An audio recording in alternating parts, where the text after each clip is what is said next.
Well, hi, chat. It's been so long since we've spoken. Less than 24 hours. It's too long.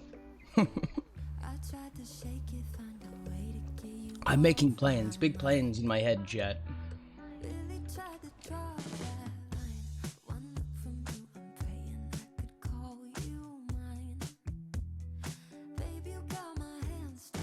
How are you doing? What's poppin', chat? What's poppin'? Don't mind me, just watching.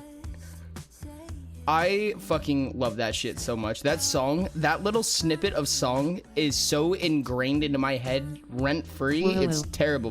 Whoa, whoa, whoa, whoa, what's up, Jelly Bean? How's it going? Hi. Hello, Jelly Bean. I completely forgot, dude. I was running so late today. It was so bad. I woke up late.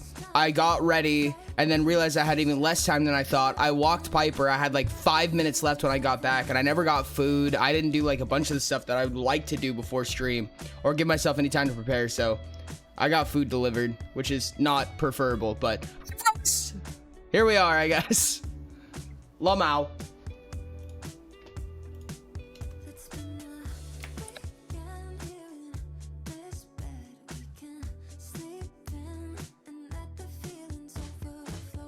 Hi Rain.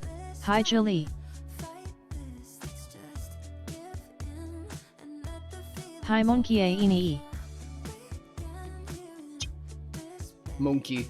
Today's vote day. Today is in fact vote day. Second and first half. In fact, let me make sure I add this to that.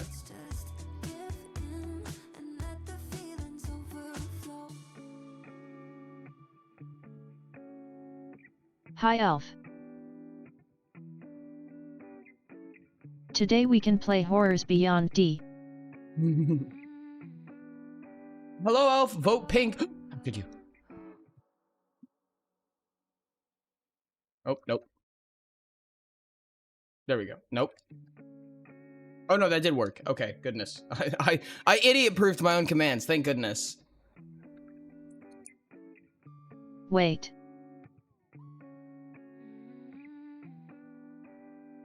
Oh, shit. I Vote sent that reset. early. Well, Twitch just got a phantom ping. All of them won. Of course. Hey, what's up, Forager? How's it going? Welcome in, guys. How's it doing? Twitch just got phantom pinged. Because I'm gonna wait for the thingy. The bot. Good thing mods are responsible. Oh, extremely. Oop. Sorry about the phantom ping, chat. Sorry about the phantom ping.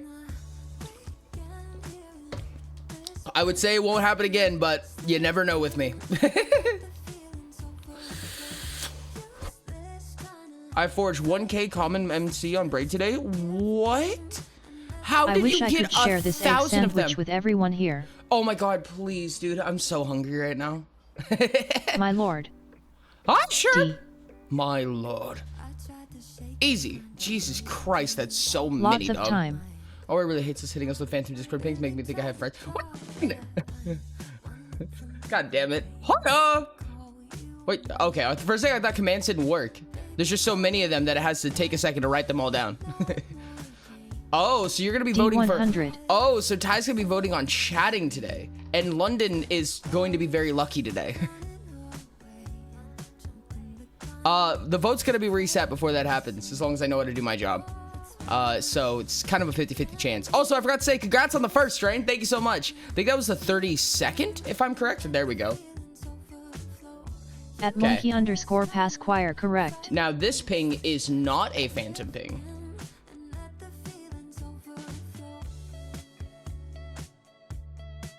We can take turns, Munchie. Trent W. I'm gonna wait for the thing to. But thank you, Trank. I love you. I rolled a 3, and yellow is 3. Lello is 3. Lello is 3. The poll won't be going up for a while, though. Who can win before the poll? That's the question. I don't know why. Hello from the sick woof. Which ones don't do the bling thing? So there's Get There's two reasons why it might happen, and I think one of them is because sometimes it requires the person to come in and press share. That way they can choose not to broadcast it. I also forgot to... Yeah, there it is. Thank you so much, Trank. I appreciate you. You're amazing. What's up, Trank? Thank you for the Prime. Ori play Hollow Knight for Subiversary. If you can get it voted in, I would be happy to. Today's chat decides, so you guys will have to pick what exactly we're playing today. Hollow Knight is blue, just a heads up. What's up, Luna? How's it going? Welcome in. Hello! Add in about 45 seconds, chat. Hollow Knight. Hi, Luna. Down for Hollow Knight? Well, then vote blue. Blue is the Hollow Knight one. Blue is the Hollow Knight one. There are technically two options in blue. It can be Hollow Knight or it can be Pacific Drive. However, is Elf Session the default blue? No, Elf Session is orange. But, yes. As of currently, yes. The filling of this egg sandwich are chopped hard-boiled eggs with a sauce made of soft-boiled eggs, aka runny yolks, and mayo and pepper. Oh, dude. Give me some, please. I want it. Where's Beyond? I want to share my new character. Then Hollow Knight D. A lot of times... Default Utopia. Yes. Sorry. I'm only half paying attention. Oh, no, you're totally fine. Generally, Hollow Knight is a first half game. I guess I am be a second half. Utopian history? Yes. Is generally a first half game, and Pacific Drive is generally a second half game. So it's possible that we'll just default to whatever half we're in. Hollow Knight could be a second half game, but I feel like it's a better first half game more often than not. Hi. So many stuff I need to cook for you, Ori. Please. I want it. Pack, what's up? Me being up at 2 a.m. while sick because I'm too busy flirting with my boyfriend. That's the realest shit I've ever heard, dog. Welcome in, Pack. How's it going? What's up, Ricks? What you doing? What you doing? Might be slightly biased, lol. Horrors Beyond would be fun. Never biased. Never. There's no such thing as bias. I don't know what bias you're talking about. I'm not biased.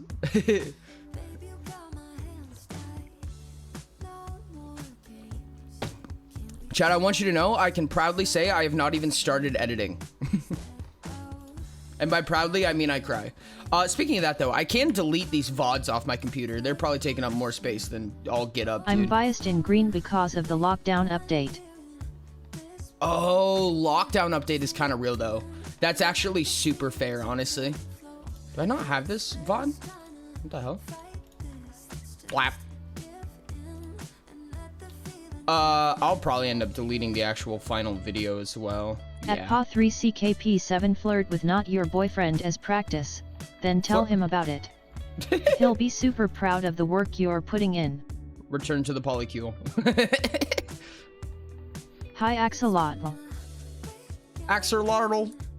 What's up? What's up, Axolotl? Bias isn't real, you made it up. Gaslighting isn't a real concept, you Hello, made that Rain. up in your head. Or did you see I got annoyed in my previous map and completely remade it? Jesus Christ. I saw the maps flowing through general and I was like, Trank, what you up to? I think I do that enough by learning French. Trank, what's your shenanigans? Learning French, interesting. Said my sub right now, ads aren't fun. You know you're so true. I'm sorry. Kill stunt is now plus 15. Holy shit, dude. I'm at work, but I'm here. What's up, Sam? Thank you so much for being here. I appreciate you. CKP7, I'm so sorry for you. One is thing the French terminal? Oh, Moonshi, oh my god, please. No, I can't handle it. Oh no. I mean to run something by you? Interesting. I'm so sorry for you. Is the French terminal? What? I saw a meme earlier today on Instagram, which apparently I use now. I used to never use Instagram, but now I use Instagram. I saw a meme on Instagram that said that it's so funny because ChatGPT sounds awfully similar. Sam sending hugs. I think it's like cat I farted or something like that, and it's like shut because cat is shut, and then it's je petit. So ChatGPT is cat I have farted because Back it's from ads. Je Hooray. J-E, I believe, and then it's petit, which is P-E-T-E. Oh no, sorry, it's J'-A-I, and then space P-E-T-E, which with some accents that I don't remember, which means cat I have farted. And it's really funny because like you hear it on the news and it's like, is cat have I farted taking jobs? And it's just shit like that because they're saying ChatGPT, but ChatGPT means ChatGPT. that. No, it's like this. I think. but minus the accents that need to be there. And that's why I took Spanish. So that is roughly 3 times the average person's roll when he does stealth. 3d6, 1d6 from talent, 2d6 from invisibility, plus 15 from mod. I fucking love that. That's wild. Condolences. Yep, cat I farted. Yep, that's it. If only I lived near you, I would walk to your house with just a plate of the egg sandwich. Dude, honestly. Dude, we be hanging out every day. Like, let's be real. Chat is cat, Je is I, yes. And then J apostrophe AI, I believe I'm correct, is I have, or I am? No, it's I have. But yeah, I have. That's not normally possessive, is it? Or is that also possessive? I don't remember. There's some scrutiny, or there's some like nuance to that, I feel like. Gotta remember the whore of the learning French. No thanks. J.E. Suisse is I am. Haha, Rain is French. It is going to get better. He's I going am. to That's get it. another Yeah, point of yeah, favor yeah. from a specialist talent, Silly and then Ori. 2 French more isn't from a the real ability language. to make himself silent and invisible. Yep. It's not possessive. Okay. So I have means It's past not tense possessive. action. Okay. If someone who's been kind of inconsiderate of your boundaries asked you to do a collab with them, but you were able to stream due to how they set it up, would you collab despite only a stream would run? Someone who's inconsiderate of your At Renice boundaries Fouling, Quebec or normal Canada. is already kind of a killer, in my opinion. At Renice Fouling, basically the same. This is gonna get a little bit into the woodworks with me, chat. But as a normal person, I am quite the pushover. As a content creator, I am quite the hard ass.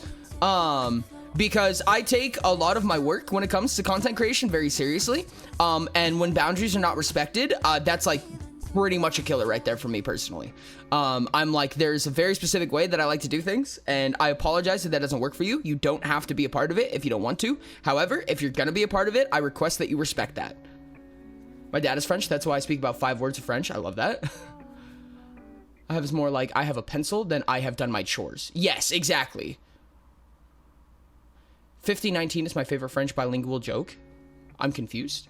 I'm kind of jealous of Canada. Baby Metal's going there in July. Wait, really? Oh, whack. Should maybe also do that in your personal life, Ori? Eh. Problem for another day. Yo, it's time. So I haven't seen you yesterday. How are you? ChatGPT. ChatGPT. God damn it. ChatGPT. Baby Metal is also going to the U.S. in June. Chatbot didn't say it, so. Oh no! Where in the U.S. out of curiosity, if I may ask? Humpty Dumpty is another rhyme in French, I believe. Is it? My favorite bilingual Spanish joke is socks. I think I'm missing some context here. Oh, yeah. Oh, no. Dino, don't tell me you died. Why did you die, Dino? I told you not to do that. Goodness. Come on, Dino. Thing is to not read the full recipe or instructions for cakes, and I'm winging it instead. Oh, dude, that's like my favorite thing to do. I love it. Luna says with a single tear. Hold on. Lol, ain't fair, because part of me wants to tell him to fuck himself, but our mutual buddy doesn't want us to stop being friends, which is like shaking my head, lol. No, and that's fair. And that's the separation of, okay. I don't mean this literally, chat. I always say separation of church and state, and what I mean by that is like keep your business life away from your personal life. I don't believe that that's like a hard set rule, but there's times and places where you need to recognize the difference, right? Like my personal life and my work life are very intertwined with each other, and that's just the nature of that. However, I do need to be able to recognize 56 clap. Good. I do need to recognize when something is a logistical issue and when something is a personal issue, right? We can have logistical issues and not turn them into personal issues, and vice versa, right?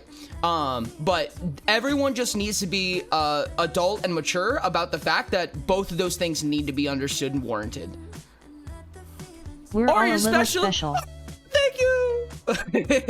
Which character died? I'm so curious. I didn't indeed die in Forger Session, but I was revived, so Pog.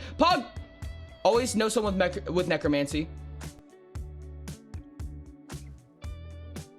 Oh, interesting. Okay.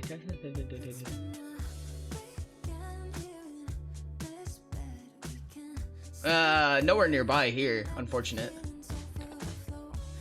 Everyone just needs to be an adult, mature, tall order there. You know, actually, that's kind of fair. But at least about this specific subject. No! Bye, Dino, for one singular second. Dino just kind of stick their head in there and then pulled it back out and was like, I see Ori hates us, their personal life, but not. No, I do not hate you. What? You guys. Always carry your totem of undying. Exactly. Just hold that totem of undying. Clench it. You know, sometimes when I'm designing Utopia features, Moth is totem of undying. Sometimes when I'm designing Utopia features, I'll take an item from a game and I'll go, is there a way to do this? And I think a totem of undying is something that's going to be popping up the Adventurer's Guide item stuff. I can't drag you in. Dash. Angry rambling one night? Dude, that's so fair. Mushrooms already live in the form of decay. Thank you so much. I appreciate it. I got food chat.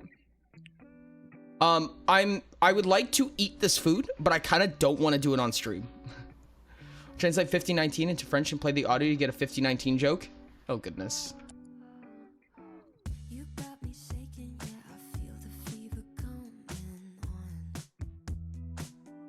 5019. Oh my god, I see. I understand. Sink this nuff. Consume. Hold on, I'll do. Oh, thank you for the nice snack. I appreciate it. I'm putting the mic over here. Taco Bell.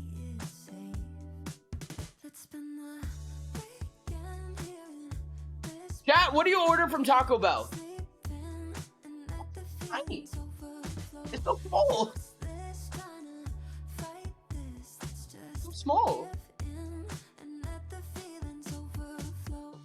I don't have Taco Bell here. I just make them myself. Fair. I normally would too. Biggest burrito I can. Mm-hmm.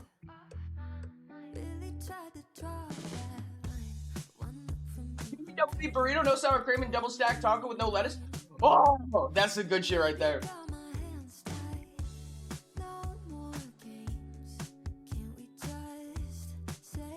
Me Ryan, personally, I get a large nacho fries, 2 cheesy roll-ups, and a Cantina chicken quesadilla combo.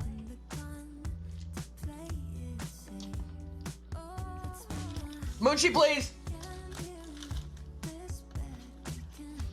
Silly little PNG tuber for your snack. Chalupa because soft but crunch. Crunch.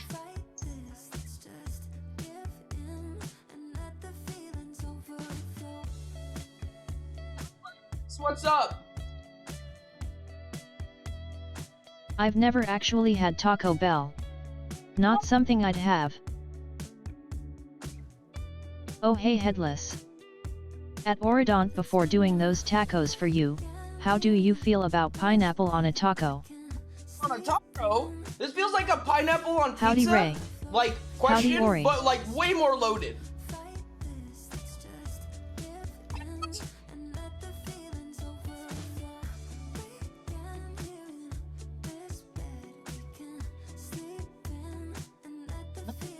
Oh no. Llama coming to you live, from VR.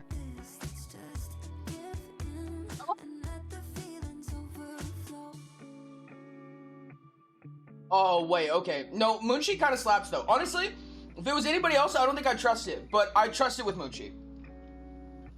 I'm consuming dried pineapple LOL.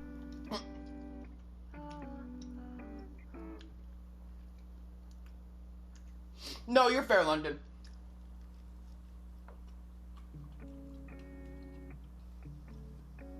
Give me just a second, Sherbs. Always trust the Latina foodie.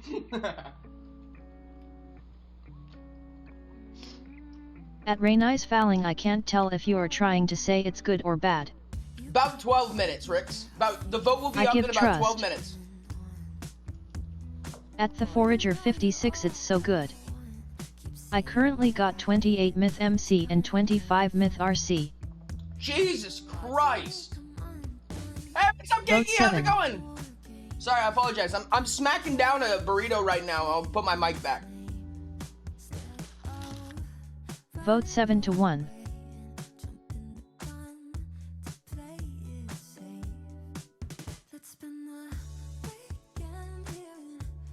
VOT 3. Vote 2.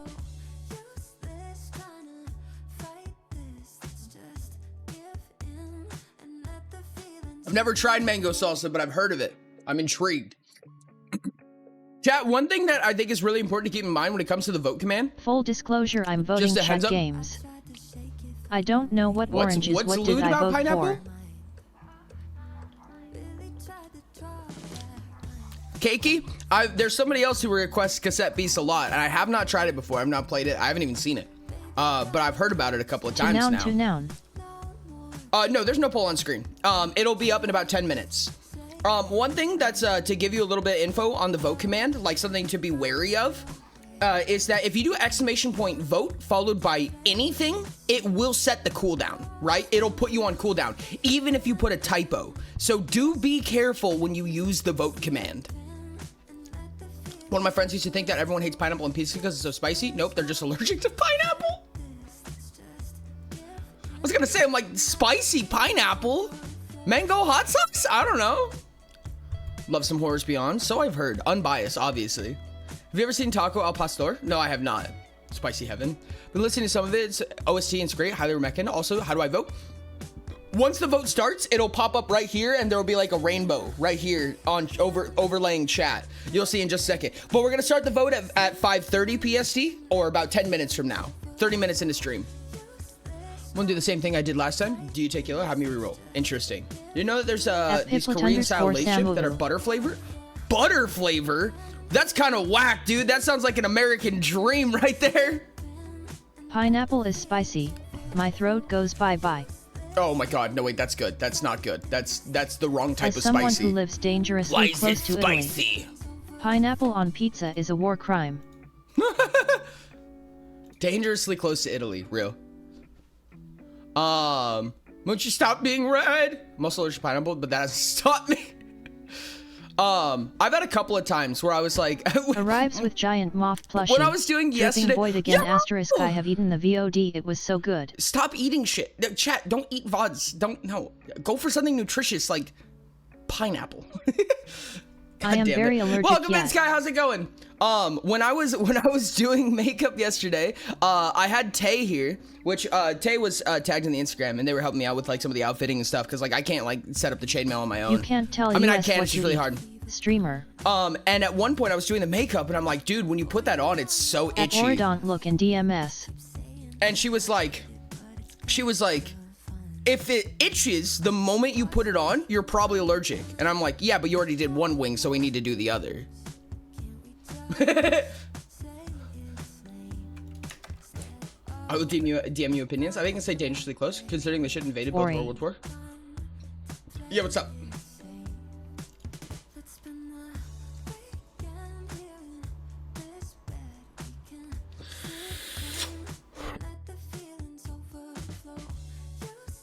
Who else requested Cassette Beast? Keiki did. Keiki was talking about Cassette Beast.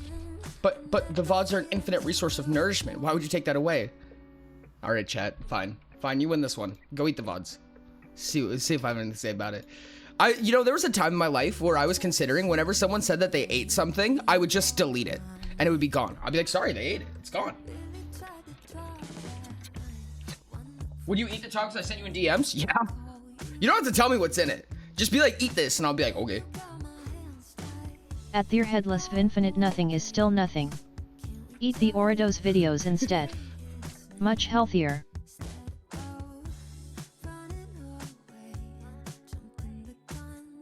Go eat the VODs? Okay, eats the femboy cooking VOD non-stop for a billion years. I'm gonna go ahead and pin this real quick. There we go. At Diamond Padino Plushie now, that's wonderful, good eating. Thank you. Or eat the cake you have after Cassette it gets eaten. Beasts is great. It's very grindy once you Just get have far the into it, pineapple them so I can though. see they're not that bad. There's also chocolate cherry chips. Chocolate cherry chips. There's a lot of words in that you said all in a certain order.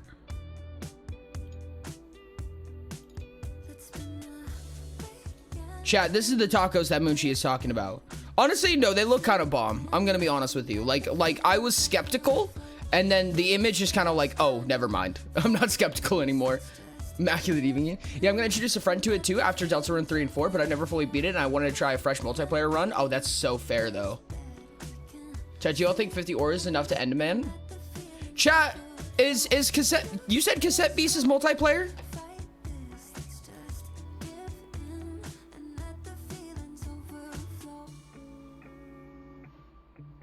Is it single player or is it multiplayer base? Like, is multiplayer like an accessory feature or is it naturally Yet I think multiplayer? 2-player multiplayer. Okay, if you guys make blue win, I will put it down as an option. I will put Cassette Beast down as an option for blue. If blue wins, chat. If single player wins, just because I think I'll be playing it single player in this instance. But for right now, if blue wins and you guys vote Cassette Beast, I will play Cassette Beast. It'll be up to a vote. It's chat decides. Ooh, beef tacos. Oh. I'm gonna go somewhere now. Y'all have fun. Have a good one, Pack. I appreciate you. Blue will be a second chocolate churro vote. chips. They like corn chips, but it also tastes like chocolate churros. Oh, that sounds amazing. Yep, blue will end in a... So green always ends in a second vote because we vote on what game we're playing unless there's one very specific one in I'm mind. burned out on Hollow King streams. We've had a lot. Understandable. Have a nice day. So in that case, Ori if blue... hates anyone who prefers Hollow Knight because he's no longer making it the default. What's... How's it going?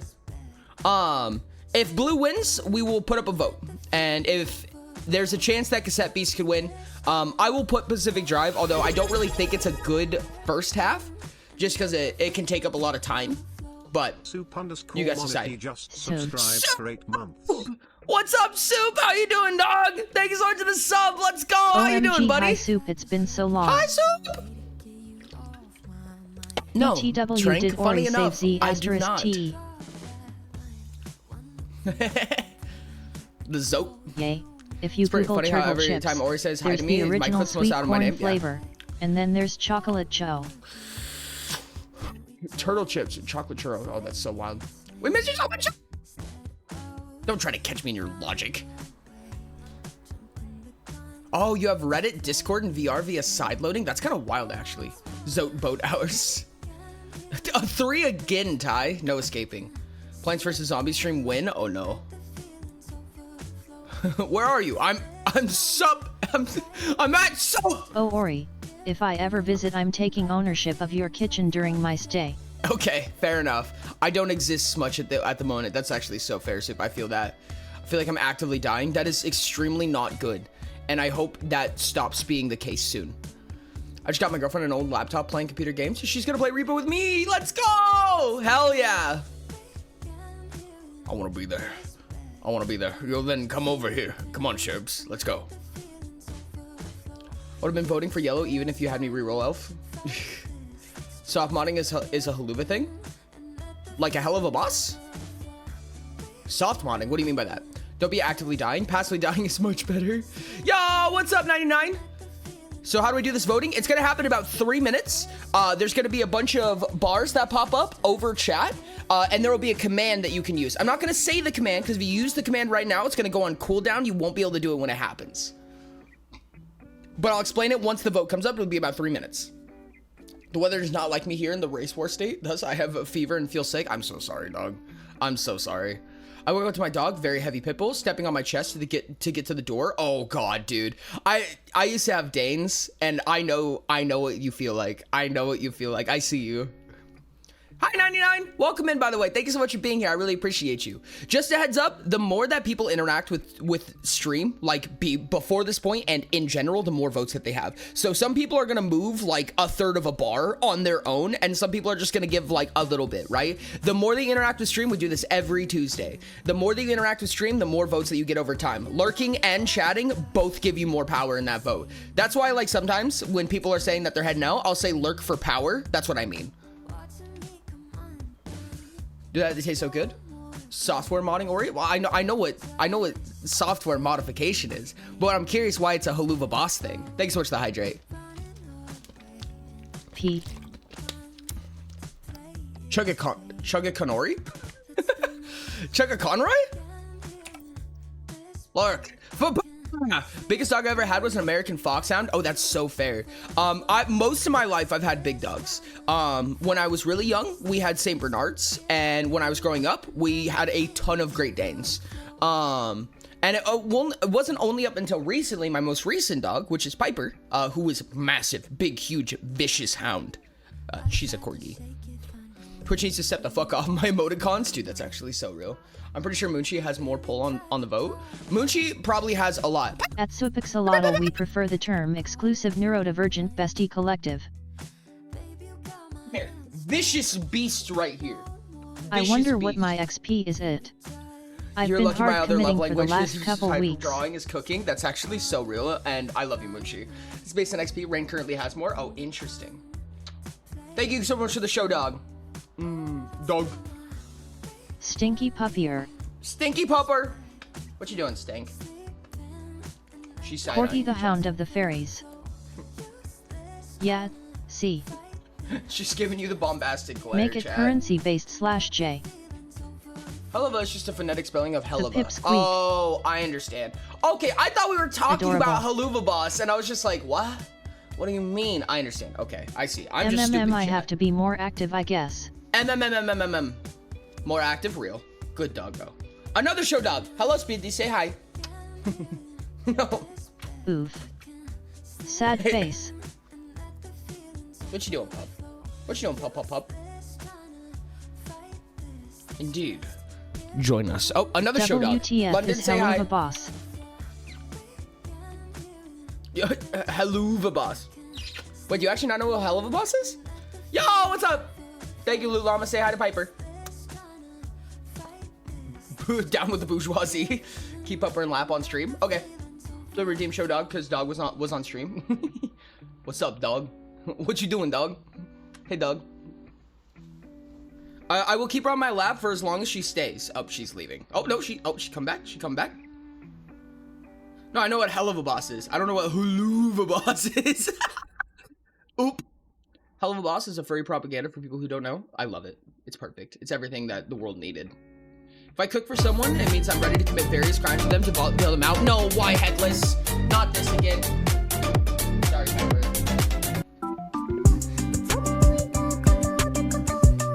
Poor Piper.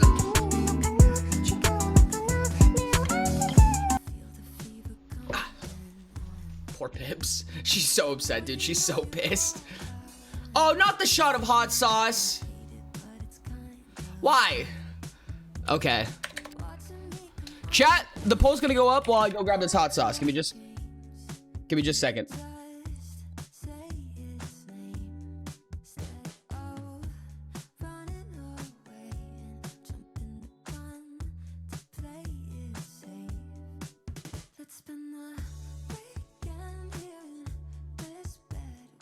Good job, Yellow.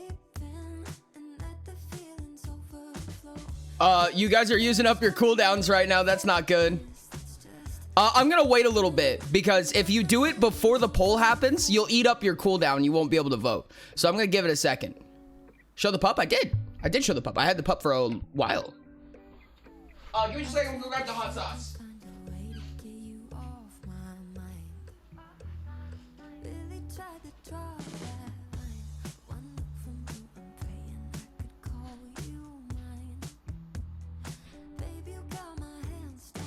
Hi darling, how's life?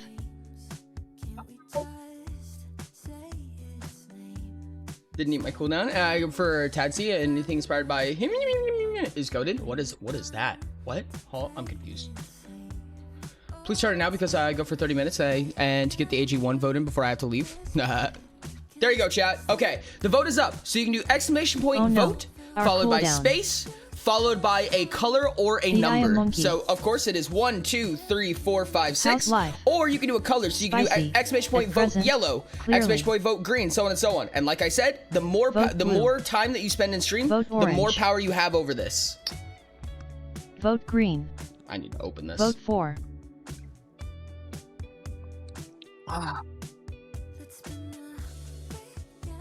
Oh, it's been a minute. I'm almost out of hot sauce.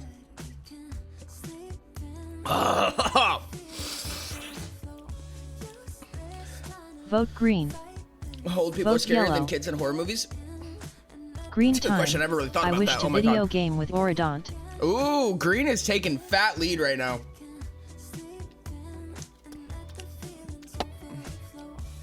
Hot sauce. Oh God. Just so you know, chat, 1 XP is 1 vote. So you can do exclamation point Dang, XP. did all the big names choose green? Ty, was this you?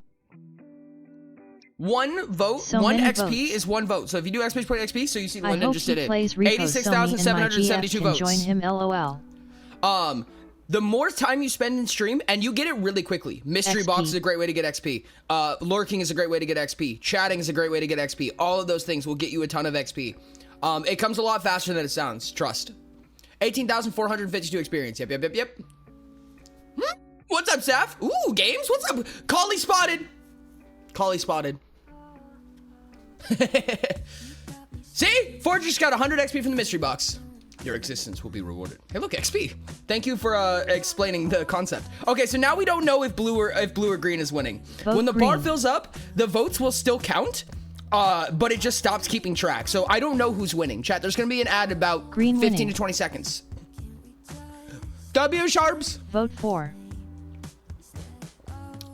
Bars. A vote to bar to be changed. I added That's fair. 60,000 something votes. There's kind of a reason that it's like that.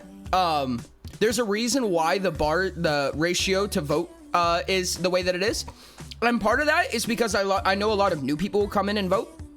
And if the ratio gets too wide, then it'll look like your vote Rain, didn't did you do vote? anything. Like it literally won't even move a pixel, which is not good feeling at all. It's already not great feeling. So kind of have to walk that line. 4 bars fill up, I will be scared. Blue I'm and gonna be green are the it's gonna be largest so fingers in funny. this hand. It's just like you have like a pinky that's Vote like green. this long. You have like Hello. a semi-normal sized ring finger. Your middle and index finger are like this long right now, and your thumb is like really stubby. All right, what is my second? Why am I still second on the bit gift count? I don't know, because somebody gifted more bits than you, I'd assume. What is it right now? Yep, Crow absolutely smashed it. Crow gifts bits every day, so XP. they've definitely been on that grind for that. Oh, I think the construction is finally starting for my city's Chipotle. Let's go! Ooh, smashing bits, real. Yo, what's up, Ashton? How's it going? Welcome in. That implies you have 6 fingers. I vote Lolo just Don't for worry about Lolo. it. It brain today. Lalo. Oh, that was a big hefty one. That was a big vote for blue. Ford Pines graph. Vote green. Vote green. That was also a Am big I that hefty easy one. to miss? Huh? Vote green. You want to Lello when you and have pips? Fellow. No, I apologize. When the commands are flowing or when there's Yay, a lot of London. chat happening, I will just miss things all the time. One of my really bad Vote blue. Oh, hold on, chat. You're gonna have to give me a second. Oh, From goodness. before the vote. The hot sauce is making me really nauseous. One of the bad habits Vote that I have green. is when I look at chat, I'll Vote look at the blue. color before I look at the name. It's prov ending soon. And sometimes when someone has the same color as someone else, I'll just assume that it was the same person. And it kind of fucks me over a lot of time. Congrats to green. Good job, chat. Barely got it. Hack. /3 sad. Chat, there will be a second vote. There will be a second Damn vote halfway green. through stream. I will Dash. do it again. So if anybody's going to be sticking around for Big the second sad. half of stream, then you will be Wow. able a second chance to be able to Grand. decide what we're going to do after that. But that Woohoo. does mean that we are going to be deciding what chat game we're going to be playing. Repo, Lockdown. What else do we have here? KOTC. Throw that on there. KOTC. I'm not really did anything. I made a thread in general chat. It is private KOTC. though because it's just me and a test probability in Discord. I'm No, intrigued. you're fine. Thank you for I the alert, act as chat. an I ear to the appreciate you. ground for my coworker. Blending in is kinda an advantage for eavesdropping. Oh, very much so, yeah.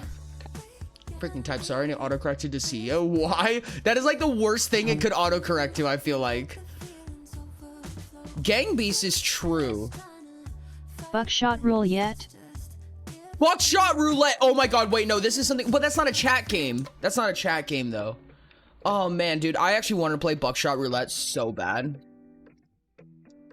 Wait, buckshot rule yet. If Buckshot- we do lockdown, I can't voice chat due to voice. At Speedy Spider, dash, truly.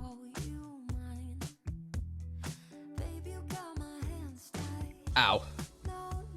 GGD is free? What's GGD? It has multiplayer? It does! You're right, you're right! Spider, at How this many point, people you can have just Buckshot go, Roulette, I want though? this and Ori owes you enough to go, that's cool. Buckshot Roulette, but chat gets to make every 5th choice. Buckshot sounds fun, but I don't have the extra funds. Okay. I'll throw Buckshot Roulette on there, and we'll see what kind of shenanigans we can get up to if it wins. Chat, 2 more potential games. Goose Goose Duck. I don't think Goose Goose Duck is gonna be on there. I do have I'm gonna it. be honest. Ori Bestie. You do have it? What's up? So I'm heading to bed. Have fun, you guys, and bully the man for me. I appreciate you, question mark. I mean, I do appreciate you, but like, why bully me? Why? Hello, how's it going? Welcome in, welcome in. I need 2 more games, up to 2 more games. We don't have to have 2 more games, Revo. but up to, oh yeah, duh. I do Chat have, plays Buckshot Roulette. You give us access to your keyboard and mouse. I have, Kotzi is on there. I don't have funny shotgun game. This is Cry. And I think Oh, that's stuff. good, honestly. All I 3 think, of my darlings or in chat ATM.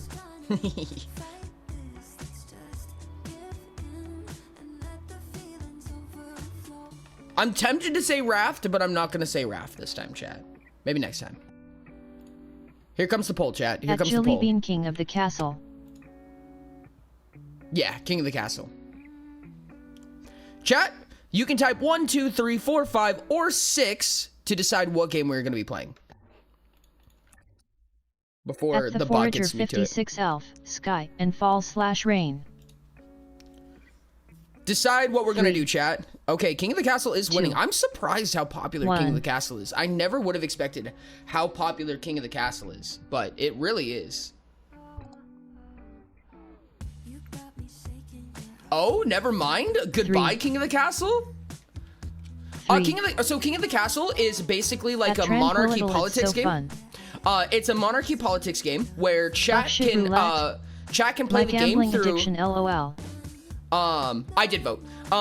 Where Well, chat vote gets to determines make my sleep schedule. where chat. Oh goodness. Chat gets to decide their own political maneuvers, and they all hold on to their Almost own hit a kingdoms. reference. It's broken into 3 separate At kingdoms. Diamond Thadino Plushie fight Elf for that marriage mate. That chat controls, and basically the streamer acts as the monarch, and chat's goal is to overthrow them.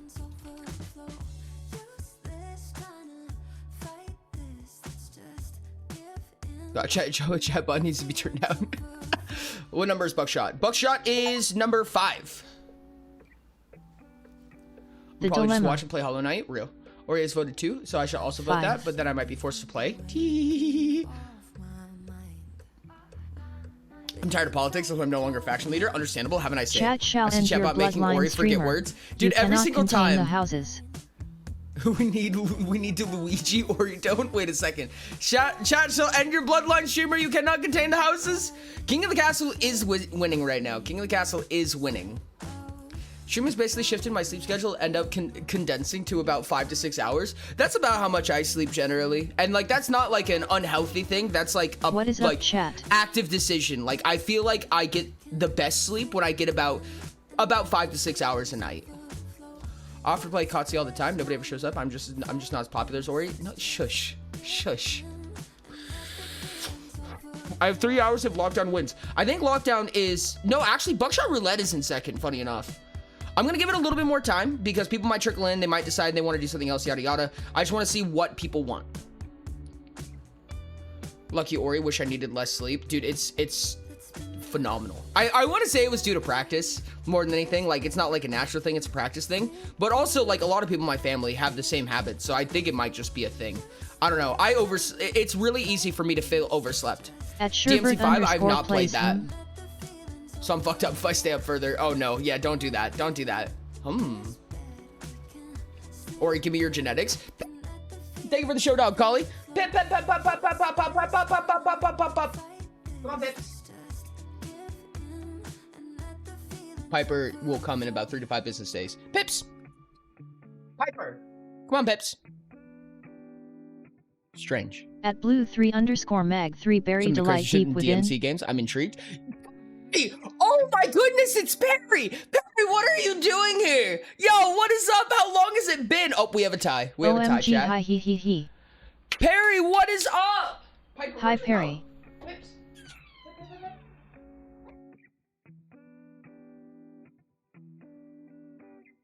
Piper was being shy. At sky because she doesn't underscore want heights why are you asking darling?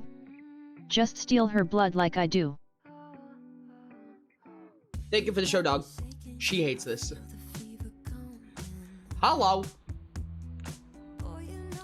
King of the Castle and Buckshot Roulette are currently tied with each other. Doggo.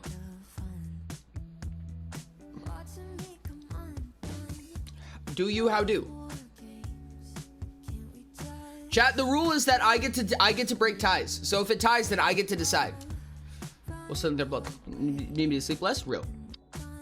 I love you and I miss your face, Perry. Oh my goodness, it's so cool that you're here. Chat, for anyone who doesn't know, go follow Perry. Perry's an amazing streamer, absolutely amazing community member. Please, absolutely show them some love. Going to set up a new vote with just those 2 options, or are you just going to choose? No, Say I'll the just number. choose. I'm just gonna break ties. I'm just gonna I break barely ties. It's a stream, lot but simpler and easier that way. OMG. They actually recently identified one of the genes responsible for people who require notably less 4 to 6 hours of sleep, and research on mice has shown it to be the correct gene, so future prospects for less sleep required are interesting. That's actually kind of wild. I'm so intrigued by that. Oh, King of the Castle's winning now. Say the number. I barely stream, but At Oradont, you already voted go for follow. 2. Pressure Perry into streaming more. At Ray Nice Falling same give me that. You already voted for 2? I did vote for 2, yes. No, I know, but I mean if it ends on a tie. If it ends on a tie, I will choose what game is played. Why would you break Ty? That's so mean. Ty likes it. I didn't say that. Don't worry about it. Don't break Ty. We like Ty. Ty wants to be broken, probably. Maybe. Ty masochist confirmed. Oops. Ty with the ... Oh no. How did it come to this? How did we get here? What happened? Twitch.tv? Let me spell out Twitch.tv? Every so often, Oh no. I remember that somebody died in Nutty Putty Cave. What? Ty is main characters? Don't tell that to Sky. Sky's gonna get too big of a head about it. I prefer not to be touched at all, let alone become broken. What if I break you without touching you? Yo, what's up, Mac? Aren't we all here? I mean, come on, it's the Ori community. I don't know, I feel like the meme is that Chad is sadist. I'm the tiebreaker, shoots Ty in the shoulder. Man, I suck at this job. Or that reminds me, I think Sometimes I Ashen, need to the character, remind people might I'm be decrepit and Mastermind ancient, Sub Maestro, hence but the main Twitch problem is dot. it's really hard for me to not unconsciously write my character to act more towards my own arch pair. Vote So I 5. guess you may be the case study for my intended pairing. You have no idea how often I do that, chat. I have a character, funny enough, Forager. I have a character. I have a cybernetic cyborg that I made Maestro Sub Executive. So when I don't know what they would do, I would think, what would Forager do?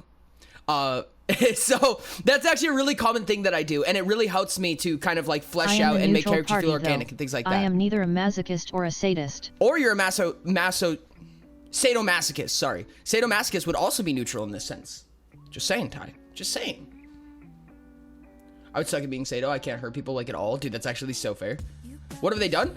They are the craftsman and the writer of the party. They don't like pain. They've died multiple times, or they've died one specific time in a really, really egregious, awful way. So they refuse to do anything that might clog the mechanics that make up their cybernetic components, and they refuse to endure pain that they don't have to.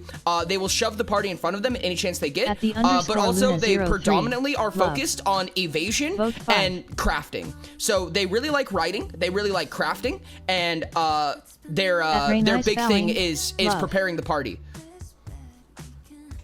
With that, if anyone loves Sub Maestro, you can be very helpful for a certain druid. Oh, what other characters do you have that ask what would X do? I don't know, I don't have a ton, because a lot of my characters have been based really heavily off my own archetype. So Damn it, London, I Kathos, wanna bully Ori.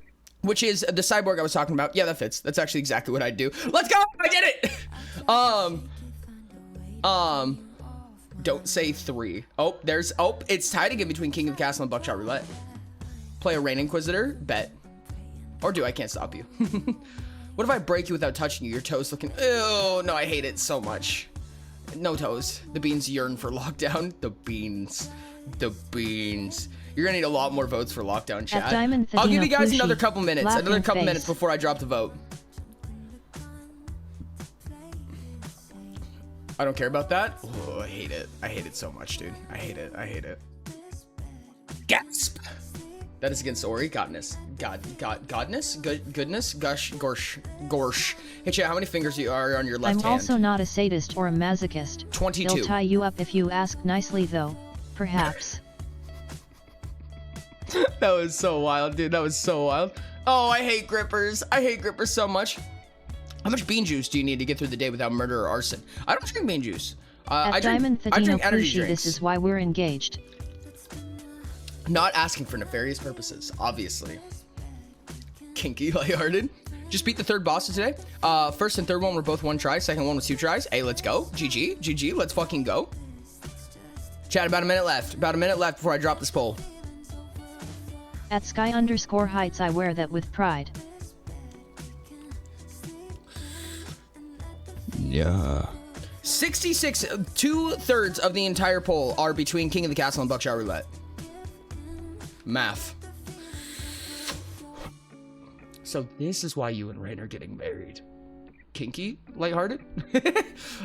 Why have you sullied my poor name? What do you mean? I haven't sullied anything. I joined Ride as I had started getting this one was immensely easier as a mage, which I am, than it would have been otherwise. You're absolutely so fair, dude. Lurk for power. Wait, Marriage. I cast Soggy Socks. I would cast Maidenless, but it seems that another wizard has beat me to it. Sorry. To be fair, it's only immensely easier in a mage, which I am what I would have been otherwise. Interesting. Which game has the most hammers? Game with the most hammers.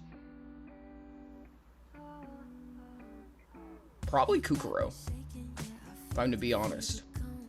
That'd be my guess. I feel like none of the other games really have hammers. No, Repo. Probably Repo. Repo probably has the most hammers.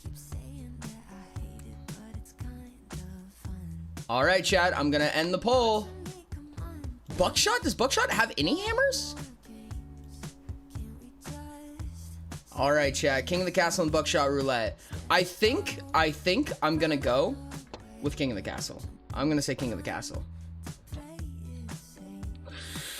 Hammer upon ye!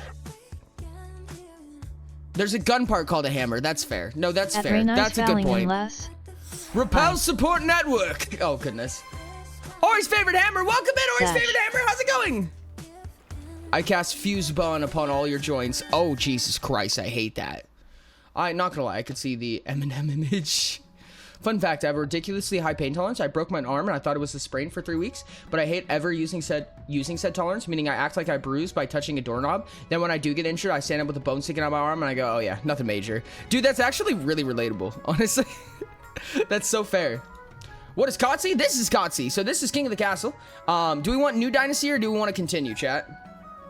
So basically, the way that this game's going to work is I'm going to be a monarch, and you guys are going to own 3 noble houses, and you guys are going to be able to play through chat commands. Continue. Keep Demi. Continue. Kasi, but my hands are too cold to function. Warm up your games. Oh, I got a lot of continues. My friend has a similar thing. She fractured her elbow and didn't realize, so she got an x-ray a few weeks later. Jesus Christ. Okay, I hear a lot of continues. Okay. So, we're going to load up this game. This is Demi the Second. So, chat, do exclamation point join followed by a pronoun. You will be automatically sent to one of these 3 houses, the Barons, the Chiefs, or the Counts. Join they. Just like that, just like these people, exactly, just like that. You guys will be making political decisions, and your goal is to overthrow me. Oh god, I forgot about this. It's so fun. Have fun with Katsu. I'll be back when the part of the stream's over. I appreciate you, Moonch. Thank you. Let me change the stream title and stuff.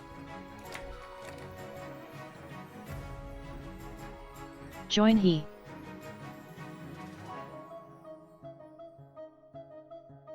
I'm magnetically attached to Arpal. Magnetically attached to Urpal. I am Blue. Welcome to Blue. How's it going? More Demi, more Demi.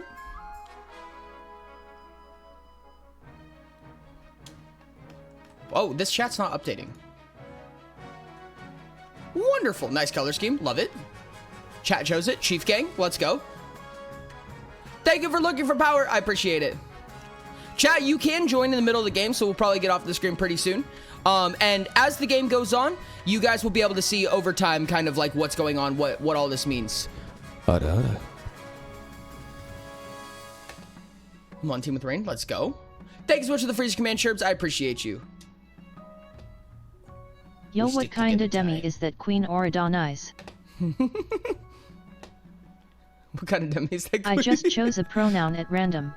Let's go. Mangori? What? Mango? I love mangoes. I also love mangoes. Don't let me down, child.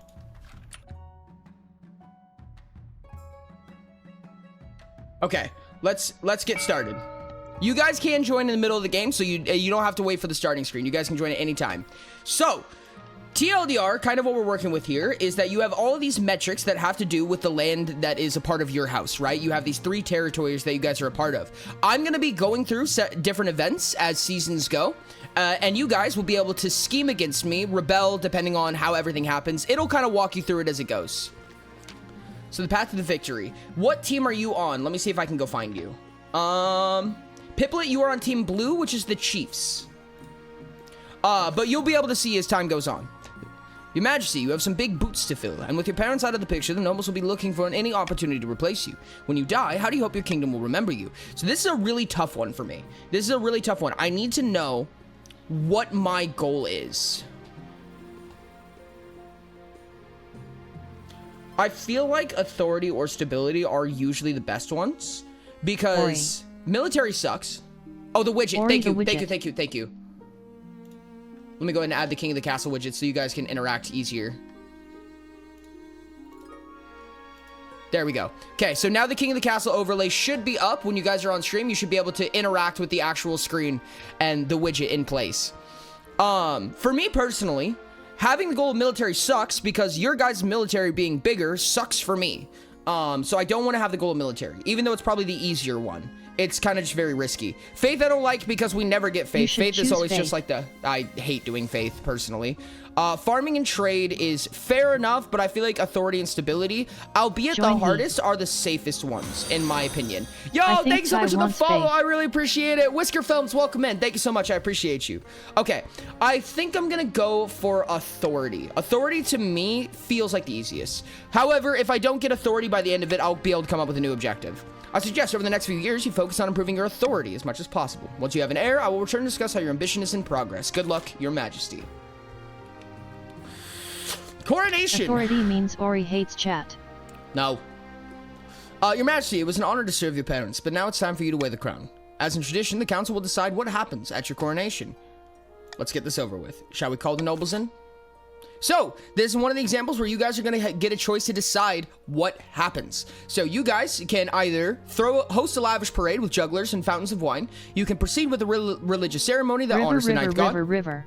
You can throw the monarch into the river, which I'm sure is probably what's going to win. And outdated tradition, there's no need for a coronation at all, right? So I'm going to start this vote. Sometimes I can modify this vote by, for instance, vetoing something or doing a monarch's vote. We'll get more into those later. Each one of these have an impact on either you as a house or me as a monarch or us as a kingdom in Vote C. general. Generally, people throw me into the river. This has happened every single time so far, so have fun with Vote that. D. You will have to do exclamation point vote. Exclamation point vote followed by A, B, C, or D to decide what exactly you want to do. And you can see that as your vote happens, it'll appear on screen. Put the twink in the drink raw. I see you also put the twink in the drink. Rah!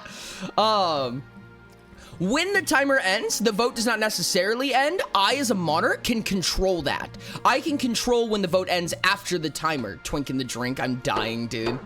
And I'm gonna get thrown in the river. Films, welcome in. Like, how do I win over the other houses? So basically, you guys are gonna get a scheme soon. Once you guys get a scheme, it'll be easier to see what exactly your objective is. And we'll see that once it happens. I'm gonna get thrown into the river. You guys have dropped my authority, which is unfortunate for me. And so it begins. The nobles pick you up and carry you out to the Treadwater River, hurling you into the shallow water with a cheer. When you climb back up the banks, soaking wet, the Chancellor steps forward and places the crown upon your head. Is it imagination or some of the nobles' stifling giggles? No, probably all of them are, actually. And not even stifling. Each color will get a goal. Yep. Tweaking the drink is amazing. Look in Ori General. I'm enjoying the stream a lot, not gonna lie. What is in general? Help. I feel like that's gonna be an unofficial slogan for the KOTC streams. How are you doing that? Introduce yourself to the Chiefs of the North. So these are the Blues. Only respectful Chief Tie Guy. giggles. Only respectful giggles. I'm blatantly laughing, like Lego Batman. Good luck in the days ahead, your greatness. You'll need it, dealing with us a lot. Counts of the East. An honor to finally make your acquaintance, your grace. I was dismayed to hear of your parents' passing. Thank you, Ori's favorite hammer. And the Barons of the March. Hail, and we met, your highness. Under your leadership, we'll whip this kingdom into shape. Thank you, soup. The council hall immediately fills with raised voices as the nobles argue. Is this what your parents fought so hard for? Alright, so now that there's no more events, I'm gonna go ahead and end the season. And here comes the schemes. Barons! So all the Reds. Rupert of the Sapphire Lady bloodline, eccentric former bandit, stands before a blazing hearth, roaring with his arms outstretched. When have the Barons of the March backed down from a fight? Never! I know you'll do whatever it takes to put me, your rightful king, on the throne. So, you guys will have an option. You can... Only Reds can vote in this. You can vote to raise authority, lower stability, or lower authority. It is your guys' decide. You guys can vote right now. Exclamation point, vote A, B, or C, and you guys will decide which one you want to be your scheme.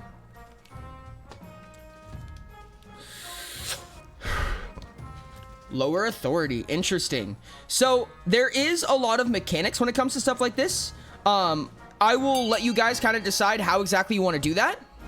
Oh, interesting. Okay, so your guys' goal is to lower authority. The Republic of the Kurth has a substance called gunpowder. With enough of that, the barons could take over the kingdom. Of course, a sensible monarch would never allow one region to hoard such a thing. To do so secretly, the barons must ensure their trading partners don't fear the monarch's wrath. To advance their scheme, the barons must lower authority to 4 or less in 2 seasons. So the authority is currently 5. You guys needed to be at 4. Yeah, but like, I don't know how the campaign mode causes someone who didn't okay previously. I'm just in a worse position because of random chance. Like, what do you mean? No, oh no, not Reds is in the compass. Reds is in the Barons. I apologize. That might get confusing. Chiefs, which are the blue ones. Oscar of the Piplet Sam clan, charismatic northern hero, stands precariously on a longhouse crossbeam, droning as if in a trance. Chiefs of the north, we all know I should be on the throne, not this imposter, Monarch Demi II. How do we make that happen? So, you guys' goal will either be to raise the treasury, which is vote A, raise authority, which is vote B, and lower all faith, which is vote C. You guys decide. Like, red is significantly stronger, and I was given blue at random. Red is not significantly stronger. I don't think anybody is significantly stronger, in my opinion. However, it is random chance, which one that you get. I would say they're all pretty equilateral in most cases. To be fair, red strength isn't actually that much stronger. No, not really. They do specialize in certain ways, but that specialization doesn't necessarily end in victory unless you abuse it the way that you need to. Oh, they start with higher stats. Higher stats actually is not always a good thing. Just a heads up. Higher stats is not always a good thing. It's all just about politics. It's not that the numbers need to be big, it's that the numbers need to be where you need them to be. Okay, so you guys need to lower all faith. The chiefs plan to dig up Oddheld's legendary horn and use it to take over the kingdom. First, they must win the favor of the gods by diminishing the kingdom's belief in the ninth. To advance their scheme, the chiefs must lower the combined total of all religions' faith to 12 or less? What do you mean it's 4? Okay, sometimes this game does this and it makes me angry. What do you mean? There's no way this scheme doesn't go through. I'm angry. Okay, that's fine. It's fine. Good job, chiefs, I guess. Oh, wait, the numbers aren't, like, from the campaign? Not necessarily, no. Vanja in the Ashenpire dynasty, sinister eastern bird breeder, leans delicately on a podium, sighing, "Oh, my fellow counts, in ancient times, the East was its own proud kingdom. We can bring back those days of glory, but not while this false monarch Demi II was the crown." All right, do you want to lower stability? Do you want to lower your own defiance or raise stability? Wow, blue gets a freebie, of course. Deserved win. Yeah, right now, blue seems the strongest by far. The stats are kept from last time in the campaign. Oh! I understand. I see that Defiance kind of pans out. That makes sense. That makes sense why it was skewed. Yeah, if we started a new game, this would probably be a lot different. I haven't continued a game very many times, so. Okay, race stability it is. So your guys' goal is to raise stability. That was actually probably a really good idea because our stability is already high. Chances are your scheme is already in place. The Counts plan to hold the monarch hostage in their own palace. First, they must lull the spy master into a false sense of security. To advance their scheme, the Counts must raise stability to 5 or more in 4 seasons. This is another example where you just have the first scheme in the bag to start with. Red kind of got, or the Chiefs kind of, not Chiefs, the Barons kind of got boned on that front. I'm going to be honest with you. So, you guys are still in the first phase of your scheme. There's 3 phases to every scheme. If you complete the 3rd phase, you overthrow the monarch. There's some exceptions to that, but we'll get into that later. I think that... that's actually really interesting. None of these are really all that good in my opinion, so I'm going to take Royal Gamble. Because I feel like chat likes Gamba. The Honor Guard. Did B last time and it didn't play out in the end? Nah, I'd win. Me as a red. As is tradition, each region offers a selection of elite gods, the chiefs with their most famous warrior heroes, the counts with knights, and the Order of the Drowned Rose. The barons offer a squad of battle-hardened veteran soldiers. Think carefully, Majesty. These gods' loyalties will be divided between you and their region. Of course, you could just hire foreign mercenaries. They'd be loyal to coin above all else. Yeah, I think that there's kind of...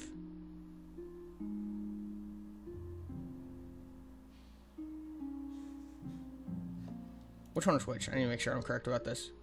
My totally not being distracted by IRL stuff to help chat. Counts the East. It's okay, Eastern Knights, yes. The Order of the Drowned Rose are highly respectable. They'll understand palace etiquette, but it's been years since they fought an actual battle. They mostly write poems these days. I've made my decision. Bit of breath, Your Majesty. Eastern Knights. See, so now I've raised and lowered people's defiance. As your defiance increases, if your defiance goes higher than both my stability and my authority, then you can rebel against me. I'll make the arrangements at once. The knights arrive a few weeks later. They are all extremely pale and extremely polite. The commander introduces herself with a florid bow before reading out a poem she's written on vacation. Thanks so much, Keiki. I appreciate you. Boo, color jumps here. Missing nobles. Oh, I see the bees event. The bees event is so funny. Chat adds up. I mean, Ori probably should pick blue, but red should be better for real. I was thinking about blue. It was between blue and purple. I'd win because stand proud and strong. Are you the one left and behind is overwhelming intensity because you're Jagoat? See, I can't look for power. Why ads? I know, ads are up. Ads are up, chat. Bees. All blues, we must throw them into a lake. Not again. No. The bees one is actually so terrifying. The bees event is so funny and so scary. Refund all redeemed. Let's go, London. That's what my head looks like? It's been so long. Congratulations on the refund, chat. I love the bees event. It's so scary. Twink in the drink. God damn it, chat. What's up with the bees event? It just lasts for so long. Oh, poor Piper.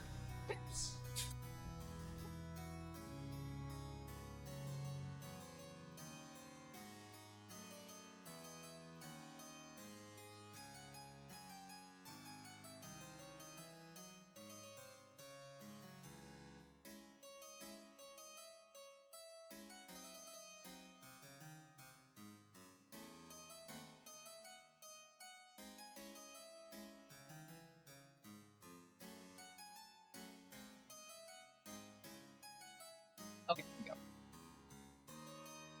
Oridon B, Oridon B, Oridon B, Oridon B, Oridon B. You know, you have such a way with words. Thank you so much for the show, dog. Okay.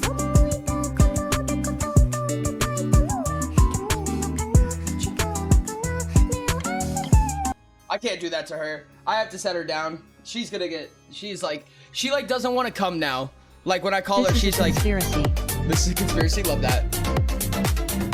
She's like wanting to like come to when I call her more and more. My barons have gone missing in the east. They traveled to Count Master Chief's castle to negotiate a trade agreement, but they should have returned weeks ago. The missing barons never even made it to my lands. They most likely got lost. The east is a dangerous place. Who's gone missing? Anyone I care about? 3 barons missing. Baron London Blue III, Baron Cantaroon, and Baron Keiki Place. Where could they have gone? Just north of my estate lies the Mold Powder Forest. To the west, the Twilight Lakeland. And to the south, Ilion's Haunt. I like to live remotely. Does wonders for the soul. I'm certain that there's some kind of ploy by Count Master Chief. In a few months' time, they'll be quietly offer a ransom. Blood and stars, don't be foolish. We'll find them. We just have to decide where to focus our efforts. So, where do we want to focus our efforts, chat? Interesting. I'll take that. Yeah, that's fine. Chat, you guys decide. Do you want to check the Mold Platter Forest? Do you want to check the Twilight Lakeland? Do you want to check Ilion's Haunt? Or just don't check at all? So you can do exclamation point vote A, B, C, or D. Only the last one has known effects. It does not mean that A, B, or C will have no effect. It just means that we don't know the effects of it. I like to imagine Chief and I just walk in a circle to have this convo. London is gone forever. Twilight Lakeland. All right. A detachment of elite trackers are sent over to the vast Lakeland to search for Keiki Plays and the other barons. But they turn up nothing. Nothing to do with the missing nobles anyways. Your Majesty, you'll never guess what we found. It's not Baron Keiki Plays, but it's just as exciting, perhaps more. It's the fabled Melancholy Lake, the very same one with Queen Sashara drowned herself after her sons were murdered. How exquisitely cultural. Aye, how wonderful. I'm so happy for you. And now the Reds are angry. All three of them died. All four of them died. Oh, yeah, no. Three of them died. And now you guys each have seconds. So now London the second, Cantaroon the second, and Keiki Plays the second has joined because your predecessors have died. All right. It's time for the B's, chat. It's time for the B's. Lake, what about a pond? Like McCoy Pond?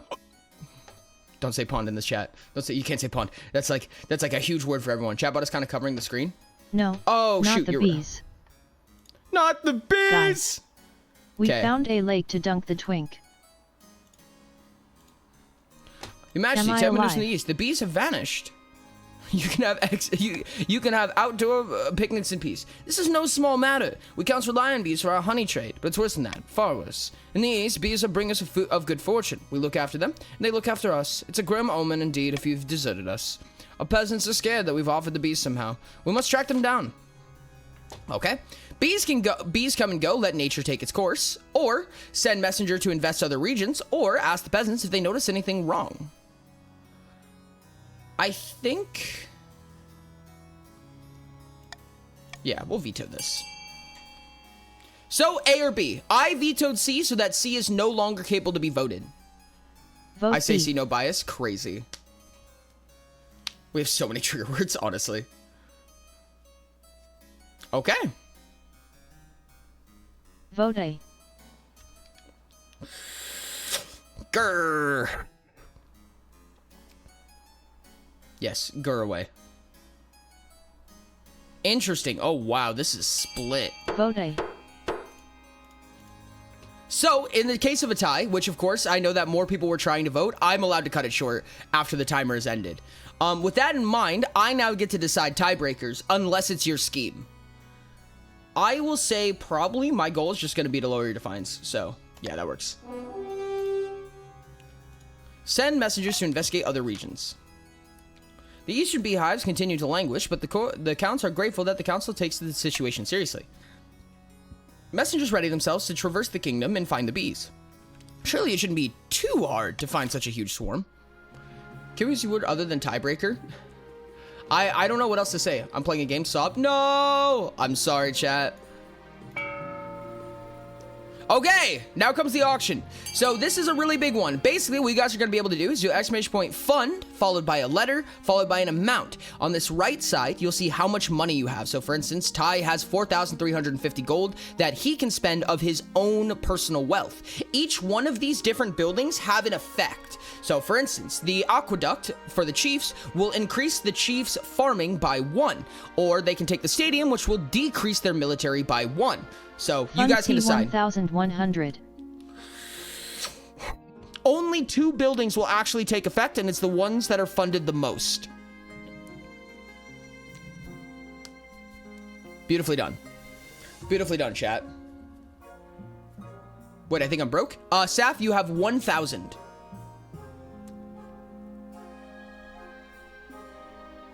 Fund to 200. Fund to 200. Fund a whole Fund heck of 200. 300. These schemes are very awkward, dude. These schemes kind of suck. Fund E300. All right, finding a spouse. Your Majesty, it's important to find a spouse sooner rather than later. I'll take the liberty of finding eligible candidates. What is your preference, men, women, or do you not mind? Any. Thank you, Your Majesty. I'll send out a messenger to the most influential noble families in the kingdom. Let's see what they have to offer. Wonderful. A stinging problem. Yep, here comes the bees, chat. The messenger you sent looks for the Count's bees have returned, Your Majesty. We discovered where they went. They've been seen in the north. Chief Blue Mage stamps in, his face swollen and covered with stings. Those damned Counts, I bet they sent those bees there to trouble us. I didn't wonder what was going on with your face. Aye, it's terrible. By the old gods, those bees must be destroyed. No one dares to go outside. Our markets are ruined. Dracov's bones. These bees are our livelihood. If they killed, they'll bring bad luck to all of us. Then you should have taken better care of them, shouldn't you? Okay, so we will focus on luring the bees back to the east, destroy the bees in the north, or get the church to help heal the peasants. There's a 0% chance that works. Love that. I don't think I really care. You guys do whatever you want. I didn't hear bones there. I think this is a different B plot line. I think it is a different B plot line. I think you're right. To get the church to help, everyone says with zero faith. Vote A.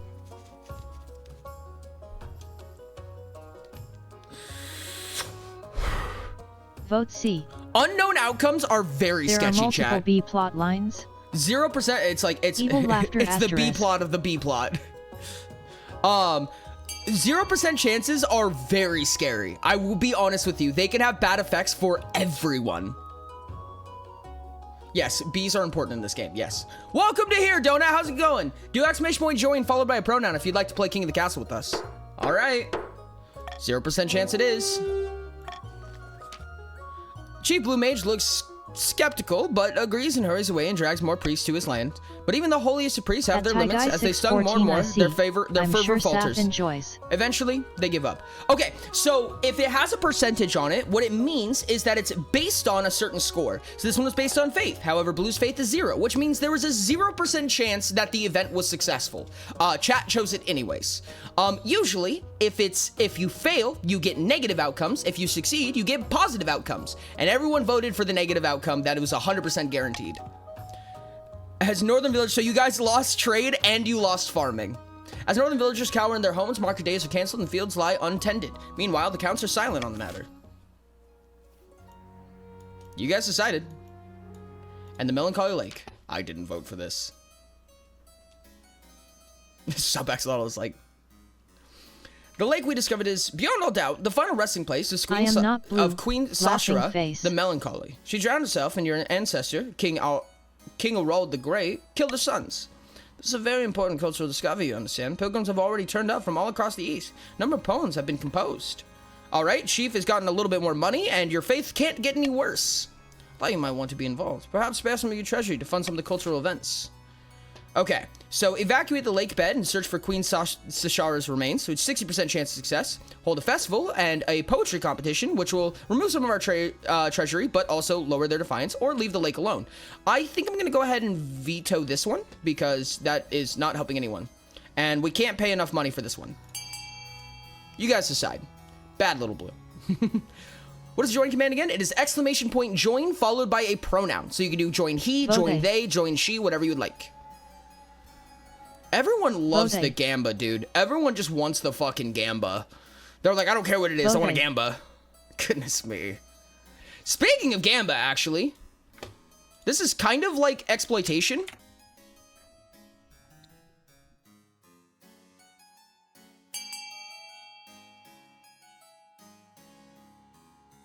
Hi Godot. I was about to say.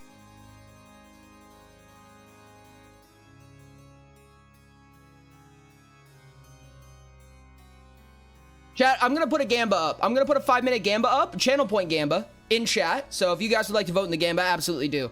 But there's going to be a gamba. There's going to be a prediction up. So you guys can decide what you think is going to happen. Wow! 14 people voted for the fucking death.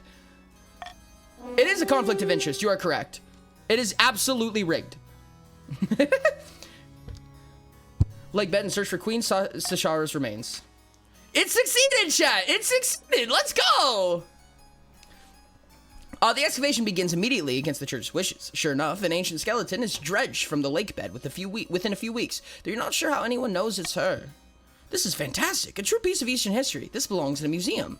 Your faith can't go any lower, and your defiance can't go any lower. Basically, nothing happened. Oh, but your trade went up, and Master Chief made money. But instead of a museum, it ends up in Count Master Chief's keep, where they charge a modest fee for the common folk to come and gop. It's funny. Did I mention that I love grenades? What's up, Godot? How's it going? 420 on Dead Monarch. Just feel like it makes the game less fun, not gonna lie.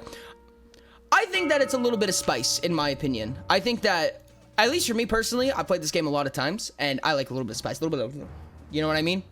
Amidst the dark and foreboding forest, a small, squat castle stands to watch over the Marcher border. There, at the end of the kingdom, a plot is hatching. Have the merchants from the Kurth arrived with the gunpowder? Not yet. They still fear the monarch's reprisals, not to mention their own government.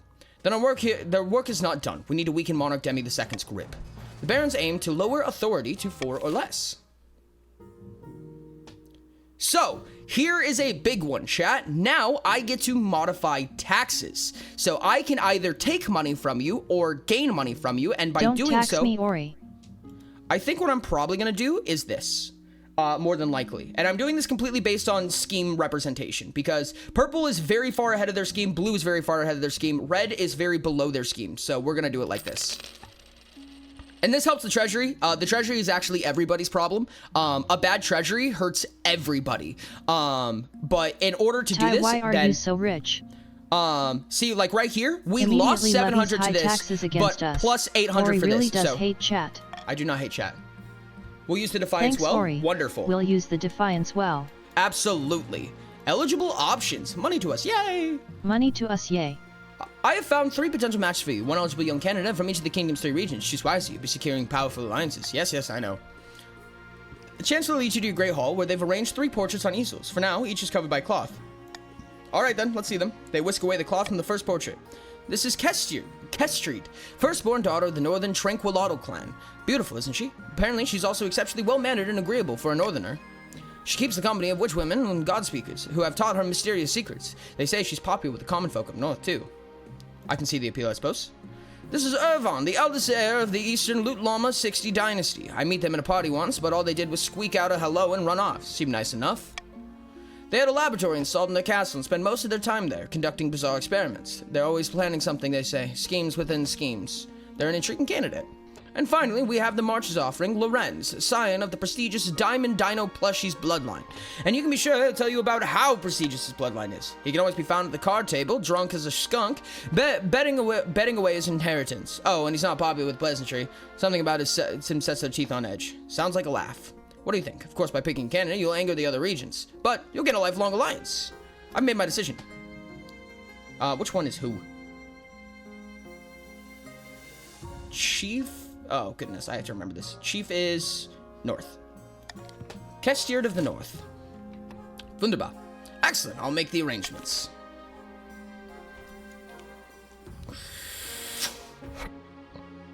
You don't take a spouse, you get faith? I don't care for faith, personally. The expedition returns. Bet your fucking ass my blood knight's prestigious. Always gamble, never quit. Real. Gamba is still up, chat, if you guys want to gamble. Channel point prediction. Your Majesty, most excellent news. The expedition that your predecessor, Monarch Demi, sent to Chur has finally returned. They brought something incredible back with them. An arsenal of ancient magical weapons. The crew believe they are weapons of the Ninth God himself, or at least his disciples, and have lain dormant since the Ninth's triumph. An arsenal of ancient magic... Show them to me. A crate is wheeled into the room, followed by several bed-raggled sailors. All frantic looks in their eyes. Your Highness, we found these in an ancient tomb carved in black stone. The scholars wanted to bring back ancient texts instead, but the soldiers insisted on the weapons. Could be useful, I suppose. The weapons glow faintly with a pulsating purple light. Nearby nobles crowd around, jostling for a better look. Is there something you're not telling me? They were guarded by horrible stone-like creatures. Did I mention the lovely craftsmanship? The blades are light as a feather and cut through flesh as if it were air. They're magical, all right. Mother of mountains, I could do with a sword like this. They're clearly cursed. By the Ninth, we should dispose of these immediately, Your Highness. Tell me more about this tomb. It was dark as pitch in there, and it sucked the light out of lanterns and torches, and those stone statues came to life and attacked us. It was something out of a nightmare, you imagine. May the Ninth God let me forget what I saw. We shall vote on what to do with them. Okay, chat, so this is a big one. We have to decide exactly how we're going to go about this. So either the weapons are most likely cursed, destroy them. The weapons are great boon, distribute them among your commanders. Or melt them down, reforge them, just to be safe. I will go ahead and veto that one. So, A or B, chat, A or B. 97% of gamblers quit before they hit big, and the further 2% forget to quit after they hit big. Yeah. I was planning to work on my Utopia expansion, but I guess I have to focus on this now. Let's go! Voting. Sounds extremely cursed. Yeah, very much so. They are most likely cursed. Destroy them. That seems to be the winning vote right here. Oh, interesting. You guys will be losing military if you choose B. They're not cursed trust. Destroy them. Your castle smiths try to destroy the weapons at the foundry, but they're impervious to heat. Baffled, you send a ship back to the Eastern Sea and dump the weapons into a deep trench. Better they never see the light of day again. Goodbye. Don't fuck with cursed gear. Real. Join us! I say, tempted. Join us, Sky. Join us. Your Highness, my researchers have uncovered something fascinating. We discovered the location of the bee charm. It should bring the bees back from the north. Gods be good. Get on with it then. We're cowering in our homes to hide from these horrid swarms. There's no way to live. We haven't found the charm yet, but it's said to be hidden in a ruined monastery. My soldiers are combing through it now. What monastery? I've never heard of. The monastery once belonged to the Order of the Conquering Blade. The what?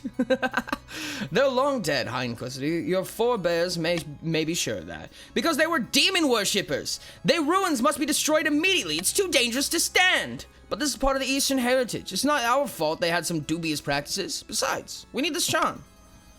I'm with Frost, but without the charm, we'll be terrorized by bees forever. The council hall descends into argument as the three of them make demands. You call a vote to settle things down. Never mind the demon stuff, find the bee charm. Or, loot the whole place. There's bound to be valuables in there. Or, destroy the monastery altogether. It's too dangerous. Oh, monarch vote. This one. If I want to fuck the curse gear, that took C from me. So now no one gets shit. Love that. Not enough gold in the realm to mess with bees. Honestly, dude. Treasury is like one of the hardest features of this game, in my opinion. It is so difficult to make it work, in my opinion. Okay. I'm glad we all agree. Just loot the whole fucking place. That's definitely not gonna bite us in the ass. Oops.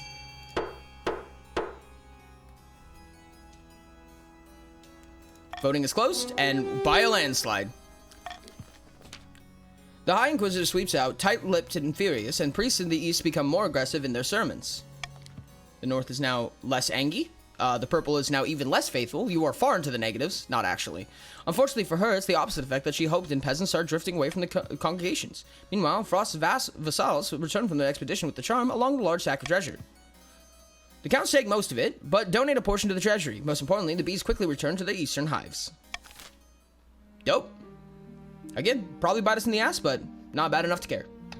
Can someone tell me what the Monarch's vote does? Monarch's vote will just add one vote to it. It doesn't really do that much. Did you really just pull a fucking shot of hot sauce? Woohoo. Oh no. I am sorry, Ori. Oh no. Okay. Wow.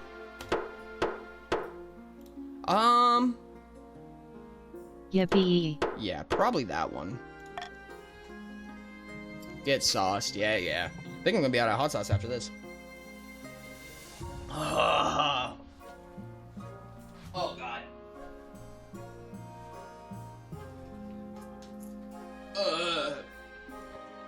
Oh, I hate it. Svaz. A swas. Spicy juice. Why is it spicy? Just don't buy more. Why is it spicy? Your wedding to Kestjord is naturally the talk of the kingdom. Nobles and peasants alike travel from across the realm to attend. For a week and a day, the capital's one giant party. Feels like you're the only one not taking part. So you're getting ready for the ceremony. Soon enough, you're standing in St. Bernard's Cathedral with Kestjord at your side. Do you take this woman as your lawfully wedded life? I do. Then I pronounce you married in the eyes of the kingdom. After the wedding, of course, there's a feast, and after the feast, a dance. Your new wife, Kestjord, laps up the attention, delivering a witty speech in which she flatters you outrageously. All defiance is dropped by 1. Stability and authority has increased by 1. By the time you find yourself alone with Kestian, it's past midnight and you've never felt more tired. You danced so very beautifully. It was such a wonderful day, wasn't it? Agree with her. You endure a long conversation in which Kestian seems determined to flatter you relentlessly and agree with everything you say. By night's end, you still don't know who Kestian really is. Her real personality is concealed beneath 100 layers of etiquette. You go to your separate bedchambers, still strangers. That is a really cool line right there. That is a really cool event, in my opinion. That goes so deep. Yeah, I see buzzing in the walls. I'm scared. An exotic plant. Baron London II strides to the council chamber, brandishing a clay pot from which grows a long, leafy plant with floppy yellow flowers. Our expert farmers have discovered a new kind of plant, Your Highness. I thought you might like the name of the exciting new discovery. Tymion's Bane, Geranium, Planty McPlantface, Royal Ivy, and I'm not a botanist, name it yourself. Let's call it Royal Ivy. I like... My father is dead. Snack time. Oh, did someone get a nice snack? Yo, let's go. Thank you so much. I'm doing honey. Stop calling me a good little purple. Okay, good little purple.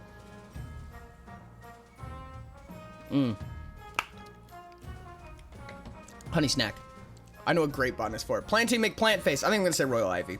Majestic. I like it. The stuff grows wonderfully fast. It tastes horrible, but the farm animals don't mind. I suggest we go in the marsh as livestock feed. Or perhaps we can make it a nice addition to the palace decor. At Sky_Heights, would you rather be a bad little blue? Bad little blue? Oh god, dude. Name's Herblord. Oh my god, wait. Cultivate in the march or ban the crop. I think I'm gonna go ahead and say this. This will increase your farming. Mix the honey and hot sauce and cook some chicken with it. Actually, that would be kind of bomb. Chat, vote A, B, or C. A, to seize the royal ivy crop from the barons and plant it in the palace. B, to cultivate it in the march. Or ban the crop with C. It could be dangerous. Vote B. Vote B. Vote B. Oh, it's close. It's close.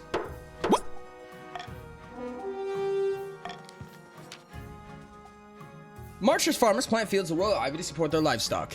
Dude, your guys' farming is insane right now. It spreads alarmingly fast, and the patch become known as the Royal Ivy Sea. Villagers claim you could walk for a day and not reach the end. Whack. It's a royal herb. It should go in the palace. Never mind, I guess. Firm. The firm. Red y'all selling. I must speak with you urgently. Remember how Count Frostus went poking around the heretical monastery with the conquering blade? Right, to find the bee charm. The charm did bring back the bees, but it would cost. Royal it began Ivy with buzzing in Frost Castle hard. walls. At first, it was only at night, but then it grew so loud the servants couldn't hear themselves think. Then honey began dripping from the stone walls. Villagers started disappearing. Horrible things are afoot. Frost strides into the council hall, wild-eyed. There's a strong smell of honey around him. I assure you, I am perfectly fine. This man is clearly touched by unholy forces. Chaos breaks out. In a moment of quiet, you call a vote. Have the High Inquisitor test Frost with a 0% chance due to faith. Search their estate for a higher defiance, or this is blown out of proportion for a whole slew of shit that is realistically not that good. I'm gonna gamble on the 0% faith option. Because chat really fucking loves betting on the faith they don't have. Veto the gambling. What if we gamble the gamble? What does the gamble do? The gamble gives you positive effects if it wins, and it gives us negative effects if we lose. This is wildly divisive. Interesting. Okay. Gamba. More treasury. Let's go. Have the High Inquisitor test Frostus. But of course, amid outrage protests, we failed the challenge. Chat, we failed the 0% chance challenge. How could this happen? Amid outrage protests, the High Inquisitor agents drag Frostius away. He is not seen for some time. Later, the High Inquisitor announces that Frost was possessed and killed by a bee demon. The Easterners are horrified, and rumors quickly spread that the church faked the whole thing. You are slightly more defiant and even less faithful somehow. And Frost died. Hello, Frost II. How could this be? Our chances were absolute. How did we fail? Fucking Gamba, Should have voted C. Fucking Gamba. How could this be? God damn it. The dad jokes, they're rampant. Northern sagas tell of Oddheld's horn, once gifted to mortals by the honey-blooded prince himself. Demon. Then lost to the snows of time, never to be found again. Until now. Beeman. It was a Beemon. Even more farming. Good job. By all the gods, can you believe it? This has been the most bountiful spring in living memory. The grass is green, the sun is warm, even our sheep have given birth in record numbers. It's the work of Oddheld, my friend. We spent many months beseeching him, and now he has rewarded us with the means to overthrow the monarch's regime. Truly, you mean to say that he has pointed us to his horn? Aye, but it's far to the north, in the Ice Giants' territory, the frozen waste. Not the Ice Giants! God, I hate the Ice Giants! We'll need a hardy force of heroes to stand any chance of retrieving it. Chat, there's gonna be an ad in about a minute. For the next stage of the Chiefs game, they must raise their military to 5 or more in 2 seasons. Ooh, that's tricky. A second scheme that's automatically succeeded. That's fucking unfortunate. Far in the east, Count Online Rid is hosting a dinner party in their castle with a few distinguished guests. Our plans are going better than expected. The Spy Master thinks that all is well in the kingdom. Yo, thank you so much for the follow. I really appreciate it. Aeroace has been fan. Let's go. I love that name, dude. Hella. That's the lack of attention. I made a fortune selling weapons to the Ashmodean Empire, even though it's forbidden. You have more trade, and Sup Axolotl is getting richer.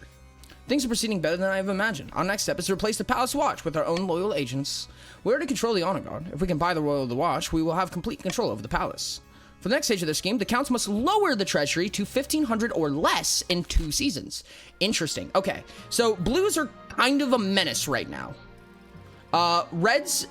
or the Chiefs, sorry, the Barons failed. The Chiefs succeeded and are on rate to succeed again. And the Counts are succeeded the first one, but have not succeeded the second one yet. Yeah, the Northern Chiefs are on some real gamer shit. They literally just got handed every win so far. Do not tax me again. I would never. Requisitioning rare reagents. Ah, Demi, I've come to ask a favor. I recently purchased a very rare reagent for one of my alchemical studies, a rare eastern herb known as Sashara's Tears. Unfortunately, it's been delayed. I was buying it from Count Master Chief. It'd be a great favor to me if you chase it up on my behalf. I'll look into it. The gods are good. Let me know how you fare. You summon Count Master Chief to the council chambers the next day to talk in private. Greetings, Your Highness. What can I do for you? You have something for my wife. Lamentably, I can't give the specimen just yet. This is embarrassing, but the package was damaged in the transit. Improper preservation measures and all that. I've already disciplined my lowborn for the mistake, naturally. Not sure which name you remember, but among names I used previously are CASS 32109, Najitokomi Dafin, Tichitabafin, Futabafan 321, Skarax Event, Chakomander are the ones I remember. Cass, I remember Cass. Welcome in, welcome back. I'm glad to have you. Why the crowds are they're talking about an herb? We're a minute and a half ads, chat, so I'm gonna put my hands up for ads up. Darn ads, yeah. We're gonna stop for a second just while we wait. Okay, wait, semi-serious, semi-silly question. Does it make sense for it to be good little purple, bad little red, or good little purple, bad little blue? I feel like bad little red is like less conducive to like a red's behavior, because I feel like a red would just like punch you in the face for that. Not like necessarily literally, but maybe literally. If you attack me, I will go back and refuse the impact thing. Slash half joking. What? Ads over. Some people probably still have ads for up to a minute right now. The additive property of commercials. If anyone responded to me during ads, feel free to say it again or whatever. I remember Cass. I'm glad to have you back. Welcome in. Happy to have you here.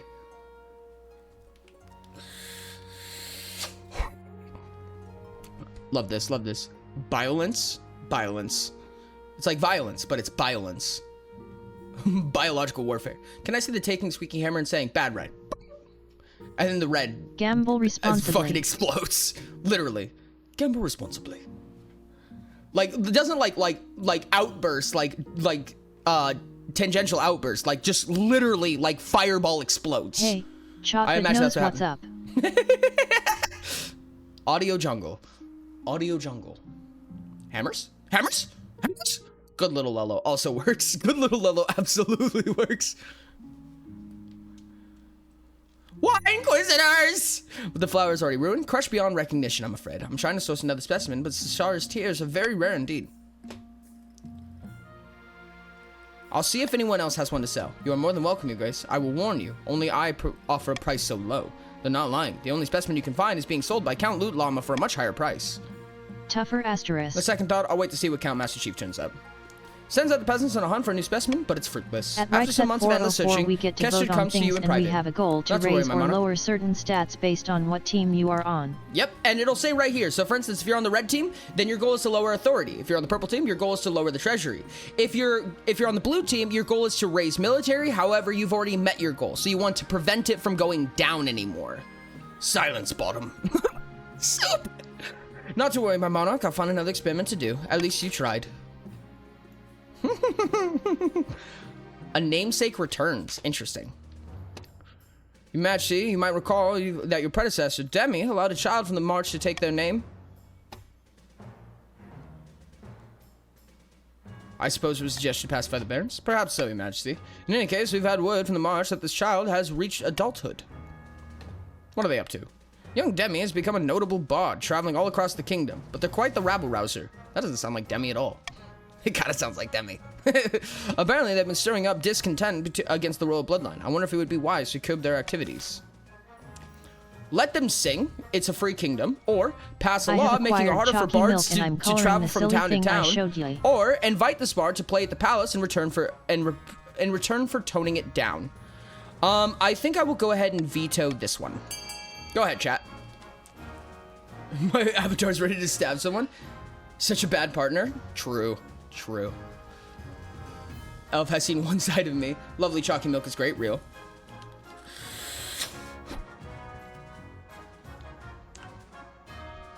Vote B. Couple people are like, no more Finally bards! a chance for our no scheme. more bards! Vote B. Ooh. Not cool, bro. Not cool. Here, have a strawberry milk. It gives you a strawberry milk. Let them sing. It's a free kingdom. Demi the Bard continues their subversive songs and gains quite a following. Visitors flock to the march to hear them play. Authority has gone down a little bit, and trade can't go any higher. Hopefully the next musical fad arrives soon, and Demi is shoved aside. I put a red cape, a red mouth napkin, and a red knife on my avatar. Let's go. I love that. Stop the presses! Haven't made one for performers yet? Interesting. My liege, some anonymous firebrand in the march is spreading most inflammatory pamphlets. They're casting aspersions against you. What's new? Something different this time. They're not just calling you a bad monarch, they're criticizing the very concept of monarchy. This is republicanism. It is not Kurth, but our very own kingdom. What should we do? Oh, authority dropped, just naturally. Ooh, track down and print just responsible. Or anyone with such a pamphlet shall be killed on the spot. Forbid the use of printing presses altogether, or allow the pamphlets to circulate. I think what we'll do is go ahead and put something on here for authorities building defiance. The thing pass your judgment? What thing am I passing judgment on? Yay, republicanism. Vote D.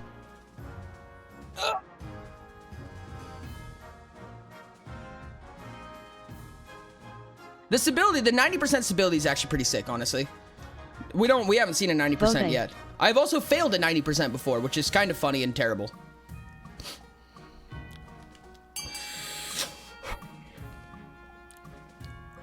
What do you mean by judgment? What judgment are we passing? You guys don't want printing presses. You guys are evil. Good little inquisitors, bad little captains, mellow little maestros, according to chat. This is what the common nomenclature is. Interesting.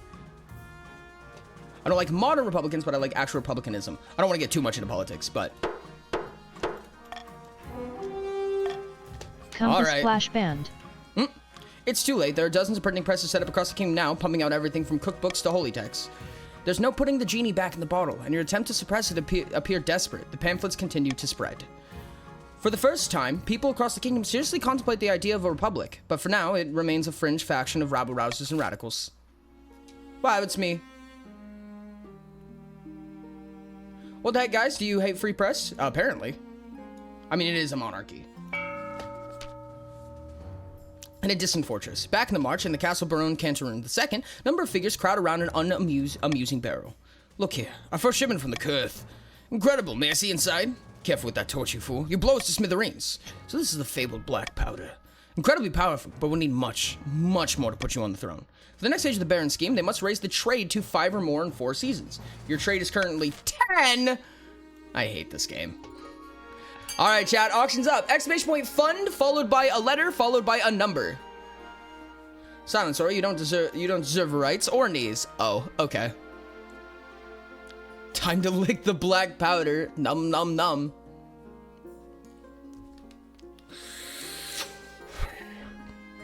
Yellow and purple have the good little pretext, and red and blue have the bad little pretext. All that's left is green and orange, and a middle point there's mellow little. Interesting. 690, nice.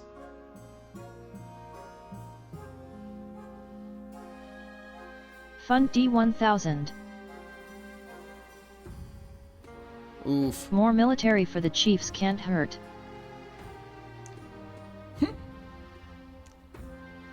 Ooh, this is sketchy for me. Yeah, what's up, Revix? What's up? Welcome in. Thanks so much for joining. I really appreciate you. Let me know how to pronounce your name. I apologize. I'm hoarding my wealth. Screwed this line up. Propose a different option for the third option. Pretty little. Oh, pretty little. What the fuck, little maestro? God damn it. Okay, lower authority and raise blue military. That is probably the most unfortunate circumstance so far for me personally. The long march north. Captains are bad. Bad little. Good evening, Your Majesty. Tell me, have you ever heard of Oddheld's horn? Please explain. The horn of Oddheld is a northern legend, a horn gifted the mortals before the Ninth Triumph during the Cursed Age. Pagan superstition, surely. Partly, the horn is likely the creation of one of the deposed gods. What captains are the chief fired merely built. No, not literally bad. Like, it's not bad to be a captain. It's just that the pretense is bad little captain. Or the idiom, I guess. The chiefs have merely built up the myth as a way of understanding things beyond their understanding. But it is real. It's said to have the power to destroy any fortification with a single toot. The chiefs are searching for its frozen waste, having received a sign hinting at its location. That doesn't sound good. It's not. Only to stop them before they retrieve it, if at all possible. They've gathered a great host of warrior heroes for the journey of the wastes. We must act fast, and any hopes of stopping them. You hastily assemble the council to deal with the chiefs' military buildup. The chiefs, predictably, deny everything. Would you deny us our right to protect ourselves from the ice giants? Ah! I don't like any of these. Ban all public mention, forbid the northern armies from entering the frozen wastes. Ban all public mention of Oddheld's horn, delay scheme for 1 season, or allow the chiefs to continue building up their forces. Let's go like that. I blame Fever. I like conductors. Sneaky little conductors is funny. Vote C. I'm unsurprised that all the blues pick C. I'm surprised that the purple picks C. For those who are not on blue, you don't want blue to win. Just a heads up.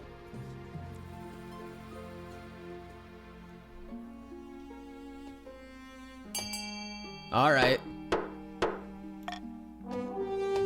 Forbid the northern armies from entering the frozen wastes. Slightly more defiant. You think a piece of paper will stop us? Ha! You don't know what the northern chief is made of. Although your decree discourages a few law-abiding northern warriors from joining the expedition, you cannot stop them with law alone. Military is dropped, authority is dropped. About your heir. Okay, phew.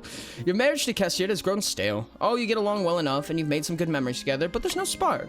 She cares more about her stupid alchemical experiences than your happiness. But spark or no spark, you still need an heir. Congratulations are in order. The royal wedding was a magnificent affair, but something's still missing. You need an heir. You need someone young, whose loyalty is assured. A child of your own who would do the trick, even if they're a bastard, or the youngest of many cousins. My wife and I will have a child together. Ah, the traditional method. No one will object to that. I'll arrange you to take a month off for ruling so you can get down to business.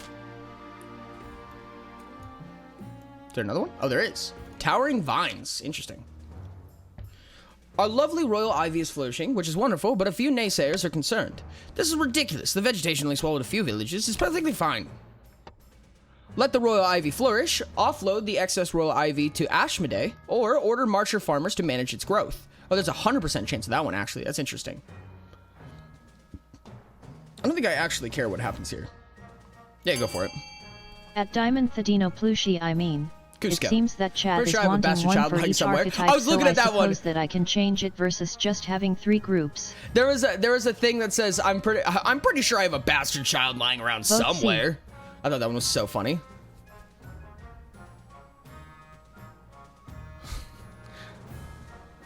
I gotta have one somewhere. It just opens the drawers. Where's the bastard child? I'm pretty sure I met one. There you are, little Jimmy. Hello. Okay, this one is actually a gamble. This one's actually a gamble. There's a 20% chance this fails. Vote B. It failed. Oh, fuck. The Royal Ivy threatens to take over the march entirely. As it continues in inexorable speed, peasants start saying that the monarch is afraid of it. Interesting. Okay. We are lower authority and even lower stability. Wonderful. Chat, if one of those hits 0, we all lose. Just a heads up. Oh no. Kind of had a feeling that it happened. It was kind of wild, dude. I swear, dude. We lose a high percentage all the time. It's terrible. Ever had a monarch fail 90%? I have. I have actually a knack for it, apparently. Authority's not doing well. I was trying to raise it. Yep. Throw the game. I mean, that's not the goal. That's an everybody loses clause. People happy with keeping the good little pretexture inquisitors then? I mean, So chat, do yeah. we prefer mellow little maestro or pretty little maestro? I say pretty. The ship might just sink. North, unbeknownst to the rest of the kingdom, a great battle has just taken place. Naturally, the chiefs are celebrating their recent victory against the ice giants in the frozen waste by smashing steins together Chaotic and little singing battle performer. songs all throughout the night. Did you see the giant's face when I cut him down? Poor blighter never feel a heated axe before. Ha ha! So much loot. Never mind the horn. Look at this gold. Some chiefs' wealth has increased. The party lasted long into the night. A few chiefs take turns drinking mead out of Oddhild's horn.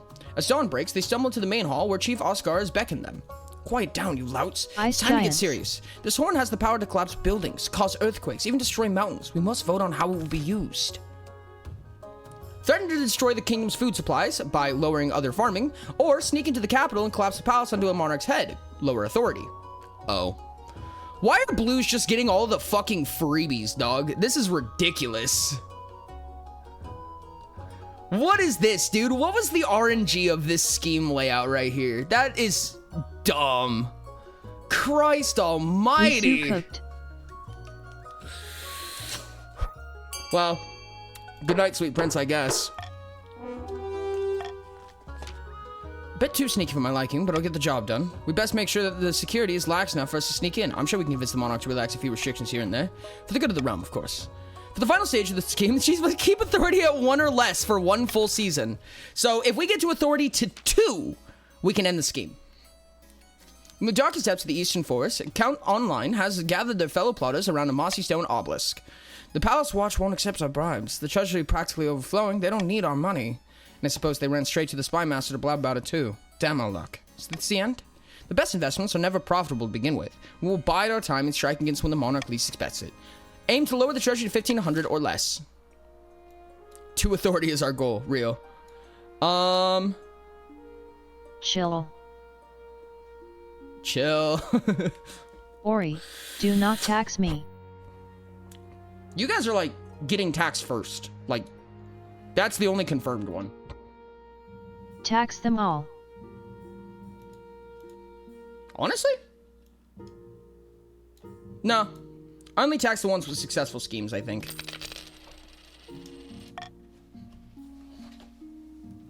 Successful schemes. Sorry, chat. Losing relevance. This is not good. This morning, you'll be cutting the ribbon on the new library and giving a speech at the gardening festival. I prepared some inoffensive jokes about flowers for you. Isn't there a council meeting today? Why, yes, your majesty, but the nobles told me they weren't attending the council meeting anymore. They said you were happy to let them decide the matters of state. I said no such thing. Oh, dear. Quick, let's head to the council hall. We might catch them before the session begins. Oh, your majesty, forgive me for not bowing. We didn't expect to see you here today. What is the meaning of this? Don't take offense, your majesty. We thought you'd be relieved to have the reins of power taken from you. And what gave you that impression? I could just lose right now. I'm your monarch, damn it. By the 9th, your majesty, anyone can see that you're not fit to rule. Let us take care of things from now on. Would that be so bad? I don't care who the crown sends, I'm not paying my Barone taxes. Headless beheaded their impudence, or have Barone the Headless thrown into the dungeon. Do you want the dungeon, or... it only makes sense for you to be beheaded, right? It only makes sense. This is the lore of that, right? Behead Headless! Well, it's obvious which one. It's now 4! Oh, bet. Headless is dragged away, begging and pleading. You turn to see the other nobles are bowing and scraping before you. What the fuck? Well, welcome in, Headless the Second. What the fuck? Headless the Beheaded. I had no idea that was even possible, chat. LOL. I've never seen that before. The monarchy. I'm very surprised, honestly. A devastating avalanche has buried a mountain village within my domain. There were few survivors. I suppose the kingdom should lend a helping hand. A tragedy, there's nothing we can do. The north is hardy, self-reliant region. There's little complaint about your lack of help, or at least none that reaches your ears. Okay! I guess that event just ends! Dope, I guess. I am asterisk the monarchy, sadly. You can't be ahead of me, I'm ahead of the game! I am the monarchy, sadly. Unfortunate. I do not hate blues. Bad news, my liege. It's the royal ivy. It has swamped the whole march. Peasants are being swallowed alive by the accursed plant. They go sleepy in the fields from the blooming flowers, and then it devours them. Dope! Honestly, pay witches to destroy the royal ivy with magic, which would reduce the treasury, reduce defiance, and reduce faith. Burn all the vegetation, which is a 70% chance based on military, or let nature run its course, which is a 100% chance based on trade.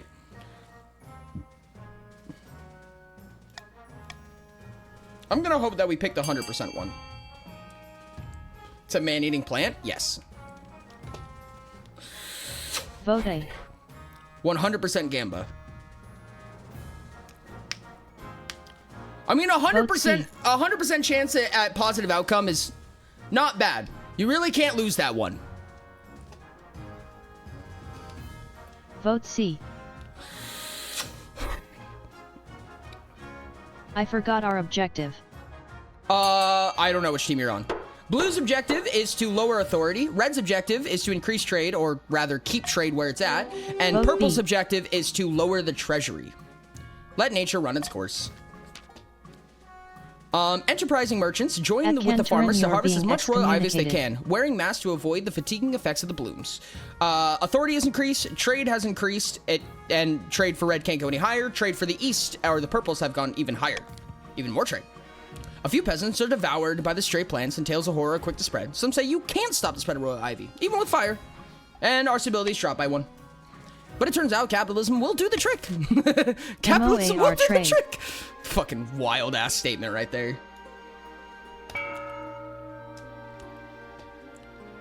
Monarchs vote, swing votes, or the noble vote monarchs, they get plus 500 wealth. Yes, please.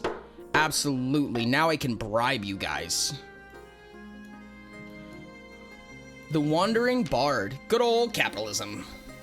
Capitalism is useful. Who knew? I don't know how I'm getting this experience or what it's used for. It's used for votes. It's actually, this is the perfect stream for it, because halfway through this stream, so about around the 4-hour mark, give or take, we will be doing a second vote, and the more XP you have, the more votes you get in deciding what we do for stream.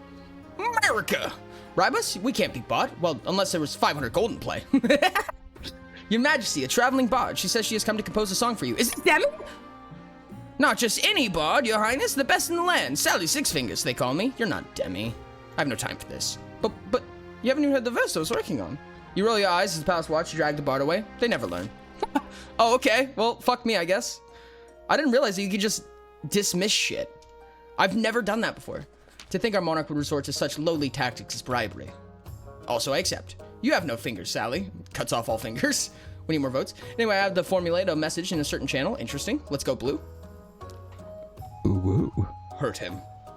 The elderly chief Marjada, cousin many times removed, or Marhada. Chief Rix died in her sleep last week. She was nearly 90. Would you believe? Why are you telling me this? She was very wealthy, Your Majesty. But she could spend more time on her accounts. She died without a will, and the nobles scrambling for her estate. Chief Marhada was my relative. I wrote her at least once a year. Of course, the estate should be mine. I cannot My be bought. late grandfather used to play the backgammon with her. He swore they intended to leave it to our family. By Morgana's cauldron, that's a pitiful claim. Okay, so we either give the estate to Rix, give the estate to Count Ravix, redistribute the estate amongst the northern peasants, or claim the estate for the treasury.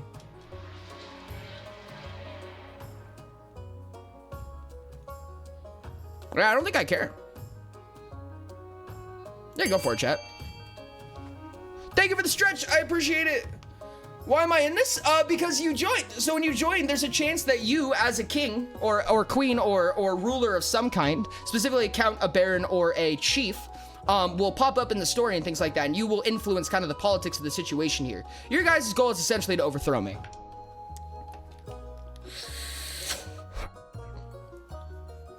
Give me my money, I beg. Not mad about more treasury, I'm gonna be honest. The treasurer is delighted. The nobles are far less so. More defiance. I have made the message, Ori. Wagons quickly roll in from Chief Mahada's estate, laden with expensive fur coats, old chalices, and antique ceramics. All these new riches crowd the treasury, but give it a charming atmosphere. You've made the message. What is the message for? Now, why am I trying to steal someone else's grandma's house? It just happens. It just happens from time to time. You know, Tuesdays. Oh, it actually is Tuesday. Would purple pick the option that increased the treasury? I have no idea. I saw that and I was like, okay. At Revax_Arabiza, that's my grandma. That was my grandma. Have a good one, Frost. I appreciate you. Lurk for power. Have a good eep. You naturally will recall the devastating avalanche that struck the north. Yes, I remember. A tragedy. The avalanche uncovered an ancient stone door embedded in the mountainside. We suspect it may be one of our ancestors' tombs. Some locals pried upon the door and investigated within. They did not return. Oh. Send a group of renowned northern warriors to explore the ruins. Send a team of scholars from Quail University or order the tomb shut back. Okay. Vote C.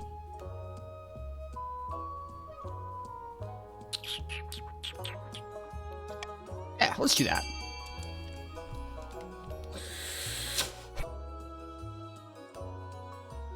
Awesome. I'm down.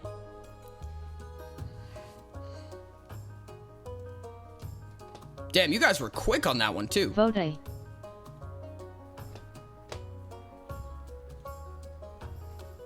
Ten seconds left. Why are blues voting for the iron choice? Vote C. Either want to see people go missing or a crazy rescue. Okay, I'll use the ad break to get some pain meds and a drink. No, that's so real. Is there an ad right now? Emma was better. Is there an ad right now? I'll take that. Have some more defiance, chat.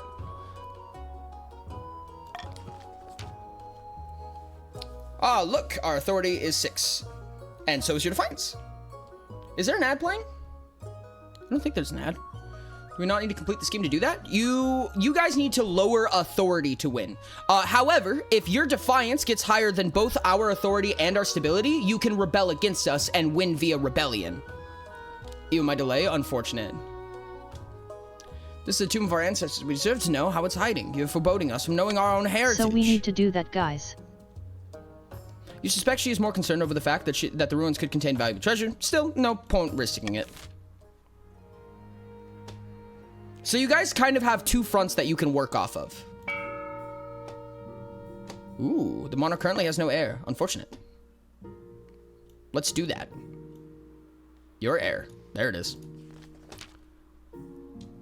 I don't see people win through rebellions very often. It's usually kind of a last-ditch effort, is usually rebellion. Rebellion is usually very chaotic and risky, but it is, like I said, it's a last-ditch effort.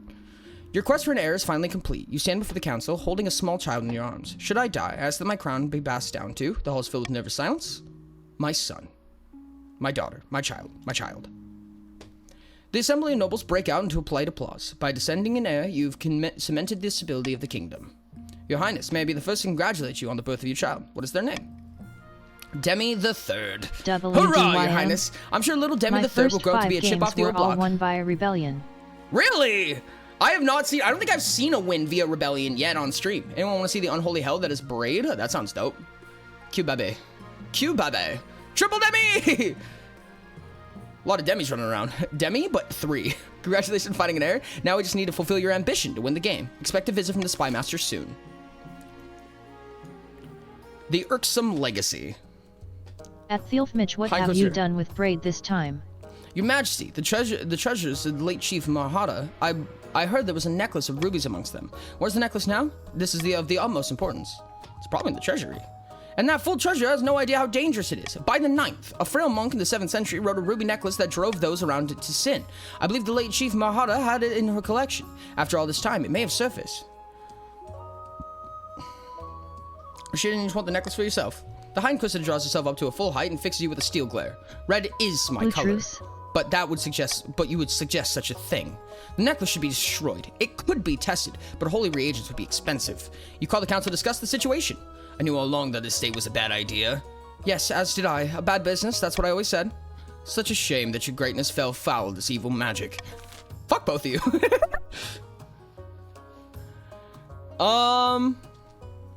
Yeah, Tongue sticking out.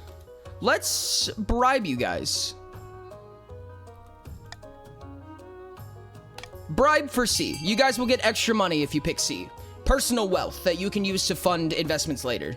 Band together to lower authority. Only if it wins, though. Only if it Vote wins. C. Vote A. Have a bunch of money. Dragon Horde.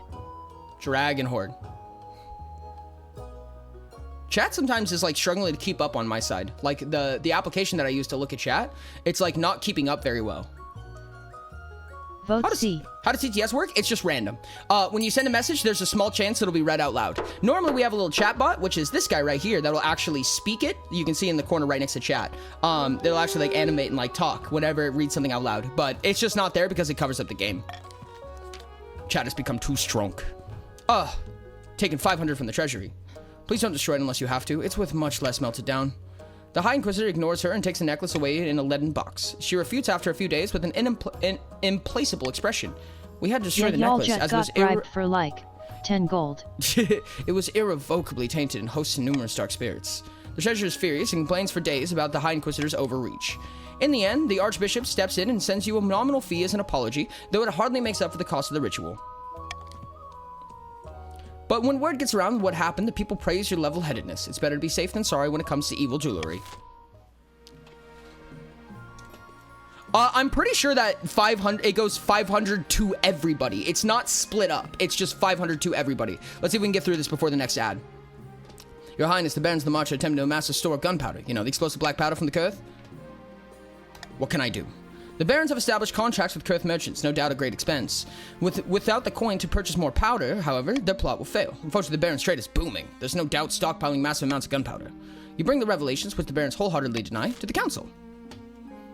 Slap heavy tariffs on all imports of the March, threaten Kurth with sanctions for supplying gunpowder to the Barons, delay scheme for one season, or allow the Barons to import whatever they please. Let's go ahead and iron choice that. Go ahead, chat. Before the ads are up, go ahead and vote. A, B, or C. Not wrong. It's 500 to whoever voted to the golden choice. Anyone else who voted otherwise won't get it. Yep. Yes. 4,900 to 4,400. That sounds like 500 split between the voters. Vote oh, no, C. no, no. So they're two separate instances, right? So the treasury going down just kind of dissipates into nothing. Monarch's golden choice is a law that I can enact that gives 500 to anybody who votes what I want them to vote on. And it's not split up. It's each. Iron choice means that if the one that I put the iron choice on wins, I gain an authority.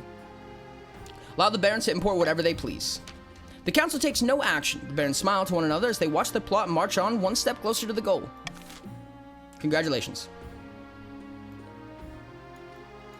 And that is the end of the season. I'm going to go ahead and put hands up for ads up. We'll wait about 2 minutes before we continue. Give me boom boom ash. Ads. I guess we're just allowing Ori to win. Not necessarily. There's a lot of people who are pretty far ahead right now, but we'll see. Burn this kingdom to ash. Blood for the blood moth. Skulls for the skull neppy. Bomb. Have you guys ever seen Reds win? Reds do not win. Not yet, at least. They can win, but they're gonna have to be pushing pretty hard. And it depends on what the next scheme is. The schemes feel very RNG focused, especially continuing. Because, I mean, wherever your stats are, there's a chance that you just get one that you're already winning at. But usually the end of the scheme is the hardest portion of the scheme. This is going very poorly. We need to be tanking Ori's authority and stability, so why are we voting for things that help him? Join he. There's different reasons for both, in my opinion. No, Ori does not get eaten. No voring in chat, Saf. Crack for drug dealer Eve, god damn it. Have you guys ever seen the meme that was like the wizard walks up to the rogue and the wizard's like, hey, I need something from you, but you can't ask any questions. The rogue's like, what is it? And he's like, I need a pristine human skull. And the rogue's like, all right, but you can't ask any questions either. And the wizard's like, okay. And he pulls out a plethora of 7 and he says, which one? It kicked you? No! Any skulls! Don't make me tap the sign. No voring or toes in chat. No. Yeah, congrats on the shout out. Go At follow right London, set I guess. 404 because everyone loses if we hit 0 in either. Don't make me tap the sign. There's a sign that says, no voring, no toes in chat. Tap, tap. To sabotage the faction, but I have no idea why some of the Chiefs voted. No voring toes. That's like the worst possible offense. He'll steal the kneecaps. Ropes are allowed. Ropes are fine. No more kneecaps. No more kneecaps for you. We're all out of kneecaps. Sorry, fresh out of stock. All right, ads are over. Let's go ahead and end the season. Distant Fortress. Somewhere in the Dark Cellar, a nervous baron is showing their guests a stupendous cache of explosive gunpowder. Behold. Great God! By my life. Black gold dust. And what are those? Cannons, my good friend. Cannons and muskets, too. Courtesy of the Republic of the Kurth. They are very happy with our business. Now to decide what to do with all of it. Once we show our hand, there's no going back. So what do you guys want to do? Do you want to attempt to raise stability or raise your own military? See, both of these are very easy, which is unfortunate. It's me. You want to set the fucking rulers in Discord? I have another stupid idea. Oh, Jesus Christ, I'm so terrified. This one sucks. This is really unfortunate. I say stability.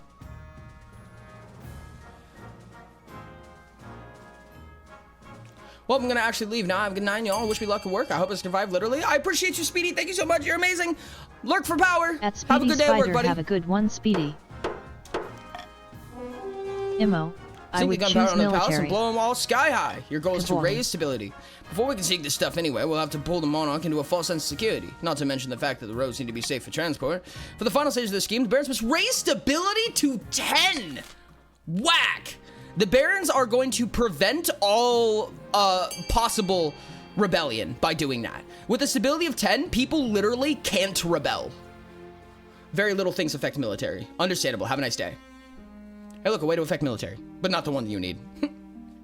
Chat, begin funding. Exclamation point fund, followed by a letter, followed by an amount. You guys each have your own personal wealth. The top 10 are shown on the right, and you can give money to certain things. Only 2 will win, and it will give the effect listed on them. So, for instance, A will raise stability, B will lower trade for the barons, C will increase trade for the chiefs, D will lower authority, yada yada, so on and so on. The counts could raise faith for the first time, or raise their own military with F. Fund F 1531. So blue needs both auth and stab down. Reds need both up, and purples need to pick whichever doesn't force a loss. Yeah, pretty much.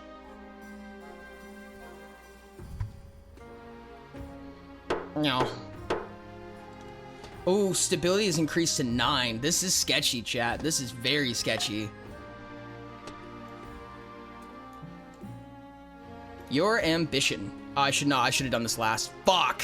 Said you want to be the greatest monarch who ever lived. We're on track to achieve that aim. Well done, your majesty. Oh, everyone's defiance has dropped. Shut down your noble schemings for good. We need to build that reputation. Your advisors have some ideas. You should crush these disloyal nobles, smash their armies, and force them to submit. On the other hand, your majesty, if you help us spread the zeal of the ninth god, the church will lend our full support. With the backing of the church, the nobles wouldn't dare move against you. Crush all those plotting against you with an iron fist, authority, and military, or get alleviated by the church and statue. Okay, well, we're definitely not doing that.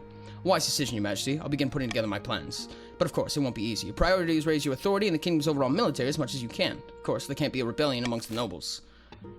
Okay, that's not bad. Spot of heresy. Your greatness, I'm stunned, outraged, and incensed. I've been summoned to a trial to an inquisition on some nonsense, fabricated charge. The same group of church missionaries went missing near my lands. The weather's cold around here. Anything could happen to them. No one dares defend me on their own. They're too scared of the High Inquisitor. The trial is set, but the council must intervene, your highness. Though she remains silent, the council is keenly aware of the High Inquisitor's steely gaze from across the chamber. I always knew I'd be disappeared someday. Oh, interesting. All of these are kind of whack.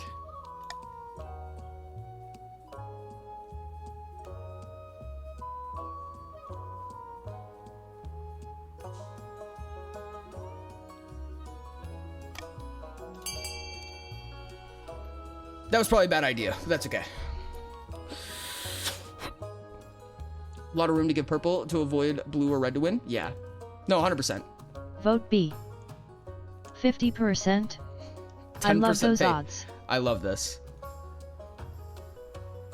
Honestly, at this rate, knowing our RNG, a chance are we probably win the 10%. They're like, we got one faith, we can do it now.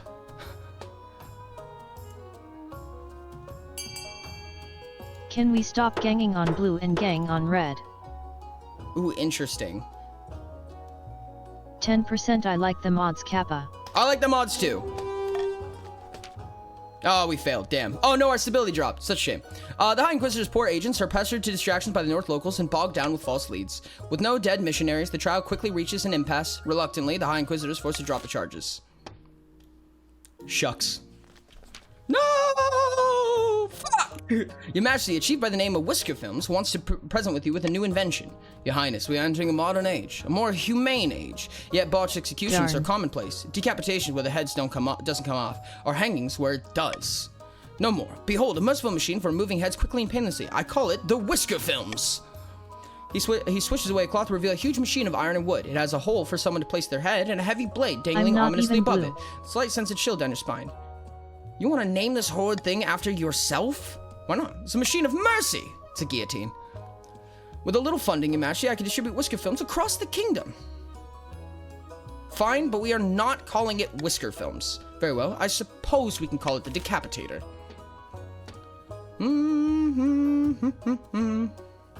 Oh, dope. Go for it, chat. Have fun. Call it Whisker Films. That would look so much better if Headless had this. I know, dude. It would be so funny. Call it The Headless. Fucking real.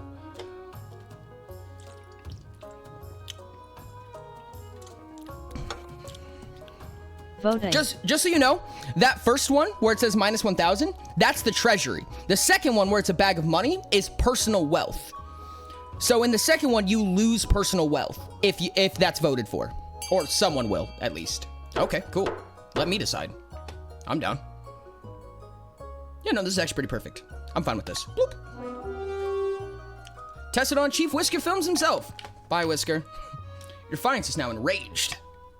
Chief Whisker Films is dragged into the Decapitator by a watch captain, and his head is forced into the hole. No, please! Skunk! Oops. Wow, that is helpful. With the value of the Decapitator is now proven, you take money from Chief Whisker Films' estate to fund the rollout across the kingdom. Soon, you're chopping through the backlog of condemned prisoners with unprecedented speed and unprecedented mercy. Alrighty. There we go. Perfect, perfect, perfect. This is about right where we want to be.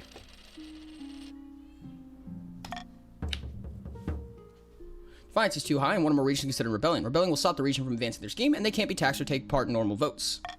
Nobody is rebelling currently. A City of Flames. Oh, that's a complete all redeems. Unfortunate, chat. Not very many, though. Not very many. You guys are fine. Your Highness, there's been a terrible fire in the city of Erskasog. Where once were buildings, there is now a field of smoldering ash. Dozens of peasants have died. What caused this fire? A warehouse was storing lamp oil unsafely in immense quantities. The owners were in the middle of haggling over prices when one of the merchants lit his pipe. Ugh, these idiots. Yeah. Something council might unlock some funds from the treasury so we could rebuild.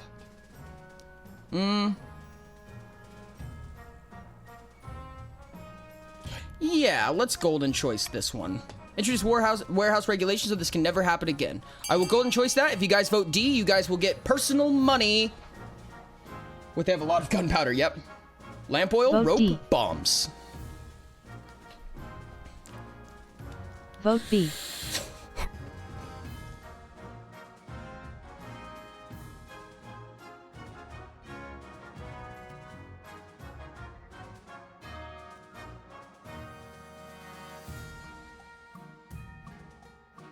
And scene. Introduce warehouse regulations so this can never happen again.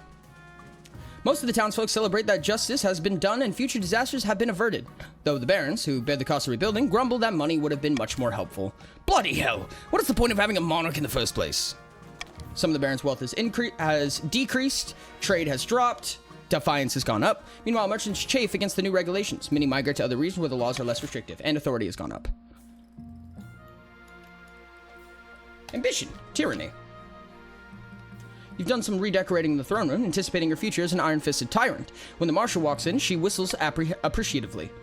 I like what you've done with the place. Lots of chains and spikes. This is working on the Iron Maiden. I owe the hinges myself. Very good. A master artificer looks after their tools. But that's nothing. You pull a lever on your throne, and a trapdoor opens just to the marshal's left. Beneath it is a pit full of writhing This snakes. has to be the All worst deadly, of course. chat I've ever seen at this game.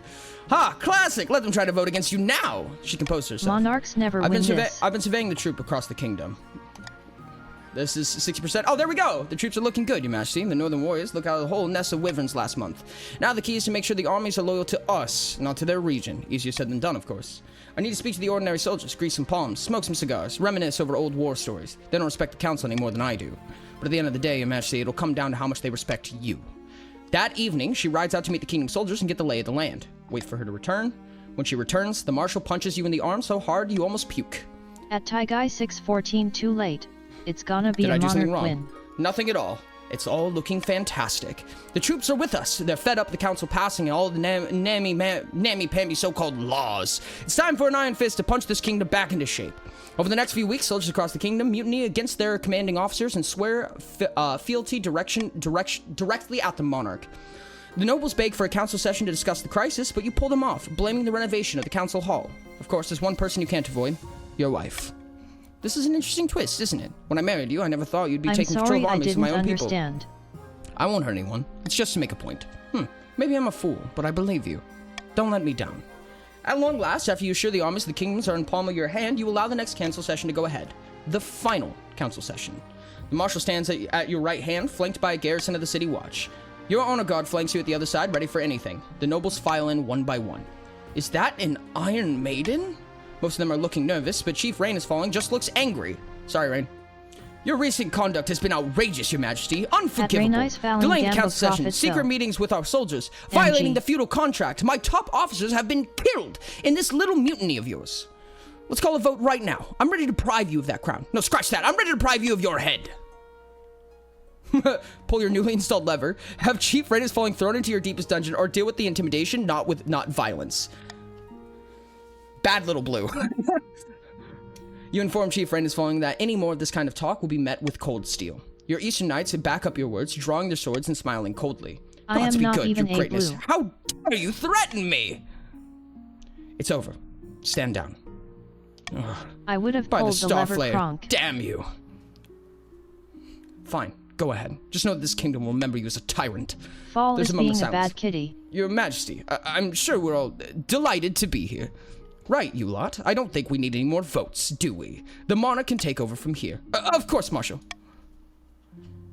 You don't need to scare them, Marshal. She wouldn't do anything so disrespectful as rolling her eyes, At but she Diamond folds her arm Fadino huffily. Flushi, I am not As you a say, red. Majesty.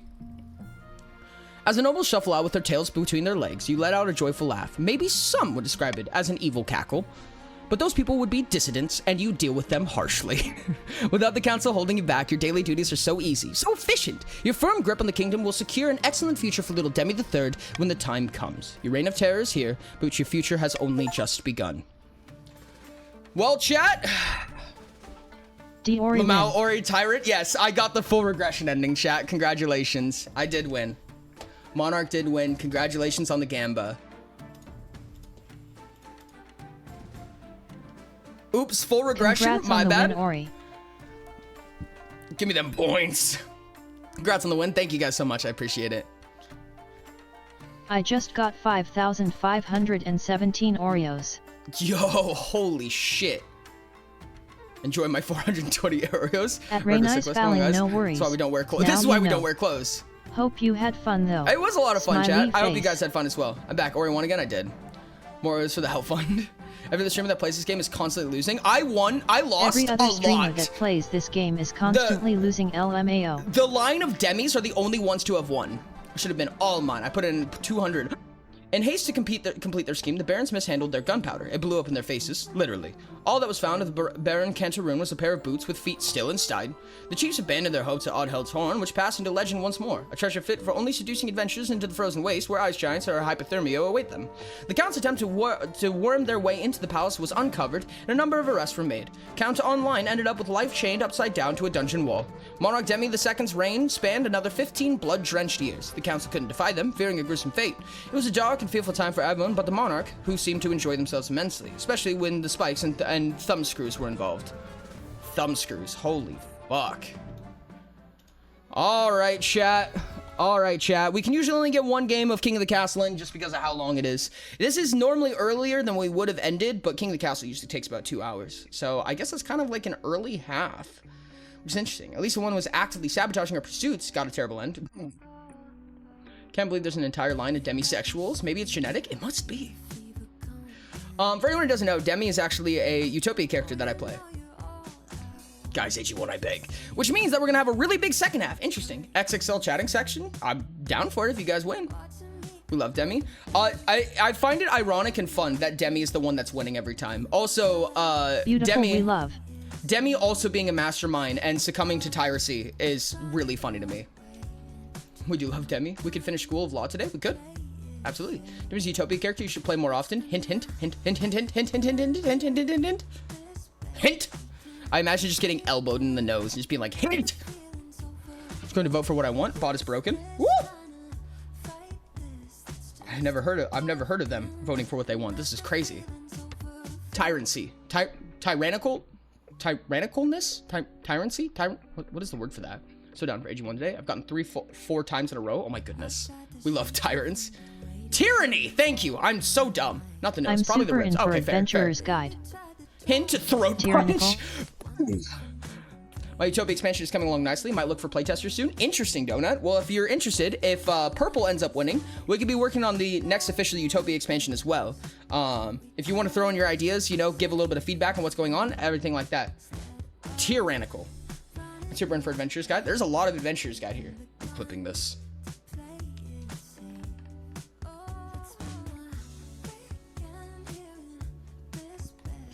Chat, say funny things so that we have more screenshots. Hashbin fan, we will be voting for that.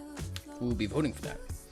So we're going to be doing a vote here in a second. Now, there's not one right now, but when that does happen, there will be a rainbow up over chat. And you guys will be able to vote on what we do for the second half of stream. Normally it's the second half of stream, but right now it's kind of the second most of stream. So Utopia Discord channel when ready? Oh, interesting. Haha hee hee, is that puny enough? Funny jokes, I'm so hilarious. At Donut Hamster 1 bet. Oh, there's a vote? It's gonna be vote soon. Say funny things. We will not.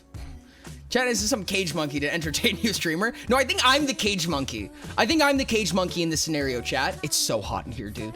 Oh god, I need an AC. Or he's a rope bunny is confirmed by his comment that ropes are good. I never said that ropes are good. I said that ropes are allowed. I'm also really not a rope bunny. I mean, you can tie me up if you want. I don't care. Something funny, joke something. At least you know your place. I think we're all in the cage. We're like, who's the cage monkey? But everyone's in a cage being monkeys. Also, I have a full set of mythical gear, both 8 augments and 8 normal pieces, plus 3 weapons. What the fuck, dude? Jesus Christ, I want to see those stats. Such a shame. I'm never funny. Disagree. The pushover is showing. Hey now. It's so hot in here? Yeah, it's his fault. Points at Rain.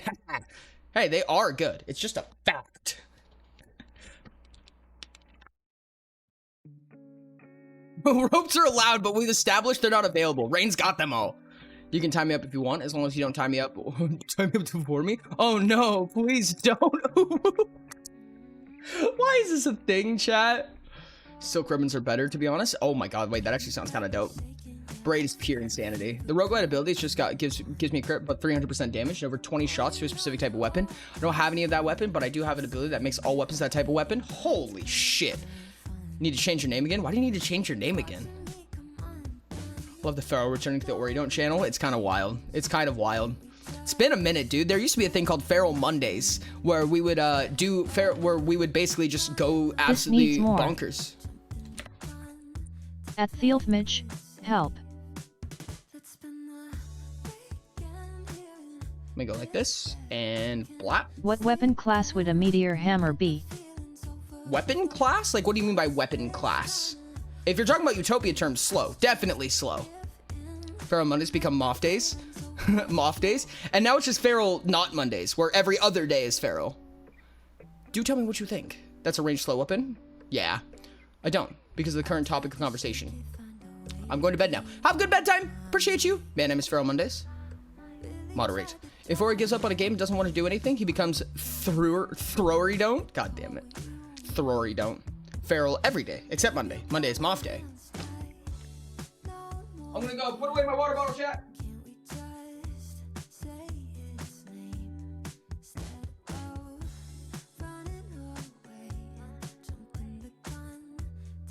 People who are good with a meteor hammer can hit faster than you'd think.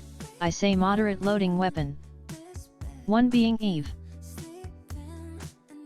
At Thier Headless Welda asterisk. But the feel of silk is nicer once you're experienced with restraints. Meteor hammer is understandable. I need to look up a meteor hammer. Let's look up a meteor At hammer. Ashton PYR, it used to be so much worse. You don't understand. Something. Oh, dude, it used to be if so much worse. If there wasn't a 60-day cooldown attached to it, I would think about changing it. Chat, I'm gonna give you Blunt force rope dart. I'm gonna give you a glimpse into a dark Oridon history. It At used to be Sherbert_plays, you that could certainly say that. there were shirtless redeems, and instead of getting milestones for femboys, you'd get milestones for spandex. The Oridon history goes down a lot of weird rabbit holes. Don't worry about it. I remember. Oh god, actually, this doesn't need to be a conversation. This doesn't need to be a conversation, chat. I'm so good. Nocturne vibe, real. I don't know. I'll just use whatever restraints the other person prefers, real. I walked away. What was the question? What was the question? You'll have to send it again. Milestone for spandex is a great statement. Yeah, spider don't. Yep. Oh my god, Sherms, are you there? Latex. It would have been. It would have been if it got any worse. There used to be a redeem. There used to be a redeem where if it was redeemed 1,000 times, there was a big old Ori fans meme. It never happened. And it wasn't, no. It was a dark time, chat. We had the ability to raw eggs. Yeah, you also had the ability to raw eggs. That's right. Spider Don't was terrifying. Shivers. Oh my god, the Ori fans. Kill the Ori fans with fire, chat. Ori Don't hot tub stream win. I would actually love a hot tub stream. That'd be so much fun. I remember the Ori fans. Unfortunate. Orion spent the whole stream sitting Gus reasons. Don't even talk to me. Don't even talk to me. Sighs disappointedly. So maybe we aren't in the worst timeline? What does that mean? At Their Headless Vi, I'm so happy I did the eggs plus hot sauce twice Raw asterisk dogs, before hot it got dogs. removed. I bet I did the eggs to the hot sauce twice before it got removed. That's fucking insane. I have a question for God. How does the chat end up devolving to this every time recently? Because chat's going Pharaoh. Because chat's been given the chance to go Pharaoh, and chat's gonna go Pharaoh if they can. Partially because also in a tired state, I'm a lot less restrictive, and chat will go as Pharaoh as you let them. Hot tubs are best in the snow? I don't think I've ever tried that. Returning to our roots? I feel like I'm the only voice of reason. That's actually a funny thing, chat. This is a compass thing. Your fault for forgetting important parts of superhero. At Sky_Heights correct.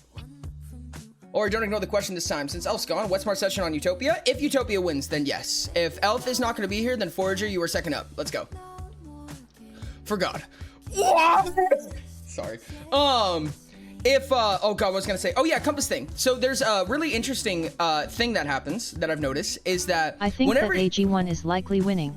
When we've talked about how you can be parallel compatible versus facing compatible. At 614, that was before I showed up. I oscillate between reason and chaos like a metronome. That's actually phenomenal. If you have parallel compatibility, which basically means that you guys are similar or the same compass People mapping. should vote Utopia. I've wanted to do this for Ori for a while. It seems often that you will consider them normal, right? And I call this an accent because kind of how like if you speak to somebody who's from the same place as you, it sounds like they don't have an accent. Similar to how you can't smell yourself, you know what I mean? But in reality, you just have an accent that you're used to. The same seems to happen with compass dynamics, and this happens in media, which is really funny. So, for instance, if there's a character looks insulted in Automaton. Looks insulted in Automaton. If you have a hyperbolic media character that matches your archetype, that is written like your archetype mapping, that person will feel normal to you. Like they'll feel like they're just normal in a hyperbolic world. And it's really interesting because it's happened a few times. Now, a lot of characters don't map. For instance, static characters are probably closer to a root or a super archetype only.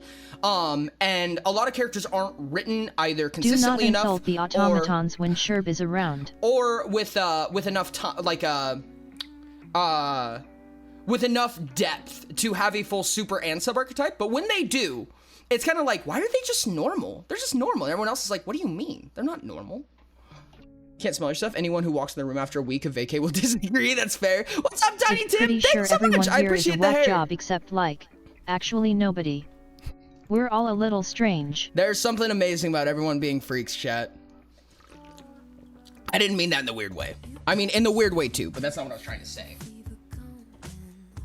I just can't smell. Honestly, that's fair. I feel like I wouldn't relate hard-written hyperbolic inquisitor. Yo, honestly, hold on. There's an example of this. There's an example of this, and I think it's really funny because it doesn't feel like it. But Mashal, Magic and Muscle. There's a character in there that is very, very inquisitor coded, and I would love to see a reaction to that. There's no normal, there's no center. But there is an average, right? There's an average line, quote unquote. But there's multiple average lines, which is what makes it harder. You know what I mean? I'm not a cult leader, chat. Guy614, it's true.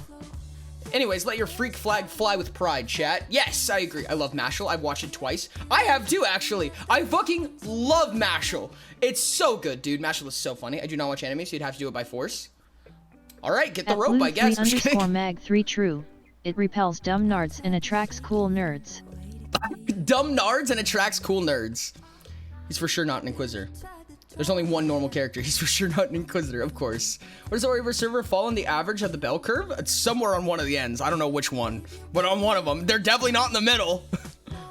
Or you have a ton of nerds who worship a magnetic needle. You have a cult? No. A magnetic needle? It's not a cult, chat. It's not a cult. Add in about a minute, chat. It's not a cult. If it was a cult, I'd make a lot more money. That was a joke, chat. That was a joke.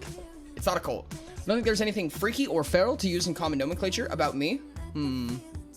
Disagree. In words of Timmy Trumpet, got that freak flow, freak show, welcome to the circus, and that's how it feels here. That's so fucking funny. Don't worry, darling. I know how to use the lasso. It's a cult on time. It's not a cult! It's not a cult! We've always been a cult. It will always be a cult streamer. It's not a cult. What's that about the Oriverse and the bell curve? Jen question. Someone asked, where would you put the Oriverse server on the bell curve? Shush, like, this no, is a cult. nondescript, the bell curve. And I said on one of the ends. I don't care what bell curve it is. It's on one of the ends, and I don't know which one. You made at least 3 types of metal. We're talking about the fact that no one here can be considered normal. No, that's fair. It's not a cult. Don't shh me. It's not a cult. I'm part of many cults. This is very cult for the parts of me that didn't fit the rest of the ones I'm in. Jesus We're not Christ. even on it, home slice. We're not even on a home slice. Cult. No, not cult. We back? Don't start a vote without me? Okay. Oh, we'll get back soon, because if I start the vote and you're not here, it's your fault. We're extreme no matter what? Yes, correct. Oh, the bell curve? Or what would the point you are making in order to disagree with me? Good question.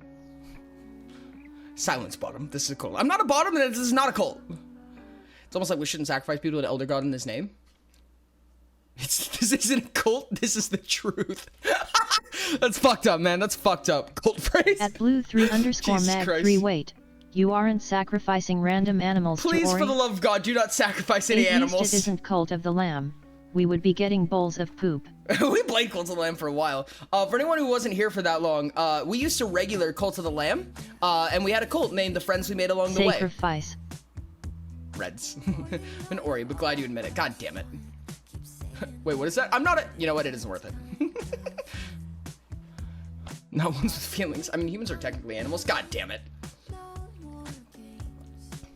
I mean, okay. Don't sacrifice in my name. Don't sacrifice generally, contextually, I can't. Taught in my hands asterisk. I can't think of an instance where I would condone that or where that would be a good idea. So, tentatively, I say don't sacrifice in general. But more importantly, don't sacrifice in my name. Have you seen Cult of the Lamb shorts? I've seen a few of them, and I think they're fucking amazing. Chat, hands up for ads up. Wow. Who said I was disagreeing to disagree?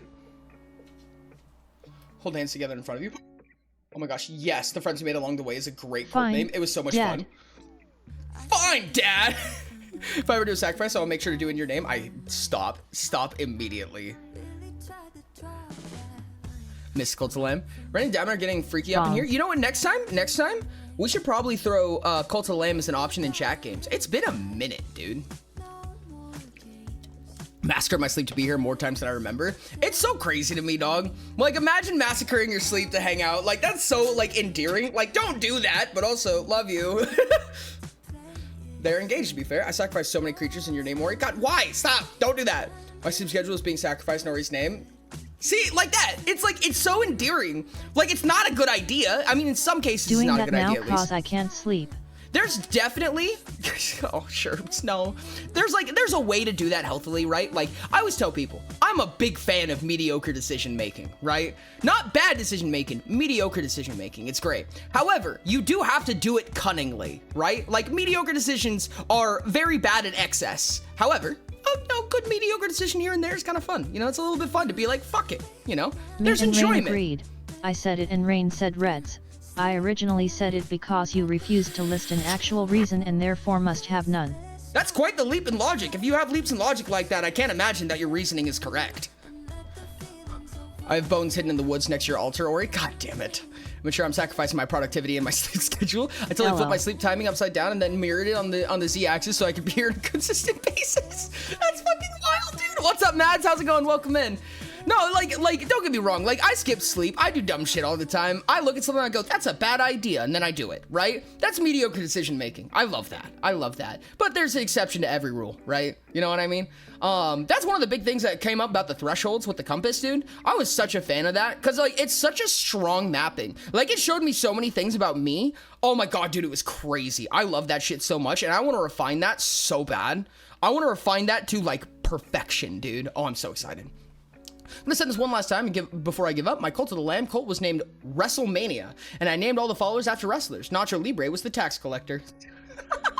That makes me so happy. Sometimes it's Haggett, whatever.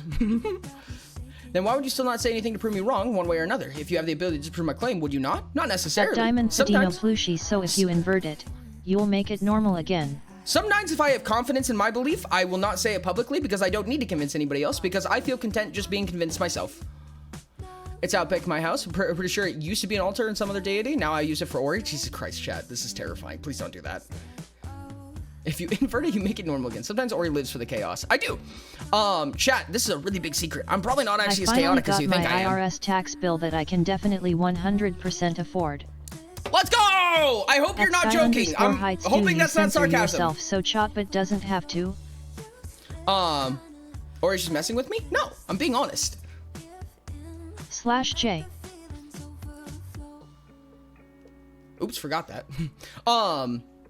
I like chaos, but I like planned chaos. And this is a really weird way to say this, but it's why I say like really messy boxes in a really organized fashion, right? Like you have a perfectly organized filing cabinet, but inside is a bin full of random shit that wants to explode, right? It's just boundaried chaos. You know what I mean? That's the way I like it. Like I'll have a very reasonable schedule with how I do things, a plan of attack for my entire day, but within those, I'll have a 3-hour block to be a fuck ass. You know what I mean? That's how I run things. Just finished my second Utopia mission where it was a hard raiden mission and claims he made it out very wounded but alive. That's the best way to make it out. What you would have considered freaky or feral about me. Maybe one day. At Reichset 404 it is not a mess, but you understand it all. And that's kind of the goal, right? You put limitations on it. You say don't exit these boundaries and then you just throw a bomb in there. Sometimes it gets outside, but you know. Makes slightly more restricted boundaries so that you can have a little bit more leniency. Oh, that's a sauce speak. You have returned. Welcome to return. All right, chat. That's 1 minute of sauce speak. Tiny, one feeling that felt that wasn't golf-related rage. Golf-related rage is so funny, dude. That's fucking iconic. Tell me something you feel. Ty has 2 emotions: rage and Ty. We sacrifice animals to Ori, but it's literally in Minecraft. I still don't like that concept. You make a boundary and you just throw a bomb in there. I'm laughing. Hold on, wait, are we in screenshot territory, chat? We might be in screenshot territory. Whoop. We love our near-death experiences. Ty, name one feeling you felt that wasn't golf-related rage. Okay, I think we're in screenshot territory, chat. Hold on, let's open up Photoshop. Oh, we have Photoshop open. Wonderful. And it was the previous screenshots. There we go. There we go. I think we start at we love our near-death experiences and we end at the Forager 56 accurate. We can end there. I feel like there's some funny shit there. You make a boundary and you just throw a bomb in there, cry laughing. And then there's a shameless plug in there, chat. That's perfect. Oh, love our near-death experiences. Yes, exactly. Let me go ahead and export this real quick.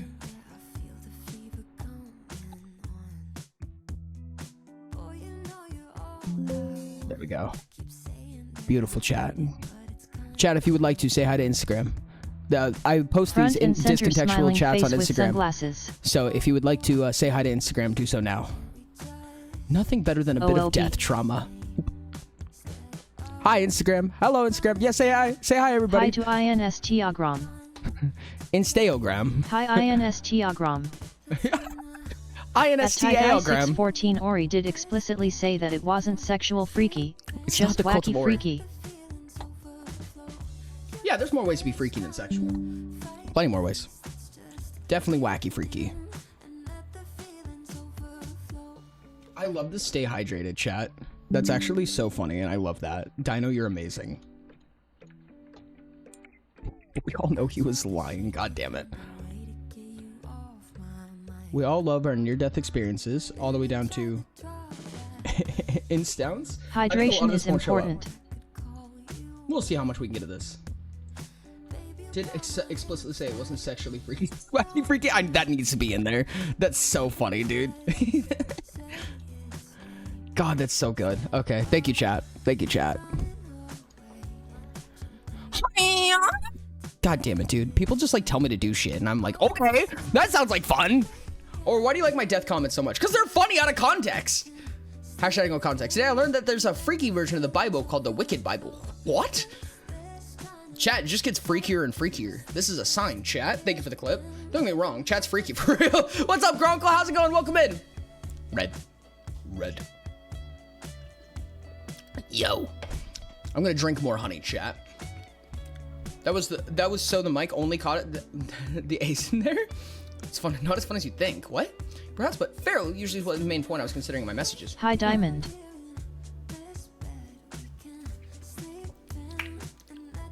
Ty, I would consider you an unusual expletive of freaky and or feral. Like a tame form of ferality. I'm not red, I can't just match anyone's freak. No, you come in with your own freak, you know what I mean? Everyone comes in with their own unique freak, you know what I mean? That's how I feel about Ty, you know? Like, I don't feel like you are traditionally freaky or feral, but I still think that you still match that clause. I out-freak everyone. Out-freak everyone. Took a death How experience, though? I've been there and done Put that, it trust in me, it's words fun. so I know have what you to any parts of the change. School of Prayer and Miracles? I have not. Or he drinks the honey, no. Same way I drink unsweetened molasses, I fucking love that. But a word so I know what to change. No, because I don't think you should change it. It's a part of you, dog. Just be you. Oh, not the dehydrate, fuck. I need like a cup of salt water. I need like a cup of salt water. I'll take a sip of that every time someone gets dehydrate. Well, I'm feral in the traditional sense, but I think we could pull it off if you tried. Yeah, exactly. What's wrong with being feral? What's wrong with being feral or freaky? Thought of something. I have a strong feeling next session is going to be a shopping spree. I'm intrigued. I don't mind a shopping spree. Must avoid combat missions so I get away in more than 3 DHP. That's monarchy terrible. bet. Trick is to match it, and then go a little bit higher, and then they'll match you, and it goes forever. That's the goal. That's like the red combative cycle, right? Is you be like, I want to make you better. I want to make you like incomprehensibly and altruistically better in every way that I can, so that I can beat the shit out of you until I can't beat the shit out of you anymore. And then you'll beat the shit out of me, and then you'll make me better by me trying to beat the shit out of you. And then once I'm better than you, I'm gonna make fun of you for it, and then make you altruistically better. So on and so on, forever and on. Go ask for help throughout the treasury of healing items, dude. We did promise to Yushin some pastries. True. Ty is freak, but not in the usual way. He's freaking in the way that he's opposite of feral. Freak is horseshoe. Feral is line. Or just misreads my message and then ignores when I correct them, so I seem red. I don't do that on purpose, but I'm glad it comes off that way. Red relationships are just punching each other. It works. It works, chat. Or quit making sadistic masochist stuff. I'm not. What do you mean? You should be you, but in back case from you watering my try to plants. be Welcome back from someone watering else, plants. you should probably be Keanu Reeves. You should be you, but in case you're not, you should be Keanu Reeves. Impossible, you can't beat the shit out of me. I'm too powerful. I've never shit in my life. I had this conversation the other day, got told in extract terms, Forager over here. They use my real name, I'm not. Forager over here is the freaky as in terrifying. That's it. Forager over here is freaky as in terrifying. That's it. Or just says, I say what he would say. What? Such a confusing way to say it. God damn it, London. I mean, share a first name with the guy, so I'm like 10% of the way there. Let's go. Easy peasy. I don't want to be me. I want to become a fish. I don't want to become me. I have bones. I don't want bones. Keanu is one of the very few people that give me a constant stream of faith in humanity. That's actually kind of wild. I don't know very much about Keanu Reeves, I'm going to be honest. I'm curious if the clones have near-death or death experiences as of recent. Interesting. Okay, then you can put a definition At to the use freaky Forager or feral. 56, Then many Ori. of my friends IRL were convinced I was like Ty, an unfeeling robot. It doesn't transfer well over text. No, it doesn't. It often doesn't. And sometimes it won't transfer well over voice either. And that's kind of the nature of it, right? Is that freaky and feral. Okay, so freaky is more of I believe it was Ashton who said it, but it's more of like a spectrum, not a spectrum, but like a color wheel, right? Like there's a lot of different types of freaky, whereas feral is more of a spectrum from like point A to point B, right? Ferality is kind of like a, I want to argue chaotic, but it's not quite that, right? Feral can also be rebellious. It can be opposing, antagonistic. It can be any number of things that basically says that you push away from the average line, at least in my opinion. Feral means that you do what is unexpected in comparison to the average of society, right? And in that sense, I would say that Ty is very feral. My boyfriend's friends all think they're super monotone.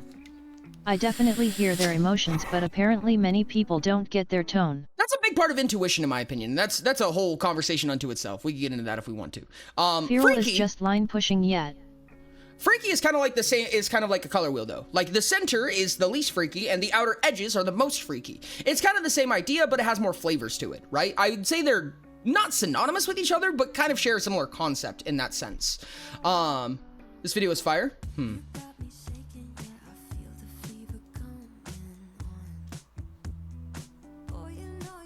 I'm scared. Felt that so much. I feel like I'm monotone. And no, it's fair. And again, you know, we can't hear our own accents and yada yada. Distance from place rather than distance along axis. Exactly. What was the video, Rain? Did you click on it? Are you feral? Are you feral? I wish to be more monotone. Why is that? Out of curiosity. I feel like that's kind of slightly more freaky than anything. Is it literally a video of fire? Is it? No, but fear. Oh. Yeah, you get, okay. Oh, I know that I'm rather expressive. No, that's completely fair. There's always a radical to every possibility, right? One of the things that I say is that a lot of times when it comes to like reading expressions and emotions and things like that, oranges seem to reverse engineer body language, right? So they'll take body language and they'll put it into something that that's easy to recognize for them. I try. There's a 10-hour video called Brain Fart. That's kind of funny. Are you blood-curdling screech feral or heavy breathing feral? Whoa. But when it comes to like oranges, you'll reverse engineer people. You'll take apart. You'll be like, okay, out of these 3 separate events where these people felt these 3 different ways, I noticed this one expression being the same. So this one expression means this. And you'll break it down into smaller pieces, put all that back together when you're in a room. And again, because of that reason, a lot of times, you know, a lot of social stuff can be very taxing.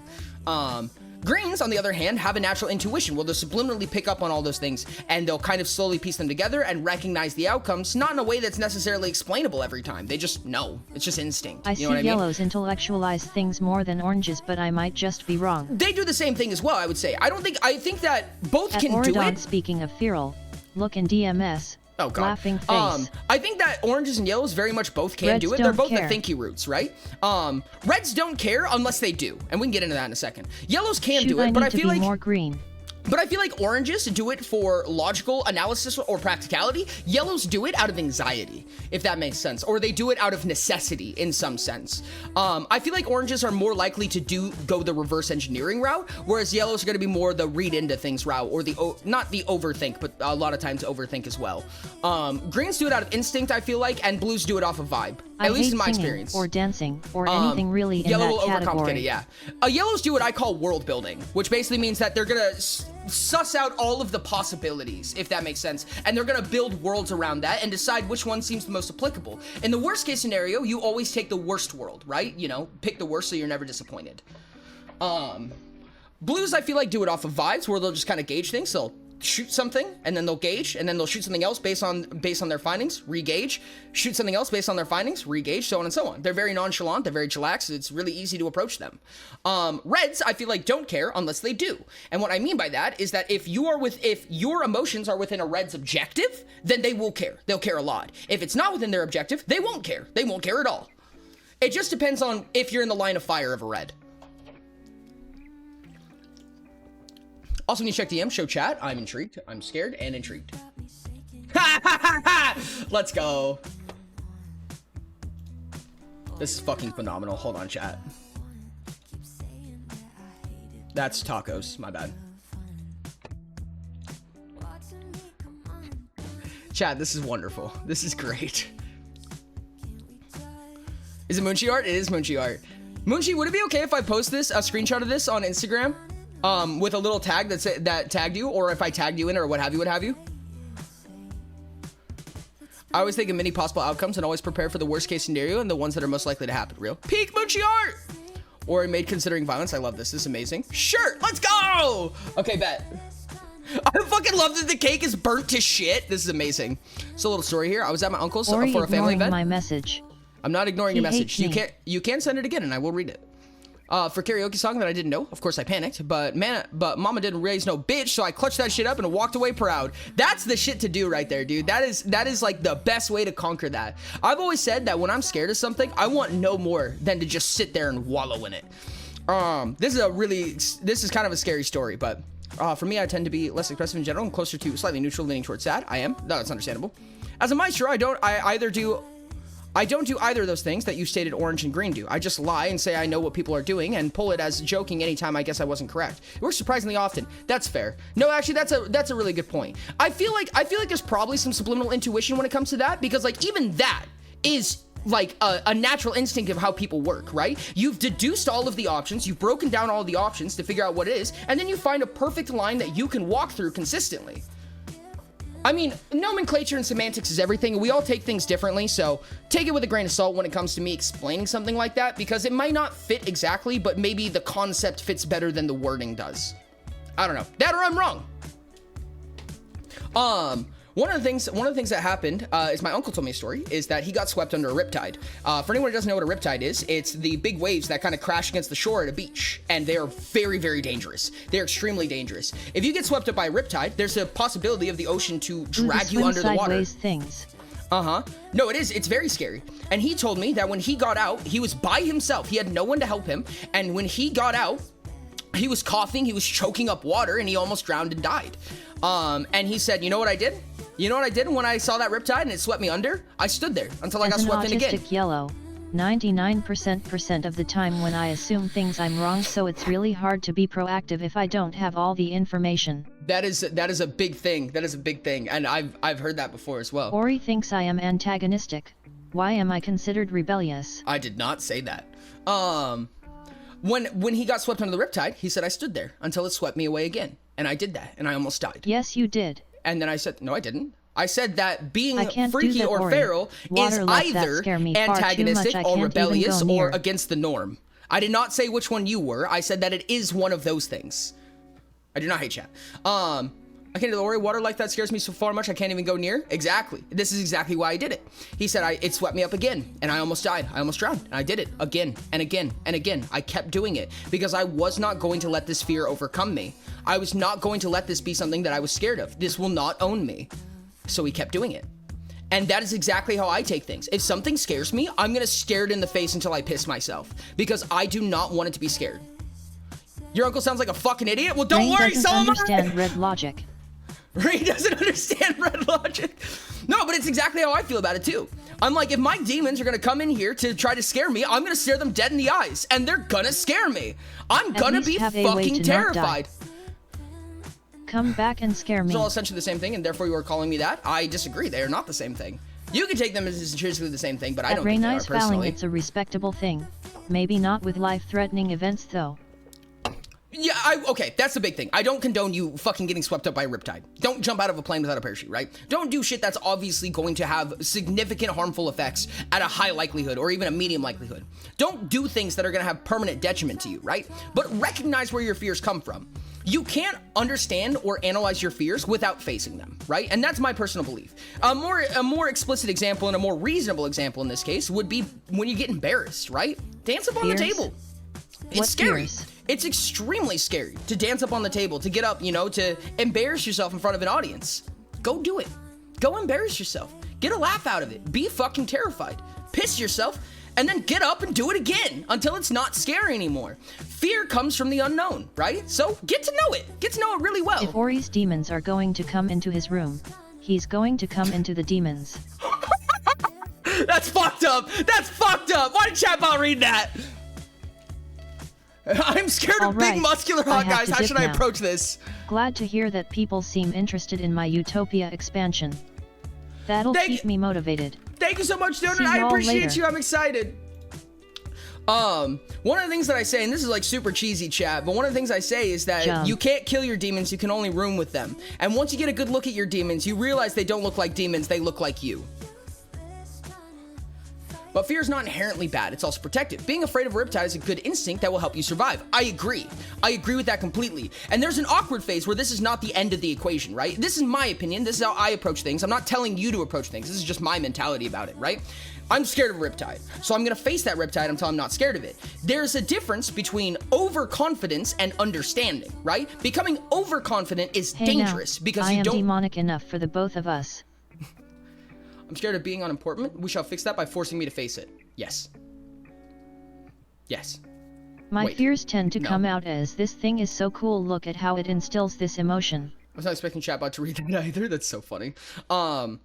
Being overconfident is dangerous because now you're failing to recognize the danger that it holds. However, there's a way to break it down and recognize the situation with more granularity. You know what I mean? Where you can understand better why it's scary. So that way you don't create these branching fears that come off of it. If something reminds you of a riptide, it might scare you. Not because you mean to, but subliminally, because it reminded you of a riptide, right? For instance, like this is a dumb example. I'm not saying this would actually happen, but for instance, a wave pool. A wave pool might scare you because of the time you were traumatized by a riptide.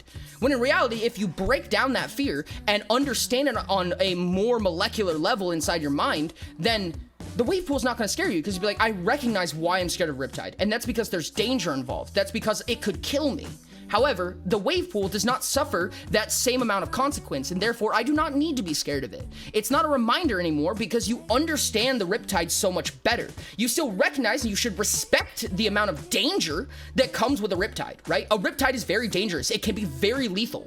However, things that look like riptides are not necessarily riptides, and having that understanding to me is power. Fair enough. Law, I won't post thrice. Universe will be quick and many. Ori, Uh-oh. I am scared of receiving 10,000 bounty tokens. Oh, well, let's help you face those fears, Ty. If it's not on the line of travel, it's irrelevant to a red. Yellow takes everything into account. Blues take their immediate environment. Orange pick and choose what to consider. Purples take what they expect. Greens don't know what they take, but they take enough for what they need. That is exactly how I would word that. No, that is actually phenomenally stated. Was that what was that, Grunkle? Overconfidence versus fear is like how I imagine constructs feel pain. It's there, At but more Ashton bearable than PYR, organic dear pain. God, Yes. I've taken everything and sorted in my head. Am I actively training against my yellow desire to not shrink down plushy size At and hide? Diamond Dude, that's Padino actually so Blue real. she felt. That's actually one thing. I personally have a trained pain tolerance. I'm extremely pain sensitive, like genetically. Most anesthesias don't work on me, or don't work on me. They are very reduced on me. When I went to the dentist, they literally couldn't get an anesthesia for me. Like, I could not get one strong enough where I was going. It wasn't a full-blown dentist, it was a college dentist, and they still had lidocaine, right? Which is a very serious numbing agent, and it wouldn't work. I could still feel everything that was happening was excruciatingly painful. I have a very strong pain sensitivity. Tattoos fucking suck, dude. They really suck. I am very sensitive. I have sensitive skin, I have sensitive nerves, I have sensitive everything, right? But over time in my life, I've done my best to reduce my Then why would you get increase tattoos? my threshold of pain, because I like them. I like what they're a symbol of. I like what they mean. I like their aesthetic. I love tattoos. I'm not a masochist. I have spent a lot of time in my life trying to increase my pain threshold because I want to recognize when the alert is there and what the pain is trying to tell me, but I don't want to be owned by it. I don't want my pain to decide things for me. I want to be able to make a structured decision of what I want in the situation, regardless of how bad it hurts. I want to take the pain as an alert, but I don't want to take the pain as a decision for me.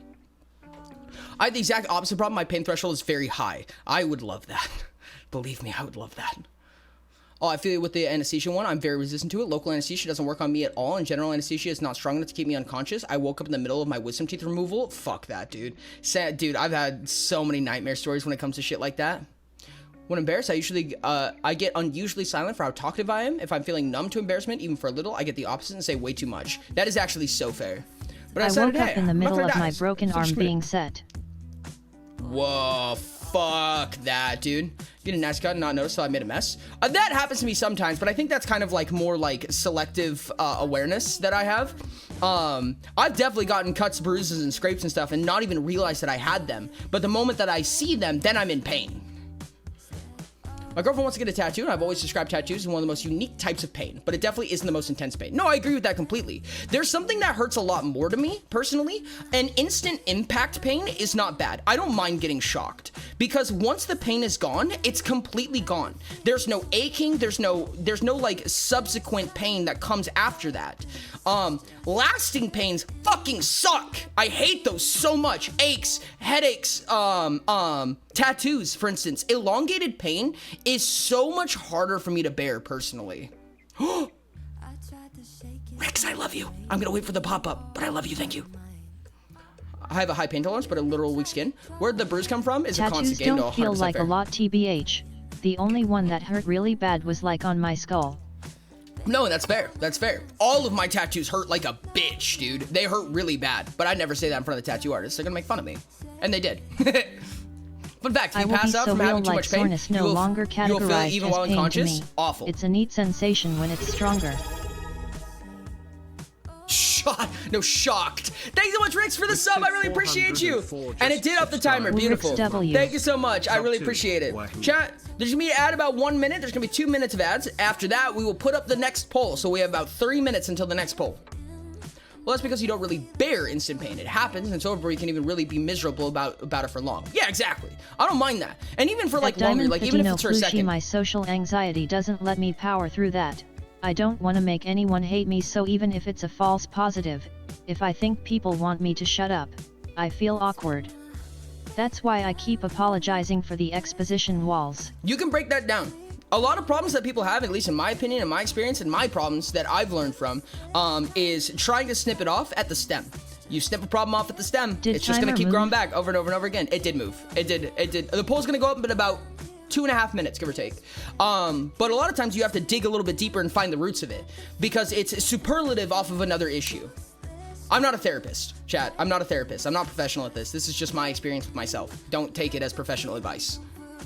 When fairly close to my chest plate, the feeling needles suck balls. Yeah. Whenever I get a shot, chat, whenever I get a needle, I always watch. I just sit there and watch it. I cannot look away. I don't like looking away. I could look away. I just don't like it. But whenever I get like a needle, a shot, or, you know, a immunity, or a, what are they called?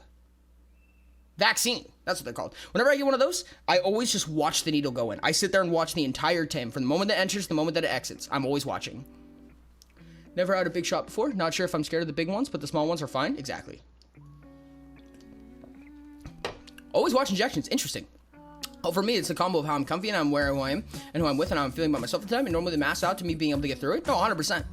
A lot of problems that I've seen with people, at least in my experience and from what I understand, which take with a grain of salt, of course, is generally self-fulfilling, right? A lot of, you know, things that bar us from doing the things that we want to do are self-fulfilled prophecies, right? We don't believe that we can do it, so we can't do it. You won't do something you don't believe you can do. It's not, you just won't, right? You are your own concrete box. Concrete box is a really common thing I see with yellows. Yellows especially have the concrete box where they kind of give themselves this self-fulfilling shell that prevents them from expanding out of it because they're either scared of the outside or scared of their impact on the outside.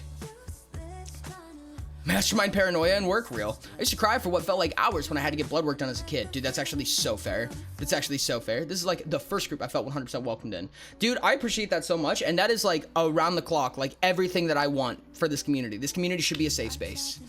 What is the concrete box? The concrete box is basically a self-fulfilled snow globe, right? You put yourself inside a box and reduce your own potential because you're scared of either the way that people will affect you outside of it or the way that you affect other people outside of it, right?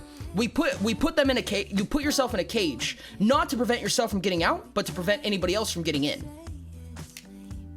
I don't mind needles or shots or anything, but I cannot watch the needle go on or I'll freak. Interesting. I just hate the feeling of the needle and being inside my body. It's like, I've got shots, high pain tolerance. My body is not. I've gotten shots 4 times. Each time my veins vanish. The second needle comes close to my arm. God damn it. Thank you for the community art. Went to a rope course, climbed easily with the most terrifying obstacle I've ever touched, nearly died at one tenth of the way through, but finished it sweating and panting from physical exhaustion. Worth it to face the fear. I agree with that personally. I've gotten used to needles being on it for so long, Lamau. Weekly shots, fair enough. Ty, you have the thickest concrete box I've ever seen in my life. thing that gives me the ick is the thing in my eyes. I'm so bad at eye At Ray drops. Nice Oh, that's actually Fouling, so guess fair. I'll be used to needles whenever the heck I start Also, even. placing my gift sub, Lumao. Back now. Welcome back! Why? Guess I'll be used to needles whenever the fuck I start them. I want to see deoxygenated I feel blood outside like my I body. don't have a box. As a kid, I got an injection at the doctor's office. I was 5. The NP stuck me in and it fucked up so bad I I soaked the usually ceiling, don't floor, feel walls, and patient needles, bed in an but incredible amount of last blood. week when I had to Holy donate blood, I felt it shit. because it was placed wrong. It was weird. Yeah, Ty, you have one thick fucking box. I usually don't feel needles, but last week when I had to Whatever donate do blood, I you felt like mean, because of Ori? the place wrong, I it do was not weird. live Oh in my a god, dude, I box. hate it so much. You absolutely live in a box. A metaphorical box, but a box nonetheless. Ty has a cinder block. Ty has made a home out of a cinder block. Yay! Okay. Let me go ahead and throw up the poll, chat.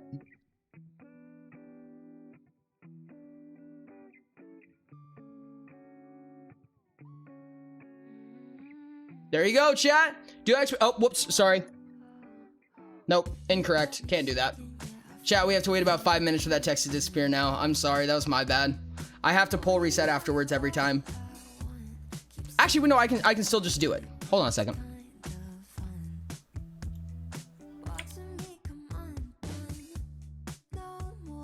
Did anybody actually vote? Oh, people did. Yep, I have to wait. I have to wait. Let people's cooldowns go away. Okay, move my arm because I felt like I moved too harshly. The needle might poke something inside. It wasn't pleasant. I've had that before. I've had that with an IV before. That was terrible. Can we do the party games? If it's voted. That's before. But why do you have 3 polls set up on stream? Why? They're all different if purposes. you wait like a minute, then they can vote at the end, right? Yeah, kind of. I think I'd rather give them the ability to vote at the beginning if I had the option, personally. I have 3 different polls because they all function differently. Normal chat polls have a different presence that shows up in chat. Obviously, it does not show on screen. It only shows in chat, and I use that one the most rarely. You can also use channel points to influence those. So if I need something that's channel point influenced, I'll usually use the Twitch polls. The standard poll, which is the one that I used earlier today to choose the game, it has a better on-screen presence, has more versatility, and I can have more options in it. Normal chat polls have limited number of characters I can use, and you can only have 5 options, which I don't like. This poll is weighted by XP, and that one's that way for a reason, because I want it so that the time that you spend on stream has more impact with the way that you vote. It was specifically designed just for that. So that's why I have 3 polls. Why the poll options on screen? Because the way that this works is when I cancel it, the text goes away on a timer, but the bars go away through commands. So I have to wait for these to go away, and once they've gone away, I'll know that 5 minutes has passed.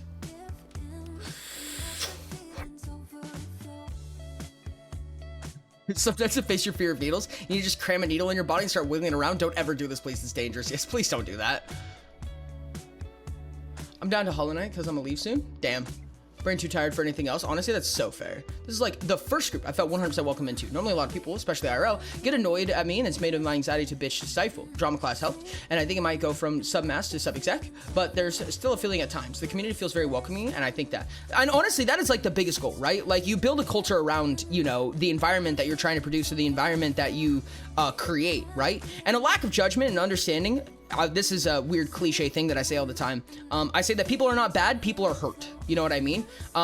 There's no bad or good, there's just inputs and outputs, yada yada, a bunch of whatever bullshit. But the point is that people do things for a reason, right? What's and sometimes made a that reason grenade explode with other communities has helped me a lot here. That's actually amazing, honestly. And this is what I love to hear. This is absolutely what I love to hear a lot of the time. Because it's important to me that everyone understands that we understand. High key, I don't know what it is about this place in particular, but I've never been so driven to interact with a group of people before. I love that. I have not heard your recent Compass theory. Please tell me more. It's important to understand that at least I, and predominantly a lot of the community from what I can see, recognizes that people do things for a reason, right? And sometimes that reason is outside of our control. You're not a bad person because you're different. You're honestly a better person because you're different. That's what makes you unique. That's what makes you cool. And we all recognize that it's a freak show, dog. We're all weird. That's okay. And some of us are normal, and that's weird. So you're weird regardless. Sorry. Independence and expression is a huge part of why we're here. Bridge. Save me. Also, that's awesome. I love this place too.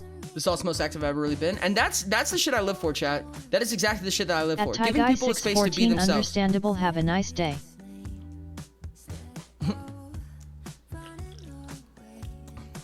My Discord account. I've never used that shit before. I never used Discord before this either, actually, funny enough. That's a big thing, right? Give a space for people to be themselves with no negative repercussions, right? We are naturally like very primal creatures in a lot of cases, you know? When we don't have any form of practice to go above it, we will become primal. One of the things I say that helps me personally, and again, this is not professional advice, this is just I can be as red as I want here. I usually only show my blue. That's actually wild. This is my personal opinion, the way that I see it. This is not professional advice, but I would say that when we get traumatized, that little portion of us that got traumatized does not grow up. It stays stunted, and we have to process that trauma in order to give that small childlike version of ourselves the room to grow again. And I feel like it's very important to let people sometimes just do what feels like mean and rude things. Like, yes, if you are mean and rude to people, a lot of servers would just ban you, right? But I'm like, there's a nature to giving people that space to lash every once in a while. And again, there's room for everything, but we're all weird. We all do dumb shit. We all say things we didn't mean to, yada, yada. It's who we are as people. We're not bad, we're hurt, you know, yada, yada. It's getting a little bit more into the woodworks than I meant to, but that's my personal philosophy about things. One of the good parts about Koichi Himawari is, as per tags, is MHAB. It doesn't if we judge ban villains at all. People for being mean, I would be so far gone LMAO. And is even willing to work for the form of villains without holding a grudge. Or I do not like it. Let me go back to what I used to be like. No. I like you, Ty. I'm sorry. I would be in the top 15 soon. Woo! Oh lord, if we ban me for being mean, I would be so far gone. Like a person is red leaning yellow, but they feel very non-green. They're likely less social than a person who can relate to all endos. No, and that's fair. Like, as we said, I think that makes sense to an extent. I think there's an interesting way that a red yellow can feel green. Not necessarily because their approach is the same, but because the results are the same. And that's what can make it really hard to tell. People who are red leaning yellow can feel very green in the way that they go about things. And maybe it's the reverse. Maybe it's different results, same behavior. I don't remember. I'd have to look at it again. I think it also heavily depends on the trauma. Some traumas is the opposite and forces people to grow up way too fast in a flawed and damaged way, in my opinion. I agree with that. I think those two things, oddly enough, kind of coexist with each other, right? So for instance, an example is being forced into responsibility at a young age, right? That is a trauma that is, first of all, making you grow up too fast, but also that younger version of yourself that held the responsibility will stay young, and you will consistently take on responsibility that is too much for you to handle. Because that portion of you that was young and not ready for that responsibility stayed young and over-responsible. At least that's the way that it visualizes in my mind. This is a visual hyperbole, right? And this is just the way that I visualize it. This is not designed to help everybody. This is just the way that I see it. It's an analogy that helps me personally. And this is one of the reasons why I say that our demons don't look like demons. Our demons look like us. Specifically us, but younger. I have a lot of green similarities despite being yellow, lean red. Yeah, no, it happens a lot, at least in my experience when it comes to like seeing people. Like when you have a yellow leaning red, you might have someone that's extremely talkative and social, but they might be doing it because they're anxious, not because they're instinctually feeling the vibes out of the room. You know what I mean? The way I act is rarely intended to be hostile, but can come off as hostile, which leads to people online not liking me. Ironically, IRL, I've never had this problem. No, and that's fair. And that's something that, at least Little for me personally... Chori. Dear God, child Ori, Chori. God damn it, I don't even want to talk about it. I know that a lot of people can come off very abrasive on the internet. Like, that's just the internet in a nutshell, right? The nicest people come off mean because it's just how they communicate. You know, there's culture shock on the internet. You get a lot of people from a lot of different places who act and think and feel very differently from you, even if they feel, act, and think the same, which is weird and hard. And that's just part of the barrier you have to cross in order to get to know somebody. Also, trust me, there was a couple things that have made my recent trauma flare up that I've often said when it happens. But being able to push through it because this is a community I want to be in has made me more resilient to it. If I didn't have, I would have left like 4 weeks ago. And I'm happy that you're here. It's really cool that you're here, honestly. I really love your input. I love all the things that you bring to stream. I get excited when you come to stream. Like, I'm really excited to talk to all you guys. I really love talking to you guys. This is a very, very fun thing that I do. People, but sometimes it conflicts with my nature of being kind. Dude, so often I'm just straightforward and people accuse me of being a bitch because we all see it different ways. That was kind of the nature of why the cups exist. Did I miss something? I've never been seen as abrasive? Did I do something wrong? Did I just heavy acclimate to internet culture? Hold up, did I miss something? No, not everybody's abrasive, but sometimes people are. If you're straightforward, people can take that as abrasion. It's not necessarily abrasive, it's honesty. But that's part of why the compass is there, right? Because different exos will see bluntness differently, right? Like oranges can be blunt, but they're going to be blunt selectively. Purples will often be blunt because it's the highest practicality. Blues will often be the least blunt because it's the least social, right? It's the least socially enforcing, quote unquote. I don't know the correct word for that, but you get my point, right? And if you're blunt to a purple will be like, yeah, no, I would do the same thing. If you're blunt to an orange, sometimes they'll be like, I see why you did that, but maybe that was a little much. If you do that to a blue, they'll be like, why? You know what I mean? Not in every scenario, obviously. I'm being grossly oversimplified. Yes, straightforwardness is very much taken as abrasion. I mean, I do that, but I remember that like, hey no, they're not being mean. Relax you nerd bonks myself asterisk. Reds can impound this even further by being opinionated. Greens can also be opinionated. Or reds are more like actionably opinionated, like more opinionated about the way that you do things. Greens will be more opinionated about the way that they feel. And yellows can be more opinionated, but more quiet by nature because of their thirst or curiosity, right? Their thirst for knowledge or their curiosity. So if they feel like them saying something will oppose their ability to learn something, then they often won't say it. So yellows will probably be the least blunt a lot of the time. At least in my experience. And I mean, there's a lot of different ways you can spin this, your sub-archetype, everything, yada, yada, yada. And again, I'm not a professional, so I don't know. Anyways, next poll.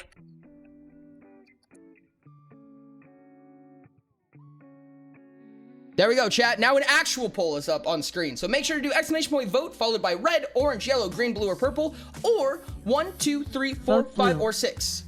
Vote purple. Blue votes blue. This is amazing. Woo! Oh wow, big numbies, chat.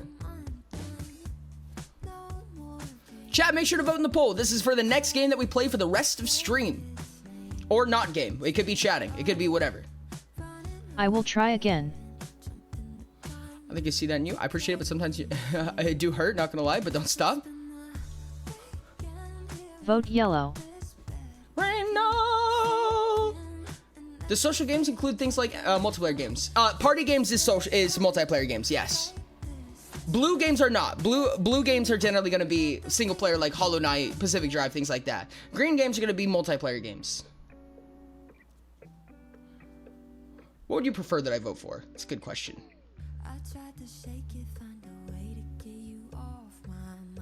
Work and chatting both sound pretty dope right now. I'm going to be honest. I could get down on a solo game, but I think work or chatting is probably more preferable. I think I'd actually prefer a party game At over a solo game, honestly. No cry, you do good. Pacific Drive enjoyers voting. So yellow, green, or purple. At Nice Fouling, we love bluntness. Specific yellow or green. Sometimes it's like you got hit in the face, but it's never a bad yellow thing or purple. to have. Second place is green. Fact. Do I vote for work or chatting? Ty, I'd say purple, just because it's the lower one. Oh, okay. No, I don't mind. I don't mind, chat. I'm fine. I'm good enough to do whatever. Ooh, work is barely inching ahead. Ori is working. Ori is working. This is what we're going to be doing for the rest of stream. So, for instance, if you vote red, we'll play Minecraft. Assuming if red wins, we'll play Minecraft. If orange wins, we'll play Utopia. If yellow wins, we will stay in the just chatting screen. If green wins, we'll play a party game. If blue wins, we'll play a solo game, such as Hollow Knight or Pacific Drive. And if purple wins, we will work on the Adventurer's Guide, the first expansion of Utopia.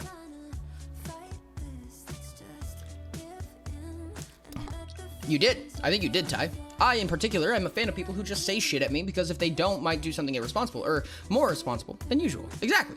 And I mean, there's a give and take to everything, right? Because, like, for instance, like, the ups and downs of everything, right? If you're blunt with somebody, if you say something very bluntly to somebody, especially if they're not in the headspace to take that, then it can drive down their emotional threshold really hard, and it can be really hard on them. Or if they misinterpret it, then you have that same passion and fury that comes with blunt communication, and it's going the wrong direction now, not the way that you intended. That's nobody's fault. That's just a loss in translation, right? Ups and downs to everything. Bluntness is just more power behind your words, in my opinion. You're the best little kite clanker. Oh no. Something chill. Can you make it so that whatever you vote for, you get transported to an alternate reality where your choice wins? I would love that. Chat, do we have a machine for that? I'll put that on my throne. For now on, I will just vote for whatever you want to do so that we still have a say without voting yourself. That's actually really sweet. I love that, Ty. Thank you. That's why I tell people, like, hey, if I'm being a fucker, tell me I'm being a fucker. Last thing I want to do is be a fucker when that's unwanted behavior. And I mean, that's kind of the hard part with stuff like that, right? Is that it's never that simple. It's never so easy. It's just be like, tell me when I'm doing something wrong. Because, you know, like for me personally, if you're doing something wrong to me, I have a threshold of how much I'm going to take before I say something. Because I can deal with it. I have a lot of room to deal with it. I have pretty thick skin, chat. So if it's not really phasing me that much, I'm probably not gonna make a fuss about it because I'd rather just have that than the tension of saying the words, you know what I mean? Sometimes I'm just too lazy. Sometimes I'm just too lazy to say something, you know what I mean? Sometimes kind of like, it's just part of them, you know what I mean? Sometimes I want to deal, sometimes I feel like there's gonna be intricacies involved, whether there are or aren't. I don't want to deal with the hyperbolic ones that I produce in my mind. And sometimes I'm just not in a good enough headspace to say something. Or I could say something wrong. I don't know. So telling people what's wrong with them can be difficult for me a lot of the time. It's one of the big reasons I'm a pushover. I'm a pushover by choice. I mean, kind of. Like, I was a pushover by nature, and then I became a not pushover, and then I went back to being a pushover by choice. I like telling how it is as well. Oh yeah, I always try to make people understand I'm never serious. I'm joking. I don't believe anything I say, so you shouldn't either. But that often fails. And that's just kind of the nature of it, right? And that's always another thing to take into consideration is, you know, every joke has a little bit of truth in it.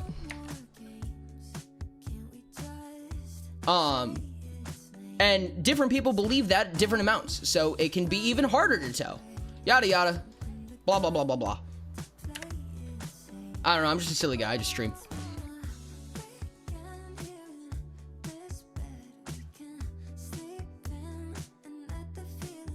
Okay. I wonder the regional density of archetypes, because for example, East Coast is often associated with blunt but earnest, and West is more compassionate but ingenuous. There are exceptions, but that's the vibe, and even North to South has impact, South being more etiquette and North is more direct. I've actually wondered about that, and chat has taught me something about that. Just deciding the purple wins is crazy.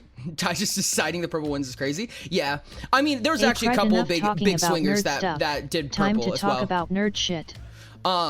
I think that one thing that chat has taught me is that it kind of depends on what the natural climate of that area is. I don't mean literal climate, right? But if it is best for their geographical politics to be abrasive, the abrasive ones will be the loudest. It's not necessarily that everyone there is abrasive, it's just that the abrasive ones take precedent because that's what makes that area succeed.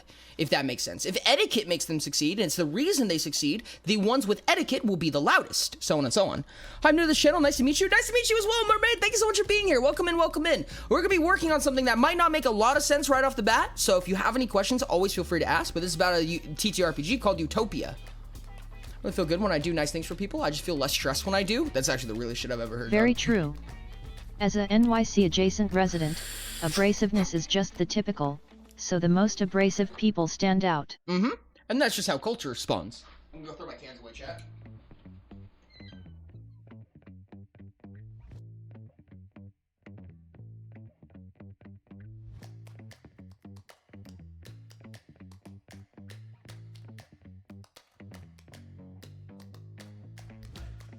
More aptly, those without etiquette or the irrelevant trait will be quieted. Yeah, no, 100%. Censorship is unfortunate, but often very natural. Explode. Okay, so a little recap on what exactly we're doing here. We must silence the silencers. Okay, already confused, but thanks for trying to explain it. Oh, I haven't even started explaining it. I apologize. Confused, but thanks for trying to explain it. Everything that we're talking about isn't even on the subject yet, so I'm going to explain it now. So, for anyone who doesn't know, Utopia TTRPG is a tabletop RPG where the goal is that you can be anything that you want. In Utopia, you use something called talents, right? So you gain talents as you level up more and more, and you can slowly customize your character level by level, rather than doing something like choosing a class where your next level, 20 levels are set out in front of you, right? So in this case, this is the first expansion to Utopia, and we're working with something called disciplines. Disciplines are 15 separate talent trees that give you a more scoped in focus for your character, right? It's a lot more traits that come up that give you a little bit more ways to specialize, you know, making a pyromancer specifically, not just a wizard, but a pyromancer, making specifically a ranged martialist rather than just a generic martialist, so on and so on. Welcome back from hell. Time for a coup d'etat against the main relevant trait. Love that. So what we've been working on is figuring out what the discipline abilities are, essentially. And these are broken into 3 different types of nomenclature. Where do we put these? I don't remember where these are. Oh, schools, that's what it was. So disciplines will each get 1 of 6 schools. Every school is broken into 6 studies, and every study is broken into 6 strategies. Why that is, we can explain as we get there. It's not as important, but basically we need to come up with a bunch of different abilities for each of these schools. Specifically 216 of them. Ty, stay here. Give your ideas. That's the whole point of brainstorming. This entire document will likely completely shift from point A to point B, and nothing will be the same by the end of it. That's just the nature of it. Throw ideas out. Kind of D&D character sheet with extra ability. It's like D&D with more customizability if all things go well. Anyways, multitasking and taking a nap. Wonder how far my bedside candle will burn. Goodness. Yeah, I like your ideas. 216 talents. Go. Wah, wah, wah, wah, wah, wah, wah. Well, then just stay in case you get one. We did hear something about more on the School of Law, which is the purple one for the Compass nerds. Fair enough. I love you, Compass nerds. So we could actually work on the purple one a little bit. And I've had a couple of interesting concepts for these. So the 6 studies of the School of Law is preparation, judgment, control, contract, balance, and dismissal. Skydino and I just going feral for more AG while everyone else is chillin'. Yeah. Thank you, Trank. I appreciate that. I mean, only in the sense that both it and D&D are TTRPGs. Yeah. They're not similar games. Like, they're very, very different systems, but they're both tabletop RPGs. They're technically the same genre in the sense that they're both TTRPGs, but they're completely different genres of TTRPGs. Utopia is a generic TTRPG, which means that it's not setting specific. Study preparation means that you should get rewards for doing something beforehand, given that the circumstance you assumed was correct. Medium, thank you. Medium is a better word, TTRPGs. The problem with that is when you push an archetype in a region too much, you end up with big problems. It's like putting all your eggs in one basket. If everyone in a group is the same, then one fault can collapse it fully. People say if we were all the same, it would be boring, but really it would be less stable. I agree with that completely, London. That is exactly how I'd see that. And that's what makes me believe that it's not actually an abundant archetype. It's just a louder archetype. Because again, that's what makes them successful in that time. They feel incredibly different to play. Good. Study of judgment, it means you basically set a wall in place for a specific effect, and you judge the user, or you judge the opposer based on what effects you put in place. Setting agnostic, I like that a lot, actually. That's a good word for that. Good term for that. Control, which is arrest and containment, so preventing people from being able to do things or controlling what's happening to them. Contract, which basically means, basically setting a quote-unquote law in place that when the contract is broken, they suffer a certain effect. It's kind of like delay triggers. Balance, which means creating even playing fields that are often going to be in your favor. My favorite example of this is for anyone who plays Magic, right? You say everyone sacrifices lands until they all have the same number of lands. You specifically cast the spell when you have the least number of lands because you suffer no effect, but everyone else does. So it's forcing equality and specifically not equity in your favor, or should be in your favor. That's usually the play style.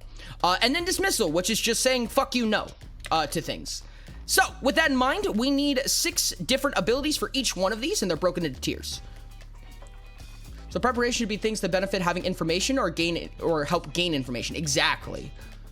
Maybe we start with stat boost for prep work. I'll allow someone to spend an action to add +1 to the mod, and they can perform the number of times equal to the stacks of their ability for School of Prep, or favor as the high tier version. I feel like I would treat a point of favor as basically a +3. So like if you got +3 to a subtrait, then it'd be similar to having a point of favor. It's a little bit more reliable in that case. It's a little bit more consistent. And also too much favor is annoying.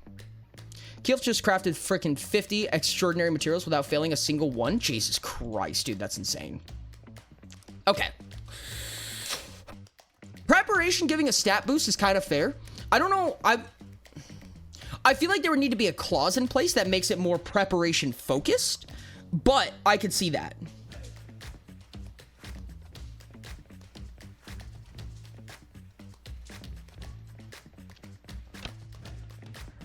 How could we clause a stat boost, chat? What could be a clause or a trigger for a stat boost that would argue preparation in some type?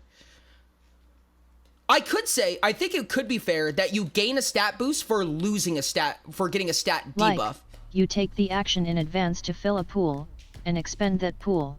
Oh, that's smart. Oh, that's actually really smart. Oh, I like that a lot. Okay.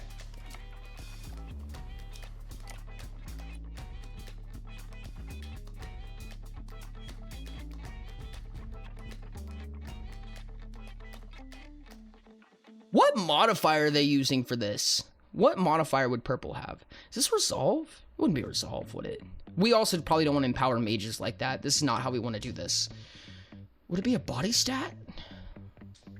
Wouldn't be power. No, power doesn't make sense.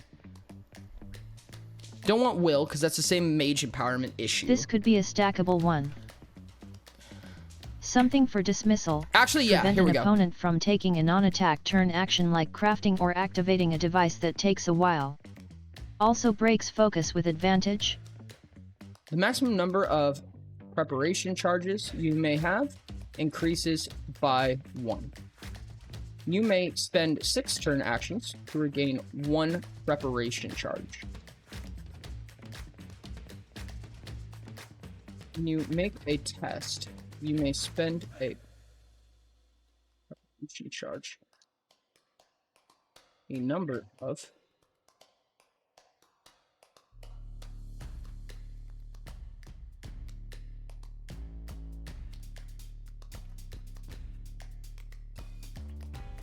Okay, the maximum number of preparation charges you have increases by 1.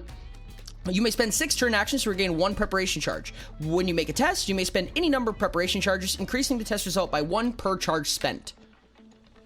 Does that sound fair? Explanation about some of the consequences made me think of a D&D group because they go off the rails. They often end up with wacky consequences for their actions. Oh yeah, no, 100%. I would say that is pretty similar in Utopia. I would say it's a little bit more mechanically bearable. Not mechanically bearable. More honestly, mechanically compounded in Utopia. Mood and accurate for Utopia as well. Memory? Memory's a good one, actually. Memory is actually a really good one for Purple. I find it funny that I've been here for 40 days and I've just had about as much fun as Utopia as Mermaid Song. Just about as much info for Utopia as Mermaid Song? That's funny. Retort, when you are subject to an effect that would reduce your SHP or DHP, you may make a contest against a creature who applied it. Given you can sense them. Upon succeeding, you each suffer half the effect instead.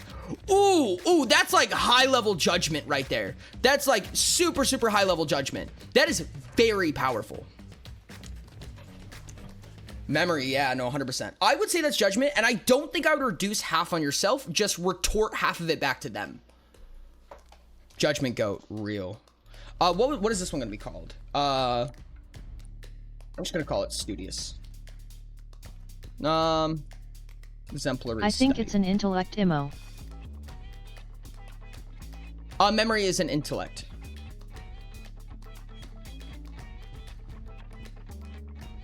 Not stackable. Wizards Whoops. probably wear wide-brimmed hats to prevent the sun from getting in their eyes. Or to an effect that would reduce your SHP or DHP, you may make a contest. A contest against the assailing creature, given you can sense them. What's the contest here? This wouldn't be a memory contest, would it? This would be something.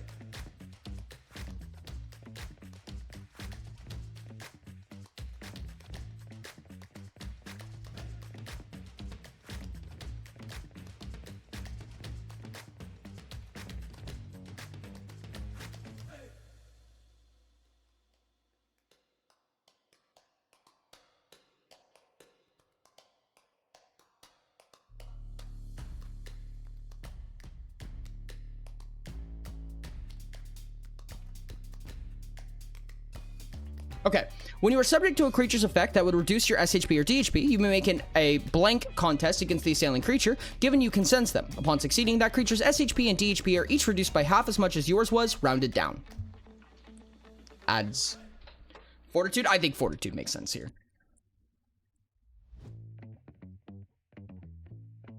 See, look, any ideas I have for other people already have them?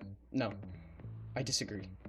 So intellect / memory contest, where TD is equal to the damage you take. Interesting. Ty, you can bounce if you want, buddy. I'd rather have you here. But that's we my love you, final Ty. say on it. But it's up to you. It's your choice in the end. Okay, there is still about 40 seconds of ads. I will restate what we did for aggressive retort as well.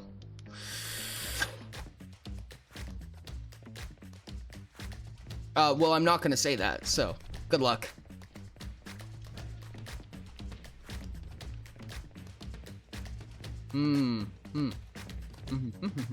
I'm gonna disappear for a bit to try and get a bit of work done. Cry. Cry. I'm not personally giving you permission. Okay, correction. I'm giving you permission. I'm not gonna ask you to, and I don't think you should. However, you have permission. I've no ability to help with this because I know all jack shit about Autumn, so I'm just vibing and trying to sort of follow along. Absolutely. Again, if you have any questions, always feel free to ask. Actually, one example that was hilarious, the DM got tired of this guy constantly laughing too much and causing the others to join in. So her cause and effect was every time he laughed in real life, his character would receive 6 damage. That's... Oh, I remember that. That's from, oh goodness, what's that from? I know what it's called. Fuck, it's with the funny clown, Klutzy. Dang it. Someone attacks you in the same way twice in a row, you may take a memory test against their strength or dexterity to dodge or block without an interrupt action. Oh, okay. No, I like that a lot, actually. I feel like that's like a medium tier non-stackable. I feel like it's a fair medium tier. IE fast weapon counter. I like it.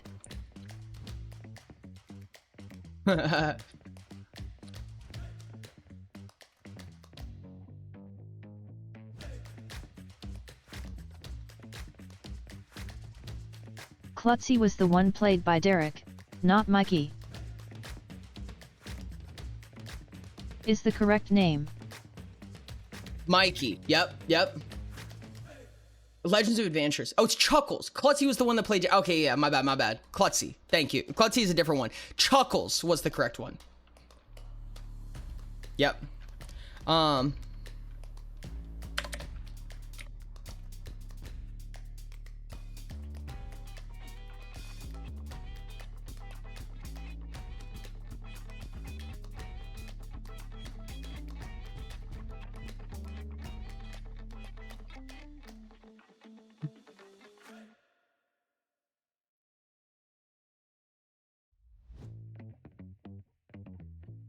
Spend...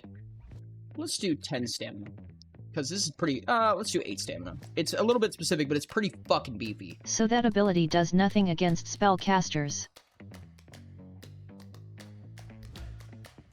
It's the... It would not do anything against tax. Not against a spell, specifically.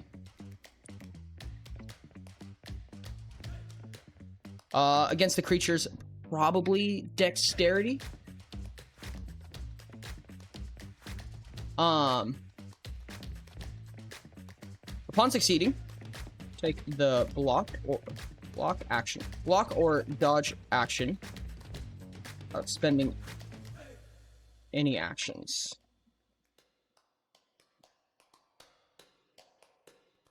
That is very, very powerful. Fast weapons do counter a decent bit. I'm actually watching one of their campaigns, so it was kind of easy to bring up as an example. No, that's so fair.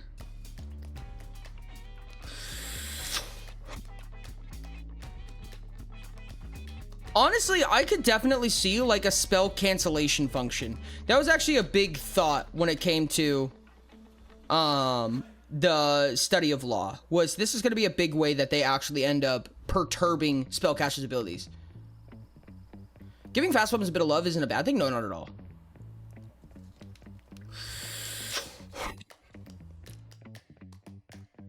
Yeah, they need some counter spells, 100%. I'm borderline ready to make it low tier, but I don't think it should be low tier. In fact, I'm actually kind of wondering if this should be low tier.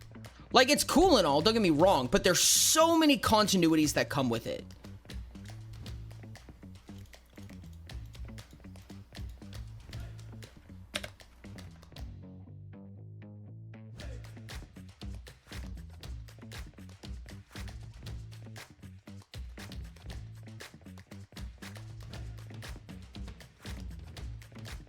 This is gonna be really hard to explain.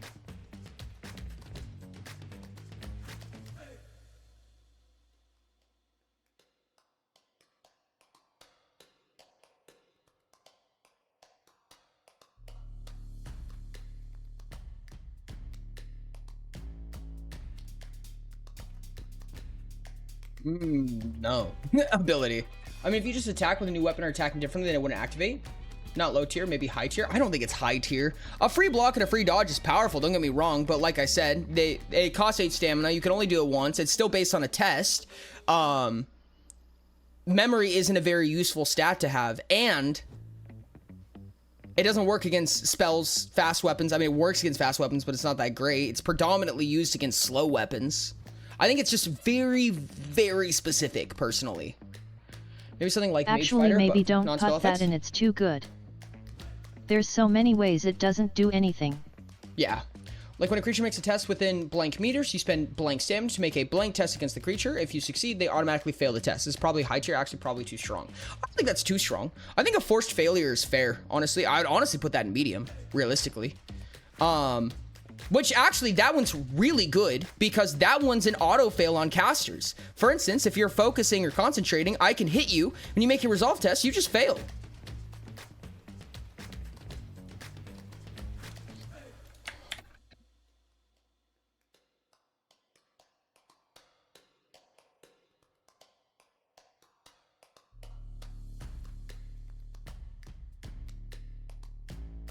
Would it be fair to say portrayal test?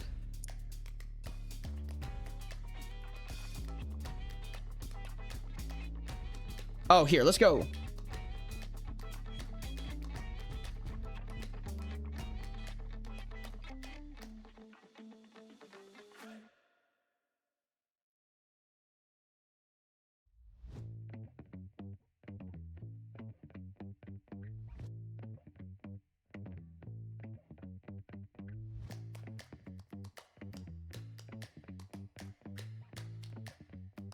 When a creature within 1 meter of you makes a test, you may spend 1 interrupt action and 12 stamina to make an intellect contest against the creature's will test. Upon succeeding, that creature fails the test. Go on, Trank, I appreciate you. Spell Twister. If you become a target of a spell, you may spend 2 interrupt actions to make an intellect contest against the caster's will test. Upon succeeding the contest, the caster suffers the effects instead of you, and all future contests will be made against your statistics. Ooh! Owie!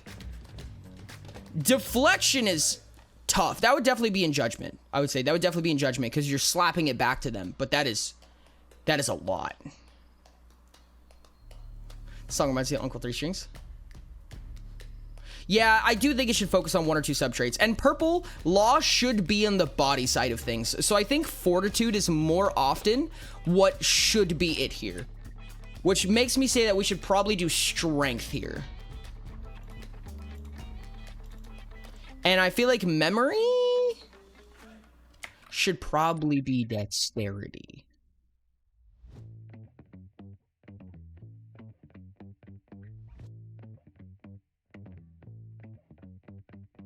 What's that? Or actually, I just want to say goodnight. Drink. Love you, Drink. Make an intellect contest. See, I feel like, yeah, no, like the deflecting it back to them is You'd rip the spell out of their egregiously hands. powerful. Makes sense that they're fighting your stats now. So the high tier discombobulate. Kind of funny.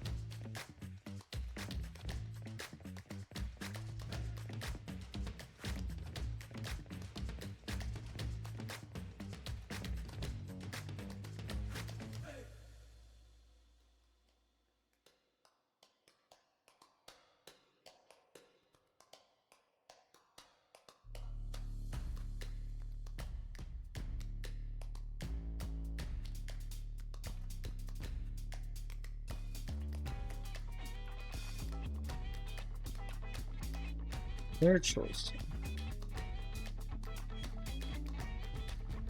Additional.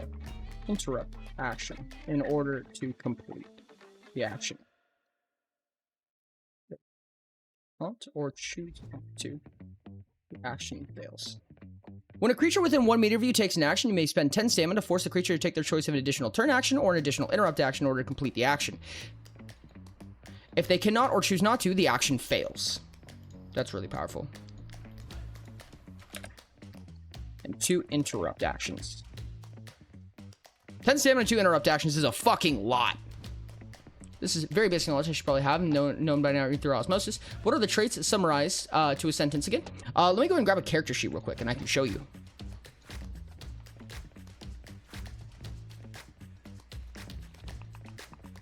That one is really, really powerful. But there's a lot of ways around it, in my opinion. I could be crazy, but it feels like that. So the traits and subtraits. They're discussing spellcraft. Yep. So if we were to take a look at this, right here, speed, dexterity, power, fortitude, engineering, memory, resolve, and awareness, portrayal, stunt, appeal, and language. These are all called subtraits. The big ones are called traits. So basically, your agility is the sum of your speed and your dexterity. Strength is the sum of your power and your fortitude, so on and so on. As you grow each level, you will be able to increase one of these by 1. Generically, purple, or law, should focus on these top 4. So should red. Yellow and orange should focus on these 4, engineering, memory, resolve, and awareness. And blue and green should focus on portrayal, stunt, appeal, and language. Because that's how their body, mind, and souls scores pan out. And that one's kind of a longer story in all reality, but that's just kind of the generic premise behind it. All out value may destroy one of your equipped items, but gain 1d4 damage per 10 BP on your next attack. RP? I feel like the payout to that is very, like, I feel like that would incentivize gameplay where you make useless items just to destroy them. Heads or tails? Tails. Yep. Thank you, Rix. Is that more orange? It is kind of a little bit, it's a little bit black hatty. I could see that on a black hat, honestly, like as a black hat hardline, because that's their big thing. It's just destroying and recycling. That's like their whole shtick, is destroying and recycling items. So it makes sense for them to have a ton of decoy items, honestly.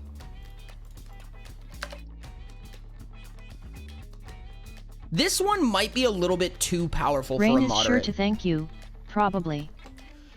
Cancel is tough. Cancel's a little bit tough. That is quite powerful.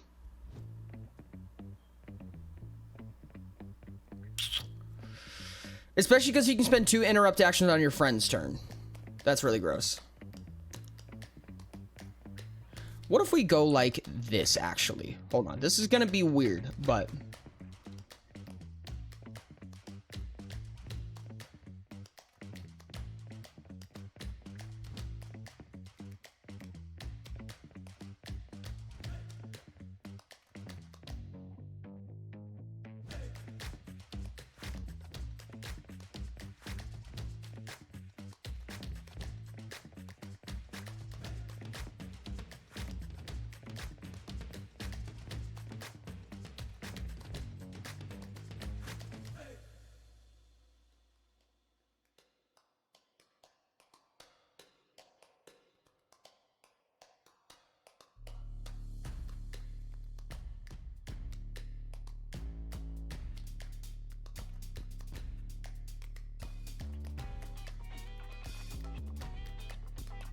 Okay, this is kind of an awkward way to phrase this, but your cancellation limit increases by 3, or let me say this.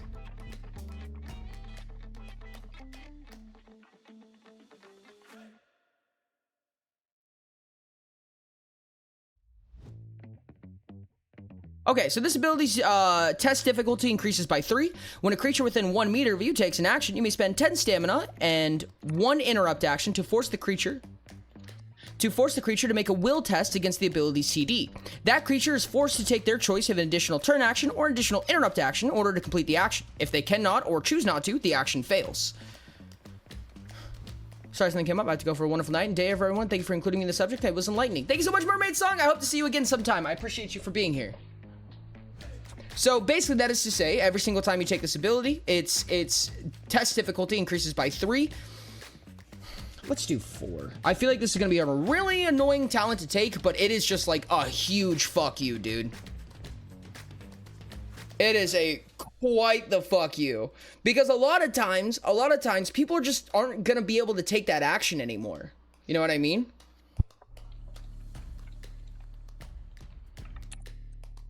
Dauntless, if your DHP would be reduced to 0 or lower, you may spend 1 interrupt action to make a fortitude test. If the test succeeds your level, you will be returned to 1 DHP and gain a point of fatigue. TBH, I'm shaky on this one, but I thought I'd throw it in the rin. The one that scares me about that one is that in order for your fortitude to match up to your level, you would have to only ever put points in fortitude. Otherwise, your level will quickly outscale your fortitude. What's your thoughts on Australians? Yay or nay? I would say yay. I don't think it would be fair to give an entire bodied culture nay in virtually any case. Just came back to Ori saying, fuck you, it's incredible. I can cause sustain without saying a single word. Good job. School of Balance, rally support. You may spend 2 interrupt actions or 1 turn action and blank to choose a number of creatures who can hear or and communicate with you. All creatures have their current SHP, DHP, or stamina values equalized. You must make a fortitude test against the greatest change in any stat. A creature may resist by making a fortitude contest against your fortitude test, and if they succeed, they are omitted from this ability. That is really cool. That is really cool. That's actually crazy. Probably high tier. Probably high tier. Because that is a lot. And equalized isn't a strong enough term to clarify that yet, I think. We need to say either the same as the highest or the same as the lowest. Oh no, dude, that's actually so stupidly powerful. Because, like, what I could do... So, like, for instance, if it says lowest, then I could set myself or set one of my buddies to 1 SHP and or 1 DHP, and now your boss monster has fucking nothing on us. Maybe you know combine all stats and distribute the pool equally. I feel like creating averages or doing any crazy math functions like that is gonna be kind of too intensive in mid-combat. I do see that you have to make a test against the greatest change here, so I feel like that makes sense. I mean, if you're decreasing someone by, you know, 250 in order to do this, if you beat a 250, I mean, you kind of earned it, I feel like. I think I'm going to make this 3 turn actions. And probably 8 stamina.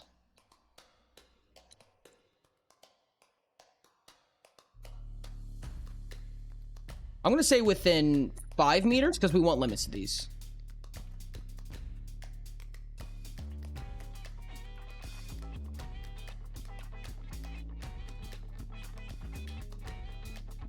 Have their current... Have... At Ashton PYRNet. Your choice of their current SHP, current DHP, or current stamina become equal to the lowest.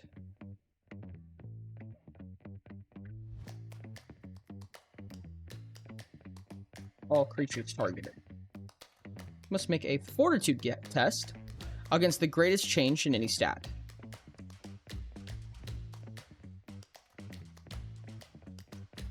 A creature may resist by making a fortitude contest against your fortitude test, and if they succeed, they are omitted from this ability. I'm going to say ignore this effect.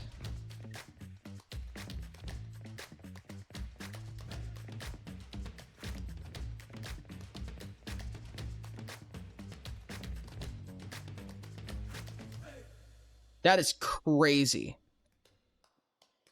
You may spend 3 turn actions and 8 stamina to choose a number of creatures within 5 meters that can hear and communicate with you. All creatures have your choice of their current SHP, current DHP, or current stamina becoming equal to the lowest of all creatures targeted.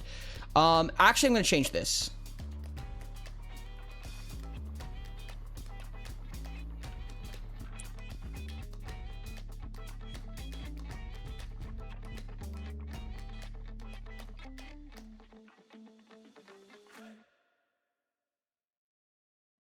You may spend 3 turn actions and 8 stamina to target all creatures within 5 meters.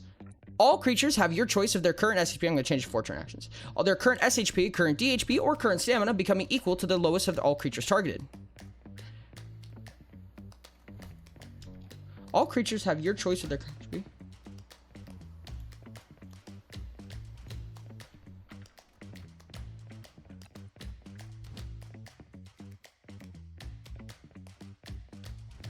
Okay. Correction. You may spend 4 turn actions and 8 stamina to target all creatures within 5 meters. All creatures have their choice of their current SHP, current DHP, or current stamina reduced until equal to the lowest of all creatures targeted. You must make a fortitude test against the greatest change in any stat. A creature may resist by making a fortitude contest against your fortitude test, and if it succeeds, it ignores this effect. If a person is deceived or hypnotized and are in your range, you can use a resolve test to break them from this. That one's a little tricky because you have to be aware that they're deceived. I mean, you could just always have it be like a target, and if they're deceived, the deceiving fails. But otherwise, it's an information gainer. But I also think that would probably be a green or blue ability. Do you want to do lowest or set it equal to the target stat, to a target stat? I think it would be equal. I think you want to take an example and use that example across the board in more cases than not, because if you use something discontextual, it's very exploitative. You know what I mean? So for instance, like let's say it's equal to my intellect. You know what I mean? I'll just keep my intellect at 2 at all times. And then I just have a hard power railgun that works at 5 meters range. You know what I mean? At level 10.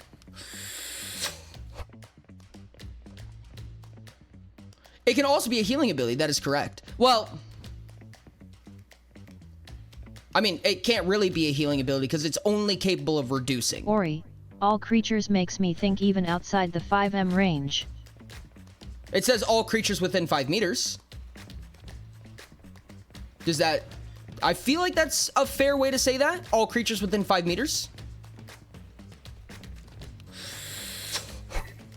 Correct me if I'm wrong, chat. Oh, I see.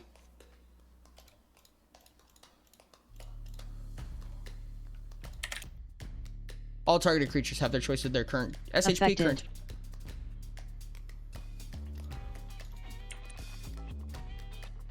All creatures targeted, because you're targeting all creatures within 5 meters.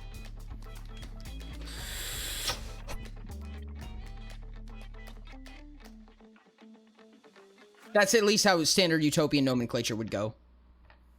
Okay. Sure, I used that because Shrouded comes back as null when questions are asked about it. Someone asked a question about whether Keelf was there and got null. They found out he was there because Keelf had previously mentioned that they'd come up as null and not a straight no. Yep. No, every information is very powerful in Utopia. This was something that I was explaining to a buddy earlier, and that is that if you look at a D&D stat block, right, what is the most amount of information that you're going to garner off of them? Like, yes, you can get their ability scores and everything like that, but realistically, you're just getting their HP and their AC, right? That's the biggest thing that you want from them. If you look at a Utopian creature stat block, it changes a lot because of the amount of versatility and the amount of things that you need to wager, which is why divination is treated with such high regard, why all of its abilities are so expensive is because of how valuable information can be. You target the SHP, DHP, or stamina as of an affected creature. All other creatures have the same value set to the value of the selected creature. That sort of thing. Oh, you choose one of the creatures. That is like so powerful though. Like that is like so much more powerful when you give that versatility, at least in my opinion, right? Because having it being a healing or a debuff is really gross. Whereas if it's only reductive, then you kind of have to be careful. Because for instance, right now, it doesn't say choose a number of creatures. It says every creature within 5 meters. And to me, that's the cost of equalization, right? You don't get to pick and choose. There's no void clause. You just target everyone around you. So you need to be careful with how you use judgment like this. It's essentially a board wipe style. Well, you should also have the spend stamina equal to the largest target change. Currently, you have to make a test against the largest target change. I think that when you have equalization, you shouldn't be able to choose. It's simply just dropping a nuke. You shouldn't be able to target a nuke or decide what it affects and things like that. Equalization is very, very potent, but very, very egregious and hard to control. That's my opinion about it, at least. He also gets someone tried to aim at him, and then he ran before the enemy attacked. The person using it got really annoyed and broke the only thing that could inform him of Keef's location. Everyone drops the lowest and everything. I think of one thing, that just because of the amount of power that comes with that, right? Because like I said, you could literally just have, okay, let me give you an example, right? You could necromancy or have someone else necromancy a golem with 2 in every stat with a 1 stamina spell, and then just cast the ability and set everyone's damage to 1. Or set everyone's all of their stats to 1 or 2. You know what I mean? Include the character, or is it everyone in the 5-meter circle minus the person in the center? As of currently, it's including yourself. Watching him is hurting my eyes because of how bright it is. What is the... Is it view? I bet it's view. Can you even dark mode this?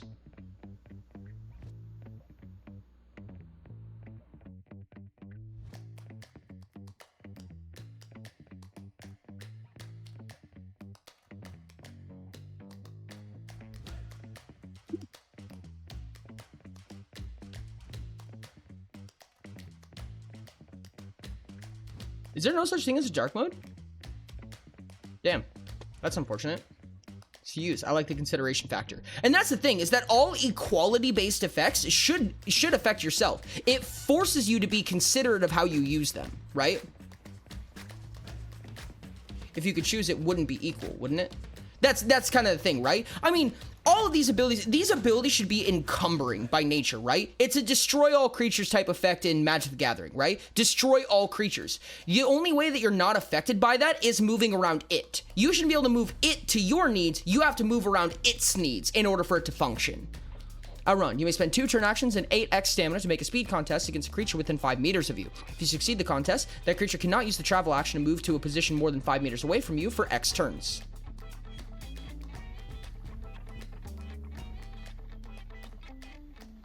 Balance abilities need to be last-ditch effort. Exactly. Or, understandably, sacrificing for a huge payout, right? Like a recognized sacrifice for a large payout.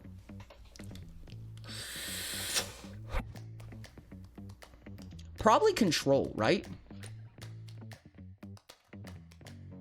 You may spend 2 turn actions. I'm going to say 8 stamina for right now. And 8 stamina to make a speed contest against another creature within 5 meters of you. If you succeed the contest, that creature cannot use the travel action to enter an area within 5 meters of you.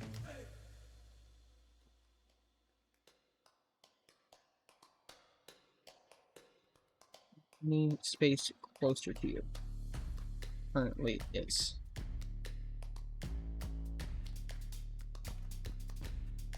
Two turn action, 8 stamina to make a speed contest against another creature within 5 meters of you. If you succeed the contest, that creature cannot use the travel action to enter an area within 5 meters of you or any space closer to you than it currently is. Yeah?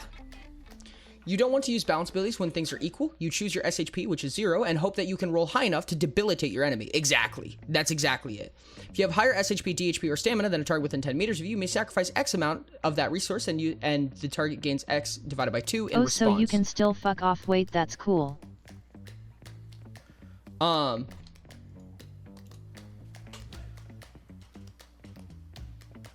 regain ability. That's interesting. That actually could go in Judgment. I think that could go in Judgment. If it was to go in Judgment, it would need to be responsive in some way. But I think that's a good idea. It could also be Preparation, arguably. Contract. Contract actually makes a lot of sense. Ooh, actually, there's a really interesting clause here. I think this should probably be a mid-tier. Hear me out here.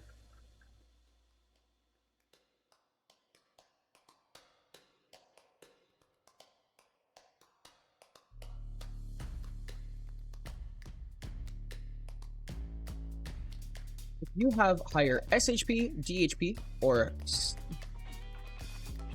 Hold on. Let me reread this a couple of times. I'm so not used to ads. I was spoiled with that gift sub LMAO. Choose a creature within the effects range, and choose one between SHP, DHP, or stamina.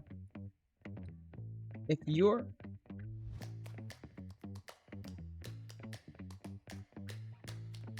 You may spend up to 20 of the chosen... 20 of the chosen resource. Forcing if the chosen creature resource is lower than yours after paying the cost, it regains an amount of that resource equal to half the amount you spent, rounded up. Okay. So this is a contract ability, right? So this effect's range increases by 2 meters. Choose a creature within the effect's range and choose one between SHP, DHP, or stamina. You spend up to 20 of the chosen resource. If the chosen creature's resource is lower than yours after paying the cost, it regains an amount of that resource equal to half the amount you spent, rounded up. Which means, if you are wrong, you foot the bill without the effect. And I think this could actually be a stackable effect.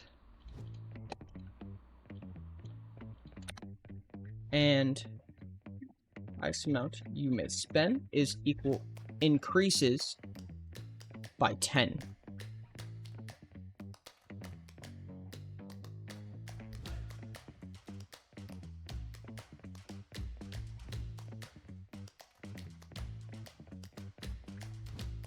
Okay, how about that?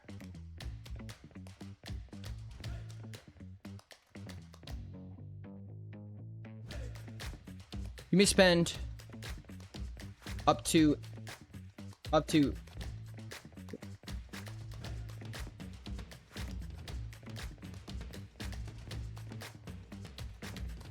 amount of the chosen resource up to the max amount you may spend.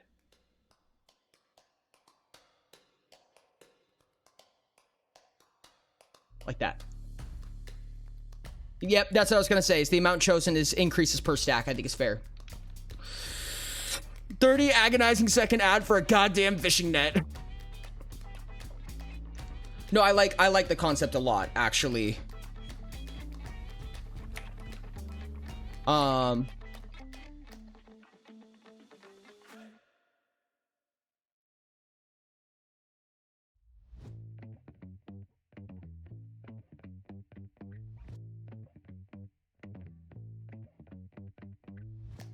Weakness. You may spend X turn actions and 12 X damage to reduce your defense of one of all creature with an X +1. Oh, why are you wow, giving actually, them gambling? Gamba, it's not gambling. You're paid to know more, right? If, for instance, I could ask a creature, what is your DHP right now? Or I could divine what their DHP is. I can say, hey, how badly are you hurt? And they say extremely hurt. So if you're fine and you assume that they are correct, if they lie to you, you foot that bill without, and you can tell whether or not they're lying. It's a social contract, right? It only works if the contract is upheld. Hopefully that makes sense. No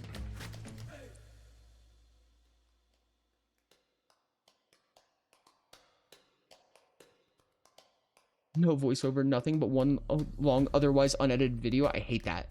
When you spend X turn action, 12x damage to reduce the defense of yourself and all creatures within X +1 meters of you, equal to the lowest defense value among them for X turns. I would say that's definitely balance. Probably mid-tier balance.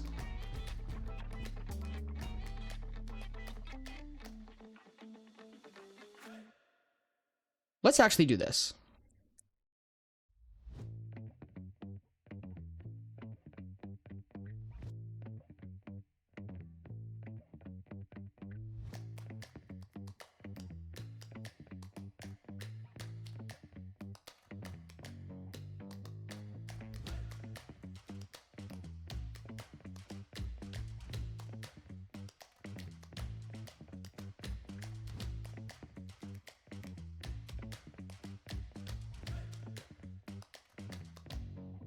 You spend 3 turn actions, 6 stamina to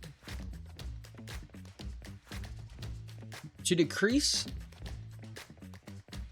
a defense of your choice by the maximum value for this effect.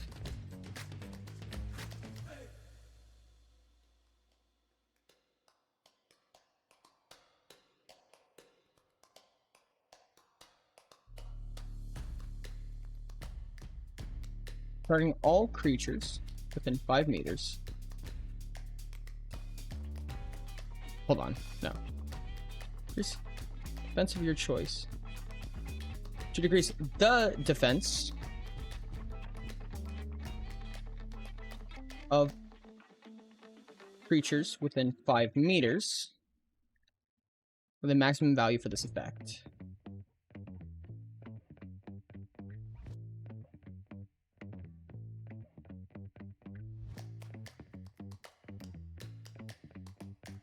Hold on, let me go like this. Choose a defense. Let me spend 396 stamina to increase the defense of all... The chosen defense of all creatures within 5 meters with a maximum value for this effect. For as long as you remain concentrating. How about that? Put this for a contract. Vow of Peace. Dies in the wake button. Super, are most of these combat rooted? They're kind of combat rooted. I mean, you can use these in a lot of ways. I mean, for instance, one of them was support based.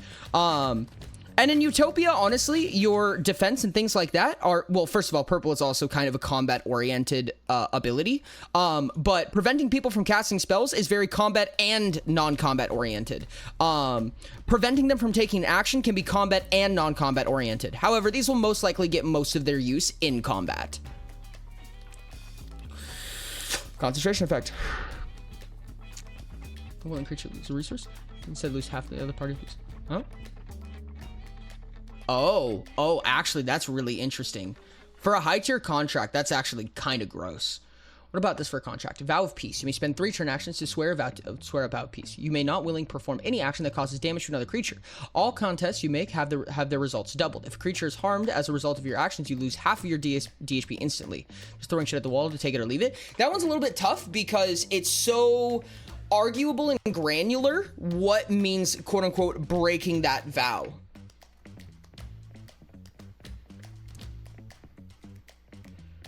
What I could see, that one's kind of a self-inflicted contract, which is interesting.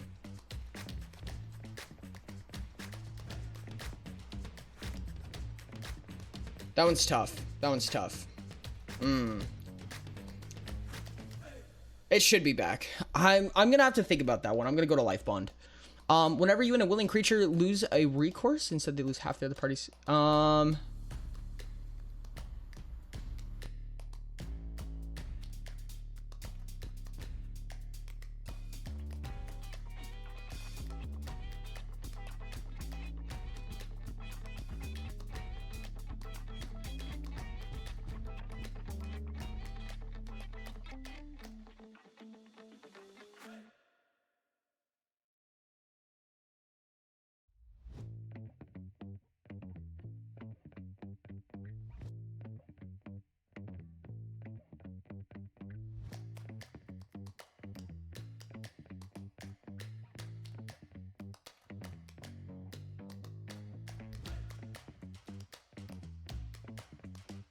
Okay, choose a touching creature. You and the chosen creature may choose...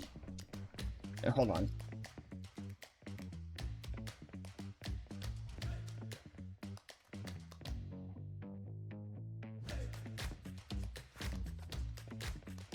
And you may spend 5 turn actions and 5 stamina to choose a touching creature. You and the chosen creature may choose to focus for any amount of time. While both are focusing on this effect, whenever one creature would take damage from a different effect, you each take half as much damage rounded down instead. What this does is, because you're both forced to focus, when you both take damage, you both have to make a test to remain focused. And if either one of you fail, the effect ends. Contest upon failure performing effect places 2x amount of turns equal to the amount of stacks taken. Whenever you and the target lose a resource, they instead lose half of the other party loses an equal amount. That's interesting. That one's more of a forced one. This one is more of a consenting one. I feel like this one's more of like a the practitioner goes up to the tank and says, "Hey, let's do this together because you're gonna take a lot less damage than I am." If that makes sense. Or you do it with the wizard. Maybe you are the tanky one, and you do it with the wizard, you know, so that whenever, you know, one of you would take damage, you can soak up the damage, or the wizard can take the damage, and it can frontline better because you'll soak up the other half of it. So on and so on. Come to is given. Wondering what this goes hard? That's what I was thinking, honestly. Yeah.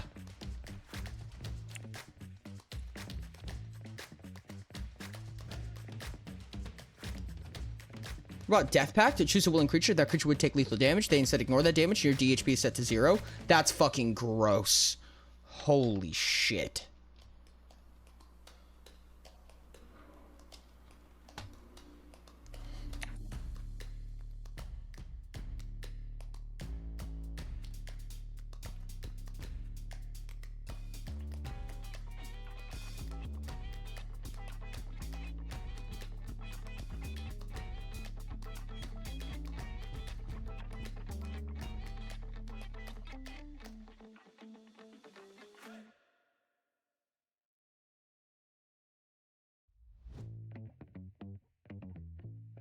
Just putting more words into the idea I had about you already starting doing your own thing by the time I sent it. That's fair. Deep versus surface HP in a nutshell. Surface HP comes back when you rest. Deep HP does not. Deep HP requires medical attention to bring back. So when you run out of surface health, all further damage goes into your deep health, if that makes sense. Yes, and having 0 HP just means that damage redirects to DHP. 0 DHP means you die.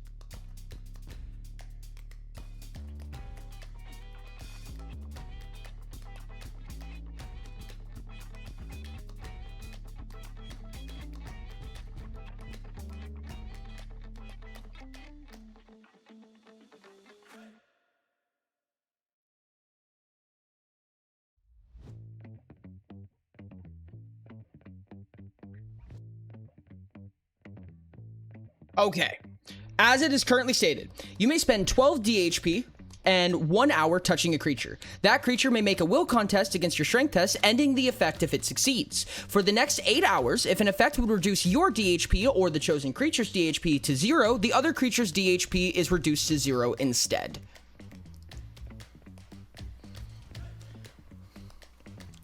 So that is to say that if one of you dies, the other one dies instead. And you have 8 hours for that, and it costs 12 DHP to use the ability.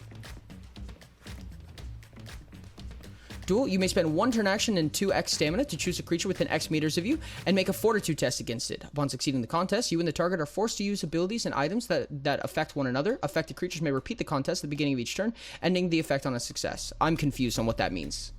An hour of close contact is wild, but dang. It means that they either need to be willing or you need to have them completely fucking restrained. Let me try to reword it. Because I need to explain how fucking powerful this is, right? So let me give you an example of where this is fucking broken. If I go up to a dragon or a god, right? I can set up this pact with them and then just kill myself and they die. In fact, this actually might not be plausible because I don't like instant death effects.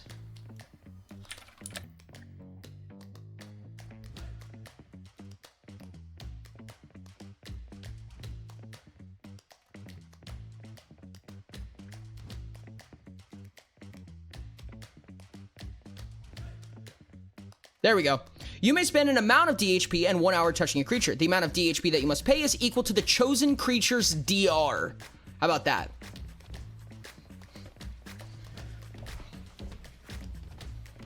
Losses or gains? What do you mean? Oh, bonded? Losses and gains? It doesn't fit the standard nomenclature of Utopia, but making so that you're only able to attack the opposing creature.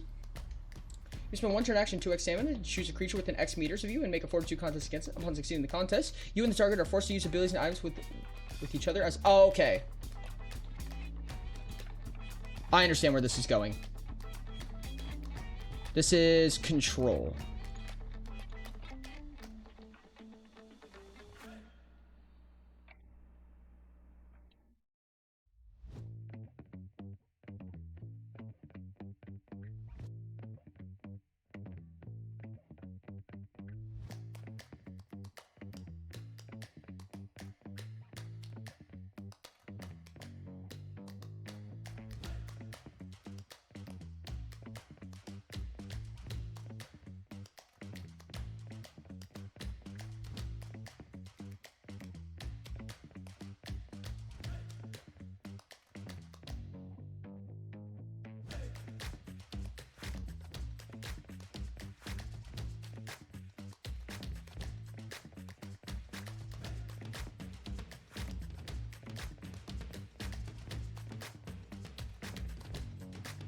Let me take actions that target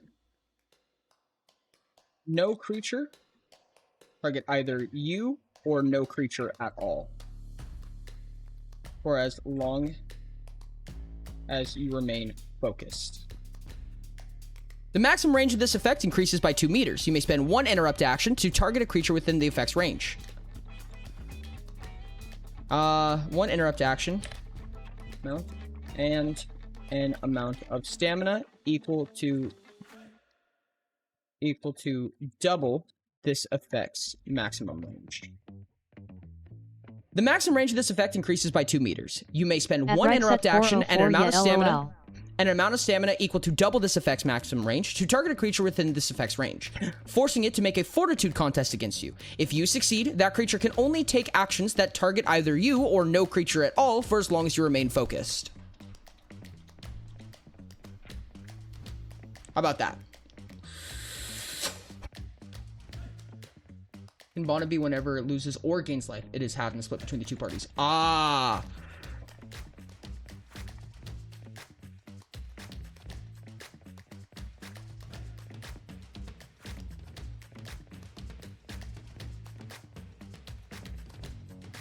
I feel like that's producing its power above low tier. It could be mid tier if that was the case, but being able to spread DHP healing is kind of gnarly. Freaking component shorter, full extraordinary gear, whack. Yo, what's up, Natsuno? Hey, I don't know, the healing effect is very, very powerful. I could see why you would want it, though. Let me say... you would...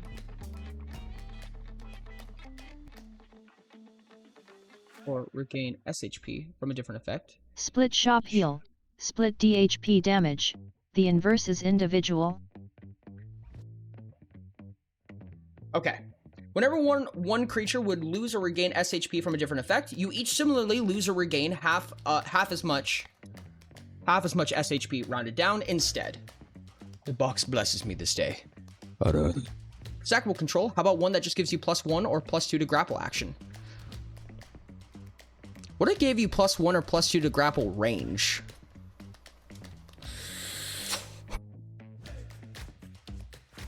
So like, symbiotic? Yeah, symbiotic essentially, yeah.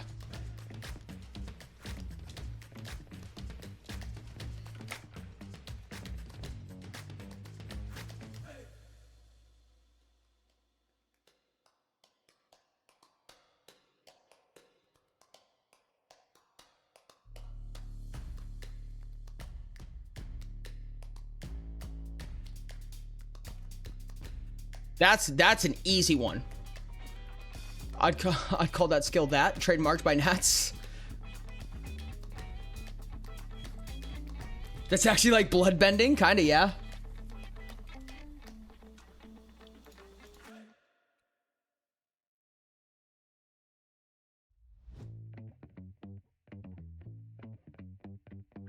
Creature becomes no longer grappled.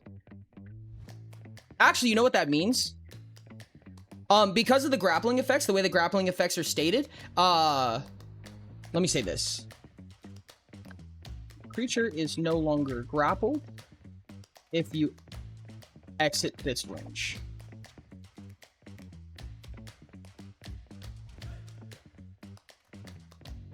distance between you and the creature exceeds the range at which you can grapple. The range at which you can grapple a creature increases by 2 meters. The creature is no longer grappled if the distance between you and the creature exceeds the range at which you can grapple. That is to say that grappling states when you grapple a creature, it moves when you do. So this would still technically be true. However, if you're forced away from the creature or the creature's forced away from you, it can automatically end because it exits your range. Spring them along. In fact, I actually don't think that this is necessary to state. Because grapple just states that when you move, they move. And if they're grappled, then... no, that's not true. Because someone could still force them out of the grapple. Nah, fuck it. Swing them all around like Bowser. What if your range reduces back to the 2m less version? Like, what do you mean? I don't think I understand. It's so funny that warlocks have this. Warlocks will have this too. Remember, every single one of these warlocks will have. What if you get physical again? Same thing would apply. You can just run up and then grab them manually. Question. Oh. That's fine. PYR while you are still grappling them? I mean, hypothetically, so the way that grappling works, if I grapple you and I move in any direction, you're gonna come with me. If I grapple you at 2 meters, if I move in any direction, you're gonna move with me. The only exception, it would be like if I have you at 2 meters and I move you into a wall. Obviously, you cannot move any further, but I can still move. Which means I can push you back into melee distance. This needs to be clarified. The way grapple works says they move when you move, but that isn't exactly clear. The way I've always read it is that you need to spend land travel for both you and your enemy. So in theory, with the range grapple, you could theoretically drag them without you moving. No. This does not give you the ability to just swing them around, I don't think. It just gives you the ability to grapple them, right? And when you move, they move. I believe grapple states that your land travel is halved. Correct me if I'm wrong. And it has the ability to encumber you, if I remember. Hold on.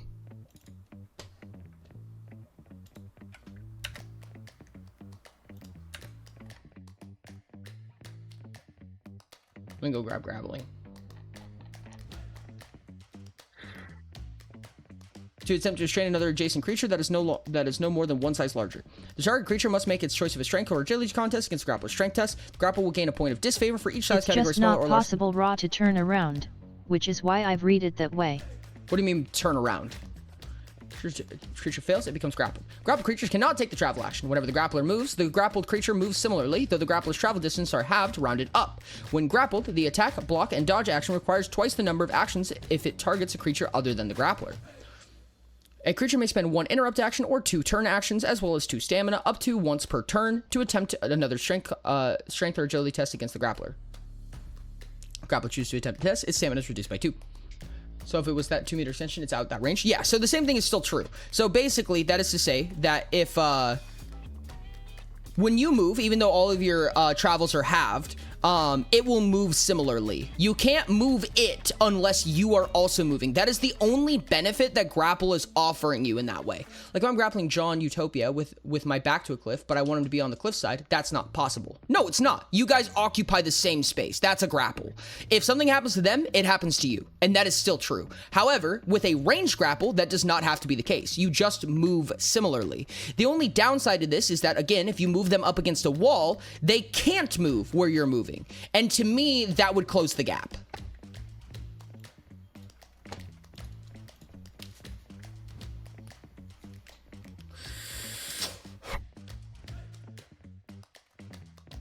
Like you gain 2 meter range, but if out of the range it releases, so if that range lowers to what it used to be, you lose that extra distance to keep that room from happening. I understand. One of the problems when it comes to abilities like these is that like when you make a contest against a creature, you may spend 8 stamina to reduce the result of the creature's roll by 1d4. You may do this a number of times per test equal to your fortitude modifier, minimum of 1. I think that I'd probably make that stackable and have it the number of times that you've taken it. I know that a lot of these are bad examples, and these will need to be reduced greatly, but having the least number of moving parts in an ability, the better. So if we can keep it simple, we should. Literally just a force choke? That's funny. Actually, that reminds me of something that needs to be introduced in my opinion.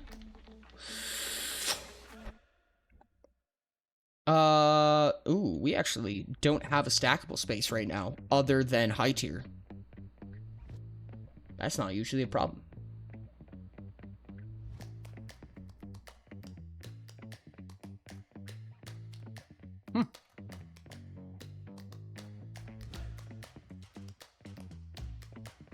Guess about to keep it simple, stupid. I feel that.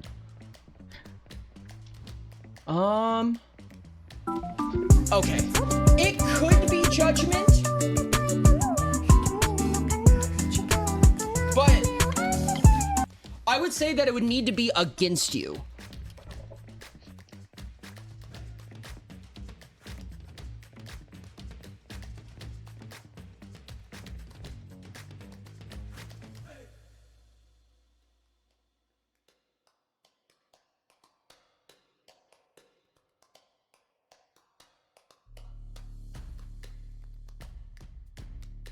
Additional time per action.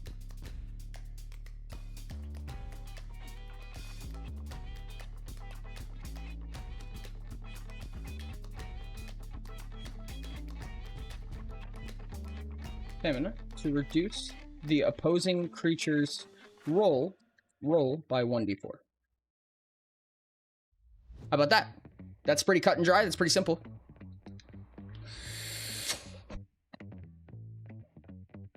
Let me down. Why did you call Tails? Apologies. 7-hour car ride to get the Funko Pops today. What? What Funko Pops? Where did you go, dog? Well, don't say exactly where you went. Don't dox yourself, but... yeah, which Funkos? That's the important part. Dox which Funkos. That one could actually be a green ability.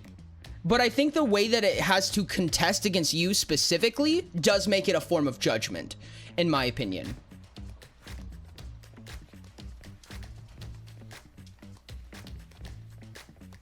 Dox the Funkos, Ori, real.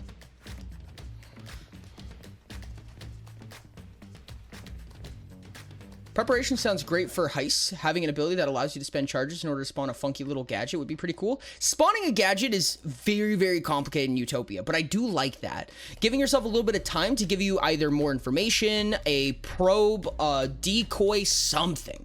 For control, Rider, when scaling a creature, you may spend a turn action to force that creature you are scaling to take the travel action. That is really powerful, but I like that.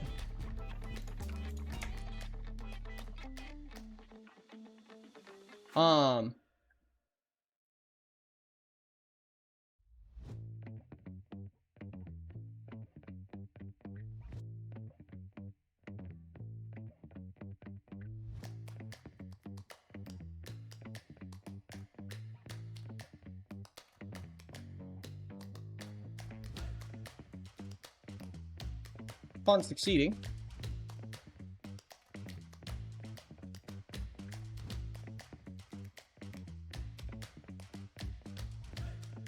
how about that? While scaling a creature, you may make a strength contest against it. Upon succeeding, you may force it to take the travel action using your actions instead of its own.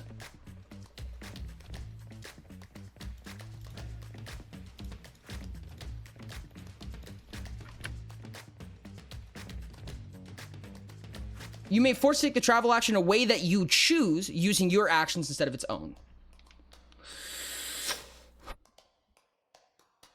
Yeah, no, you could absolutely do that. That's crazy. It also means that scaling becomes very fucking powerful because I can just fucking ratatouille your ass. You know what I mean? I can be like, go left, go right, go left, go right. I could walk that bitch off a cliff and then just hop off. Oh my God, dude, wardens. Wardens again. Greens would have the ability to escape. Scaling becomes awesome. Yeah, and wardens have the ability to control you, move you somewhere that they want you to go, and then just hop off. And you're gone, dude. Get the fuck out of here. You know what's actually fucking crazy about this? Tori would adore scaling and then control the person she's riding, yeah. LOL. It's funny because Ari can do it. One of the funny things that's a very conductor thing to do in my opinion. Oh yeah, 100%. So yeah, I promise that judgment would just write itself, honestly. This one is really funny to me because, oh God, what was I gonna say? Oh yeah, there was an old ability that said things cannot reduce your travel, right? Things cannot force you to move in a way that, or like, it was something like that. Like things cannot reduce your travel speed. This doesn't work that way. This gets around that because you're still the one taking the travel action. Also, can I just say that with all of these abilities, the talent Stubborn that costs 1 that dwarves have suddenly becomes very powerful.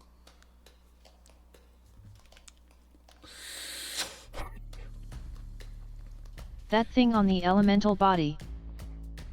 Levitating, yeah. You know what would also be really interesting? Like, I can imagine, like, Ari just, like grabbing on to, like, a huge reptilian lizard. Her eyes glow purple, its eyes glow purple, and it just sits the fuck down. Ari being a dom continues. Stubborn just becomes a point of favor against School of Control, which is awesome, and it's how it should be, right? That's exactly what Stubborn is. It's harder. Sit. Good. Funny enough, though, those types of things, and this is going to be really crazy, chat, is the things like sit, like command word, like forcing things to do things, that's all in Affinity. That's all Orion's domain. Take that as you will.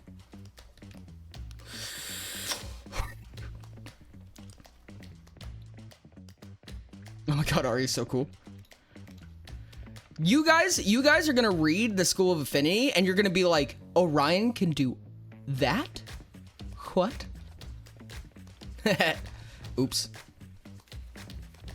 I'm tired of the I'm terrified of the new influence tree, not gonna lie. Whoops.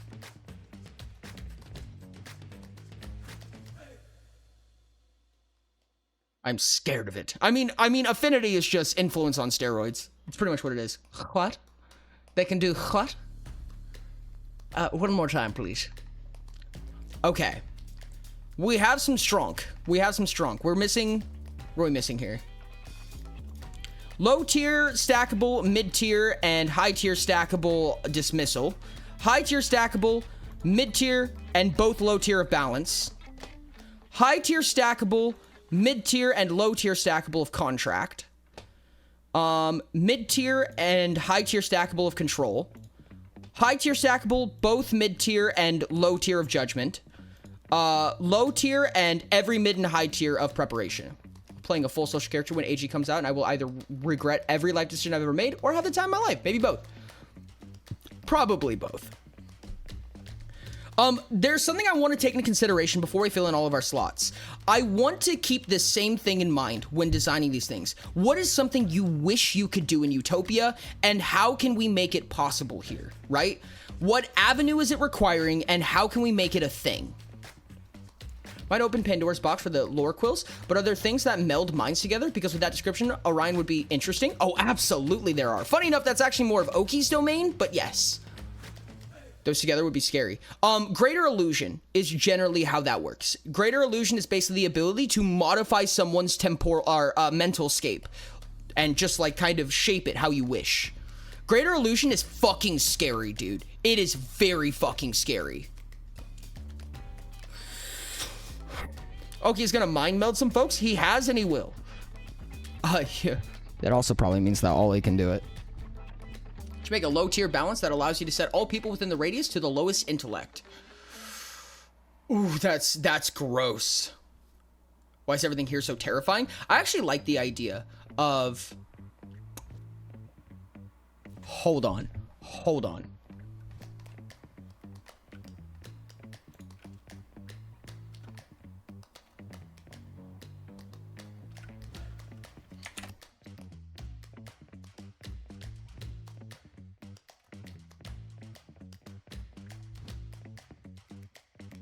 Okay.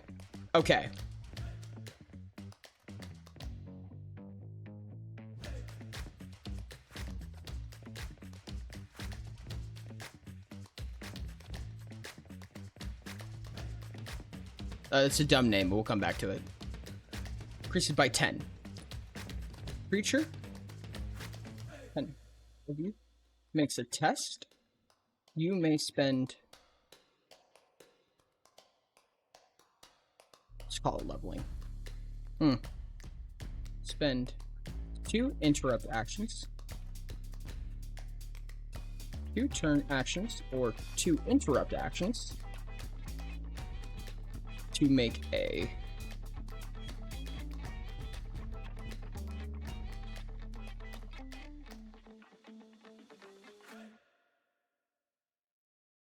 On succeeding, the creature must make the test using your subtraits and traits instead of its own. Make the test.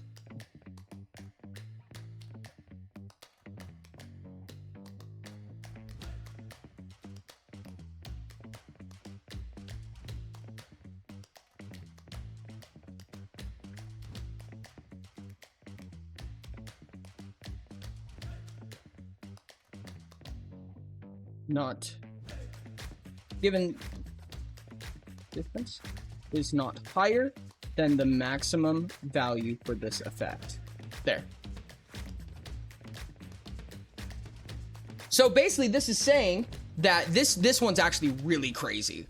So basically it's saying that when you make a test, I can decide that you're going to use my subtrait instead of your subtrait. So like, let's say, for instance, highest modifier swapped with target's highest modifier. I like this one specifically because it's like, for instance, if I have a resolve of 4 and you have a resolve of 20 million because you're a spellcaster, I can be like, no, you're using my resolve. Good luck. You know what I mean?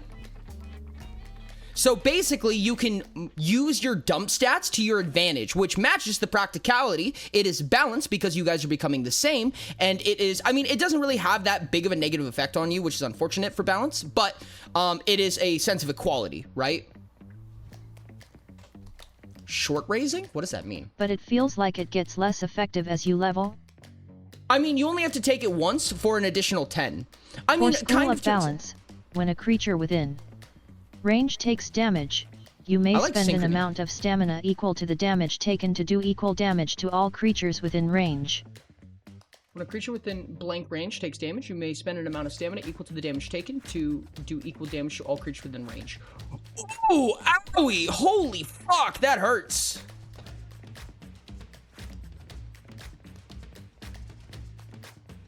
Including you, obviously. That would have to be a mid-tier. Yes, it does include you. It does include you. That's how equality works. Synchrony might actually belong somewhere else, honestly.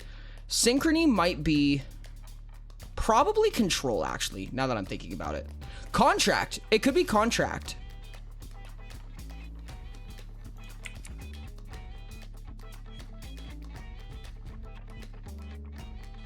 We could make this non.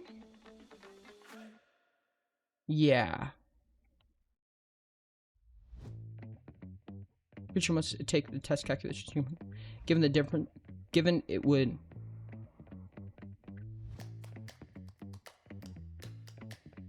Then double or lower than half your score rounded down.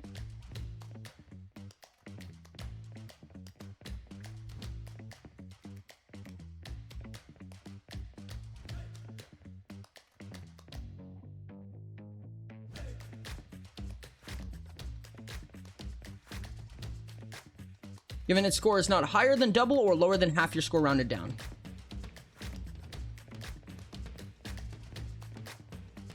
Given the targeted score is not higher than double or lower than half your score rounded down. And then it could just be a mid-tier contract. Because I feel like that's a fair contract. I mean, it feels fair to put it in contract. Your own score? Yes, so At when you use Synchrony, I love Judgment, it's so much fun. When a creature within 10 meters of you makes a test, you may spend 2 turn actions or 2 interrupt actions, make a fortitude contest against creature. Upon succeeding, the creature must make the test calculations using your subtrait scores. And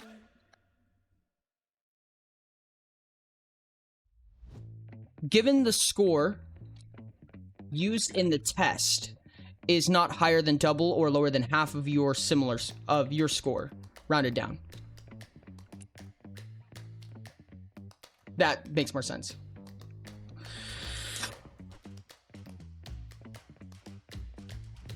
No, that makes sense, Ty.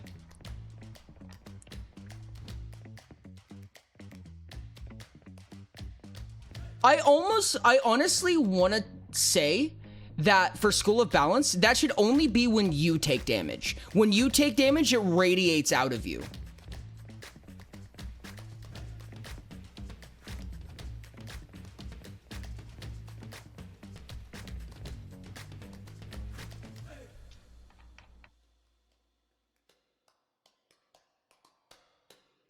That's kind of powerful, though. It's kind of fucked up. I mean, right now, you can choose either, but I think it should be fair to say that you have to take the damage, because what kind of... Actually, this is really fucking crazy. Oh my god, wait, hold on.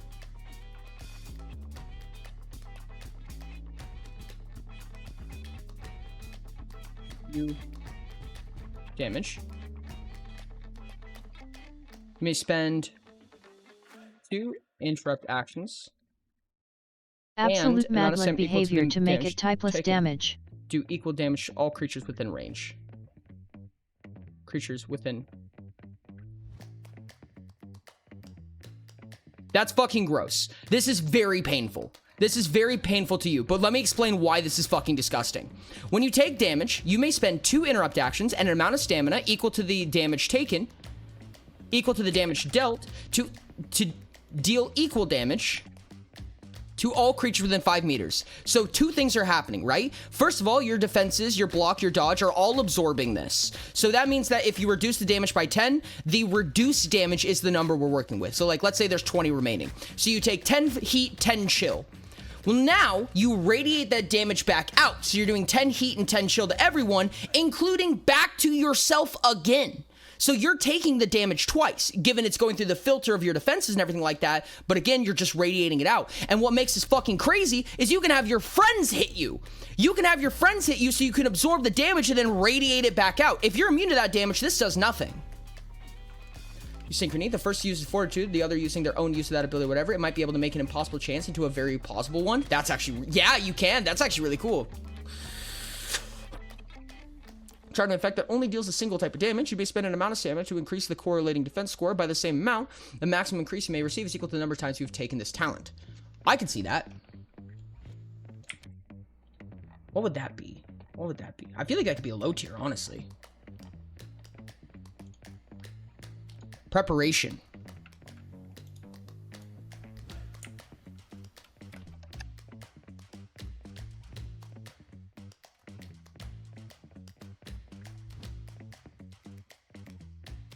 Hold on, let me modify this a little bit to make it preparation focused. Night Forager. Have a good night, Forager. No spin.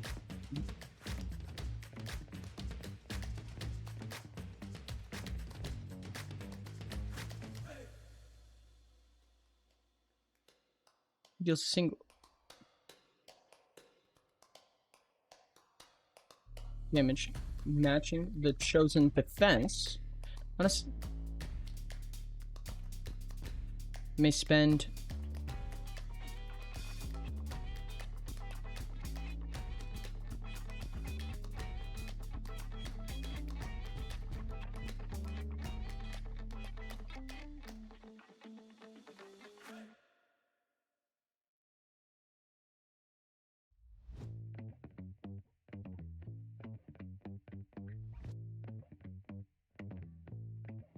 Okay.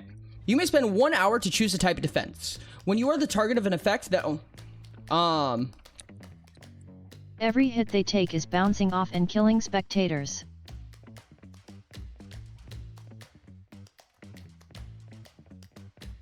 Okay. You may spend 1 hour to choose a type of defense. If another defense was already chosen, the old one is removed. When you are the target of an effect that only deals a single type of damage matching the chosen defense, you may spend up to 16 stamina to increase the chosen defense by half the amount of stamina spent, rounded down, for the remainder of the action. For the rest of the action.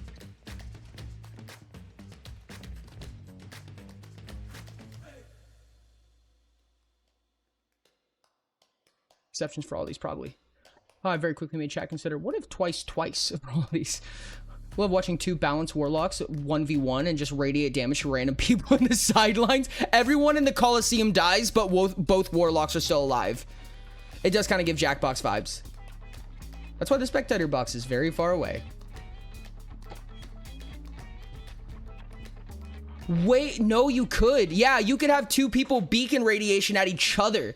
I know what this would fall under. I just had the idea, decided to share it in case this other was something workable with it. Upon taking this talent for the first time, choose a type of damage. From now on, whenever you take this type of damage, you may make a fortitude test. Should the result be equal to or greater than the amount of dealt, you take 0 damage and instead heal that amount.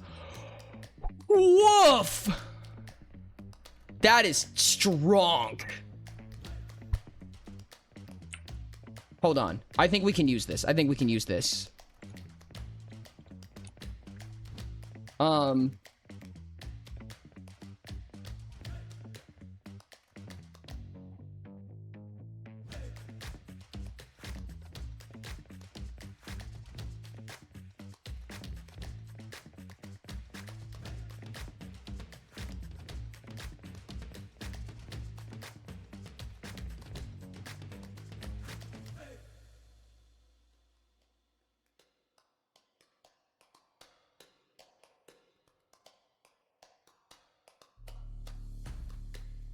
To increase your defense of the chosen type.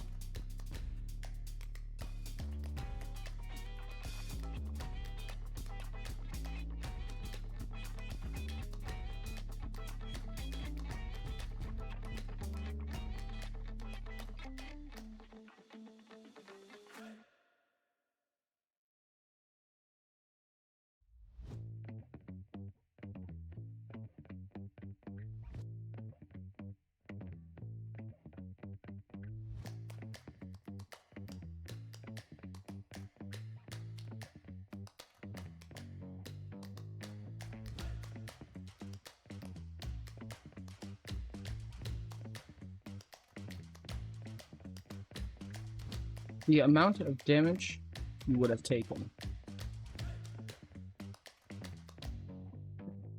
At GR0 might be more combat, but I do like the idea. If you do,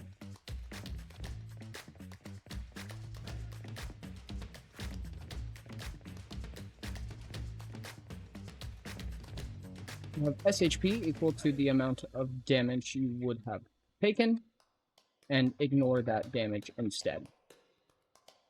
Okay. So it currently states, you may spend 1 hour to choose a type of damage. If another type of damage was already chosen from an effect, was already chosen, the old one is removed. When you take damage of the chosen type, if your current DHP is equal to its maximum, you may spend 1 interrupt action and an amount of stamina equal to the amount of damage you would have taken. If you do, you will gain an amount of SHP equal to the amount of damage you would have taken and ignore that damage instead.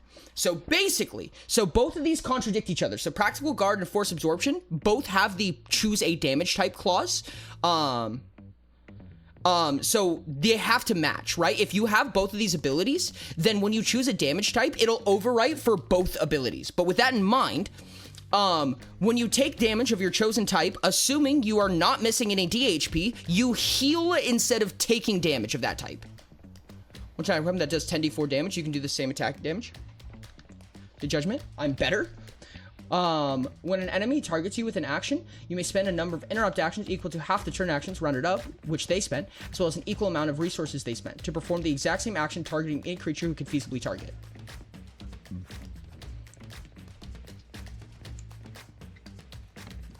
That's actually gross. That's actually disgusting.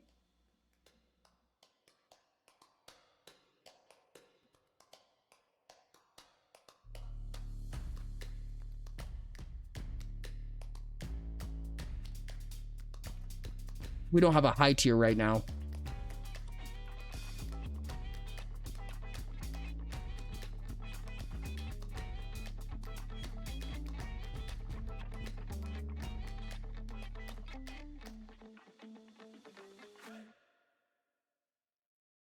We would need some way that could be scalable. Get shot with the laser. Also, hey, I like fix that my you shoulder. specified enemy creatures, because otherwise someone could just particle accelerator infinite spell battery.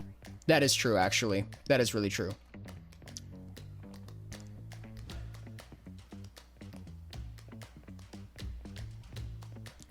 You know what's funny about that though is, again, you're still taking all of the effects from it. Enemy cast testicular torsion. You hit him back. You know what I'm actually curious about?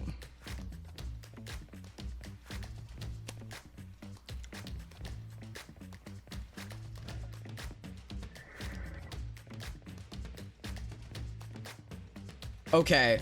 This is really gross, chat, but hear me out here. Hear me out here, right? What if it was an equality thing? When a creature takes an action, it's stackable, and you can only have a maximum of one target at Sky_Heights totally. You get an additional target per time that you take this ability. It's an area of effect, and we can say it's like 5 meters, and you can only use the ability if the number of targets within 5 meters does not surpass your maximum. And when a creature takes an action, you can pay some egregious cost to give every single person within 5 meters the ability to replicate that action. Given it doesn't use an item. Because if it uses an item, then you can't replicate it. Thoughts?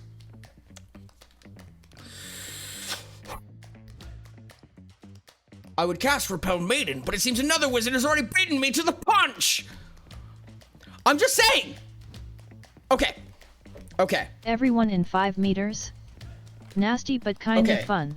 The maximum number of targets. How many non-item actions are there that this would apply to? A lot. I feel like. For instance, most of the influence tree, any test, a ton of abilities that are now in these archetype trees, every spell, yeah, increased by 1.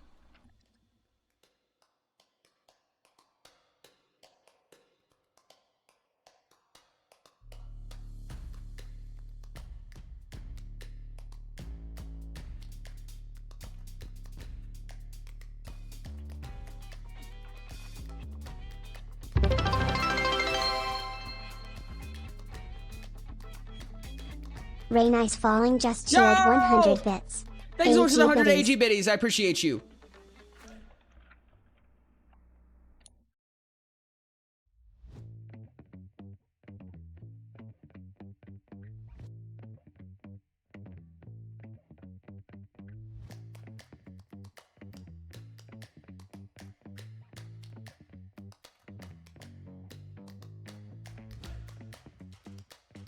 Action.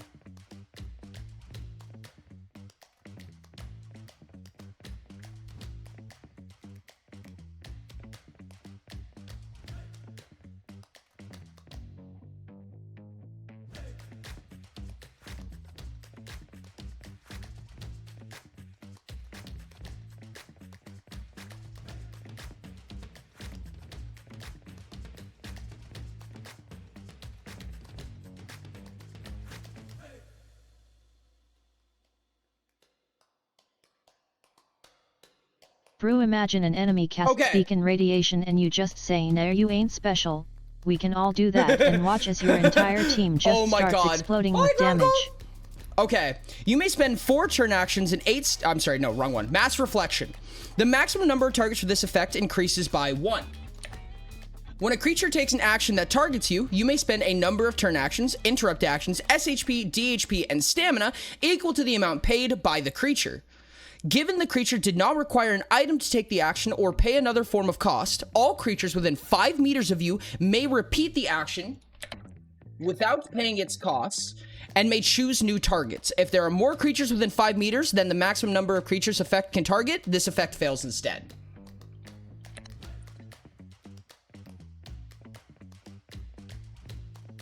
Hi, Gronkle! Enemy cast beacon radiation. Yeah, no, this gets so fucking out of hand, it's not even funny. Yeah, dude, you can imagine the number of ways this affects people. Can you imagine coup de grace-ing someone?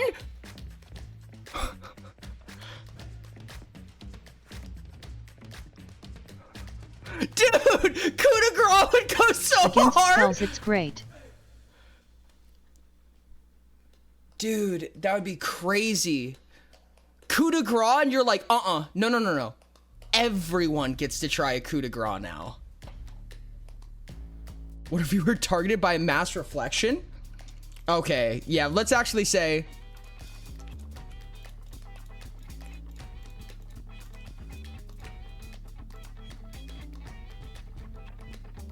Coup de grace is doing what exactly? Mention the Flash Month, make it more intense. Coup de grace is an ability that states that as long as the creature is unaware of you or can be surprised by you, you may attempt to make an attack on it, with some cost, some Hey, wait, you can stamina mass cost. Essentially. reflect the radiation thing. Yes, you can. Perform the action once, right? Yes.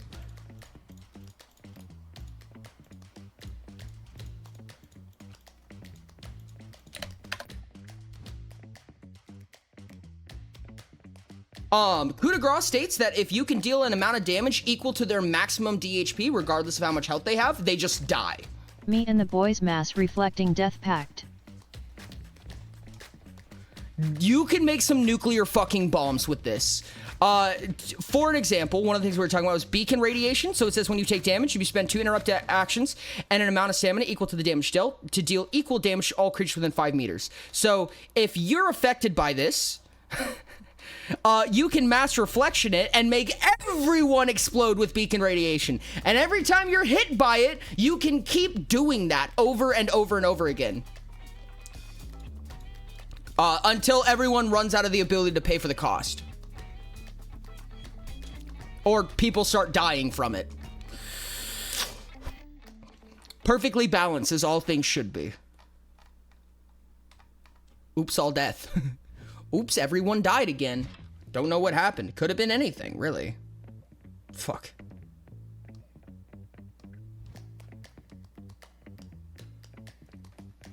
Till you die from the effect or run out of stamina. Exactly. That's exactly it. Mass reflect bonded. Wait. Oh my god, dude, there's so many ways you can abuse this. Yeah, if somebody uses bonded. Hold on, let me find bonded. Where is it? It's not preparation, it was contract. Contract, bonded. You spend 5 turn action and 5 stamina to choose to touch a creature. You and the chosen creature may choose to focus for any amount of time. While both are focusing on this effect, whenever one creature would lose or regain SHP from a different effect, you each similarly lose or regain half as much SHP rounded down instead. Which means that you can... Someone targets you with bonded, you radiate bonded, and then every single creature within 5 meters chooses another creature to bond with you. Or bond with whoever they want. And then suddenly... If you go bonded that way, you can bond in a chain where, oh no, wait, is that an infinite loop actually? Where I bond with person A bonds with person B bonds with person C, and person C bonds with person A. So it bonds in a triangle. If that happens, I mean, you're focusing on 3 things, but that's fine. You both get dealt half, and then you both get dealt half of that damage, and then you both get dealt of half damage. It always reduces to 0. So this has to be rounded up. That's divide among them all, yes? Yes, it has to be rounded up, because if that was not the case, actually, if this was rounded up, that would instantly kill all of you.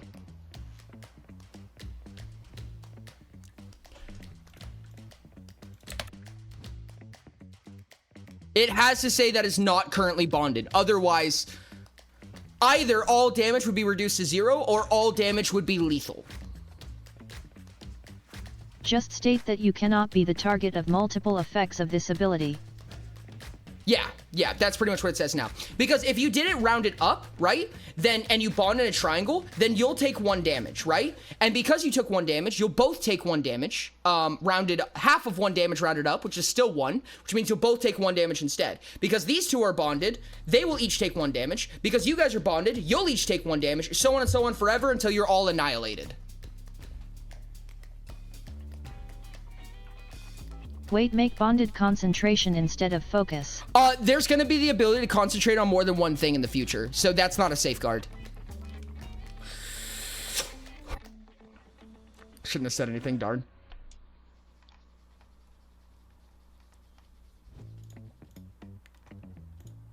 Okay, more stuff. Yeah, it has to be 1 bond per person. This is gonna take so much testing, chat. You grab me at a distance of 10 meters. Little did you know that me and my allies have no bones in our arms. Wait, no, wait. That means that you can radiate a grapple, chat. Someone goes to grapple you and you go, nuh-uh, now we're all grappling. And you just cause a bar fight. Dude, you can radiate a death pact. DHP? Creature? Must be. Make a will contest against your strength test, ending effective success for the next 8 hours. If an effect would reduce your DHP for the... Oh my god, actually, the death pack combo gets so insane, because, like, hear me out, chat, right?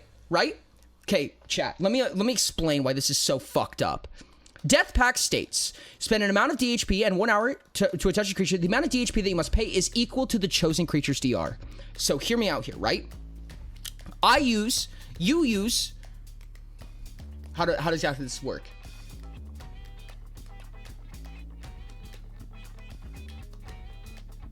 If you have somebody with low DR that has mass reflection, right? So like, let's say we do a DR 10 with mass reflection, right? So you Death Pact with that DR 10 creature, and then they radiate it. They only have to pay 10 DHP, even though it doesn't observe the DR of everyone else anymore. No, that's not true, because now it still says equal to the creature's DR. Nope, that's not true. No, the way this is worded, no, that would still work. So that is to say, right? If we're together, we're fighting this giant dragon that's like a DR 100, we're all DR 20s. I Death Pact you, and you radiate it back to me. I paid 20 DR to Death Pact with you. You pay 20 DHP to radiate that back to me, and I can now Death Pact with the dragon and kill myself because I only had to pay 20. My new ability says I don't pay costs, which means that I have this ability with no limitations. No, blue did not win. Purple did. Lottery. Let us see the other combos. What about radiating an ability from not the lottery? There's a lot of them. Does that make sense, chat? Did that make sense? Yeah, no, you can go fucking wild with these abilities. A lot of these are attack-based. If you would take damage from a source that you were not aware of, your defenses are doubled against that source. You need to be able to target someone else in order for it to be able to be radiated. Or reflected, I mean. Dude, Zealots are gonna go so fucking hard. Dude, Zealots are so funny, Reflection dude! is like bouncing a laser back and forth between mirrors to charge up a death ray. Pretty much, yeah. Zealots are so funny. Zealots are red and purple, dog. Can you imagine all the shit that they can do? Can you imagine when you can mass reflect and you have all of these fucking combat abilities? You're tanky as shit, you're resilient as shit, and if you do it to me, it happens to fucking everyone. Zealot is the red-purple one, so they have the School of Combat and they have the School of Law. So they have all these, we were talking about this last stream, but essentially they have a ton of abilities that either make them more resilient or make them deal a shit ton more damage.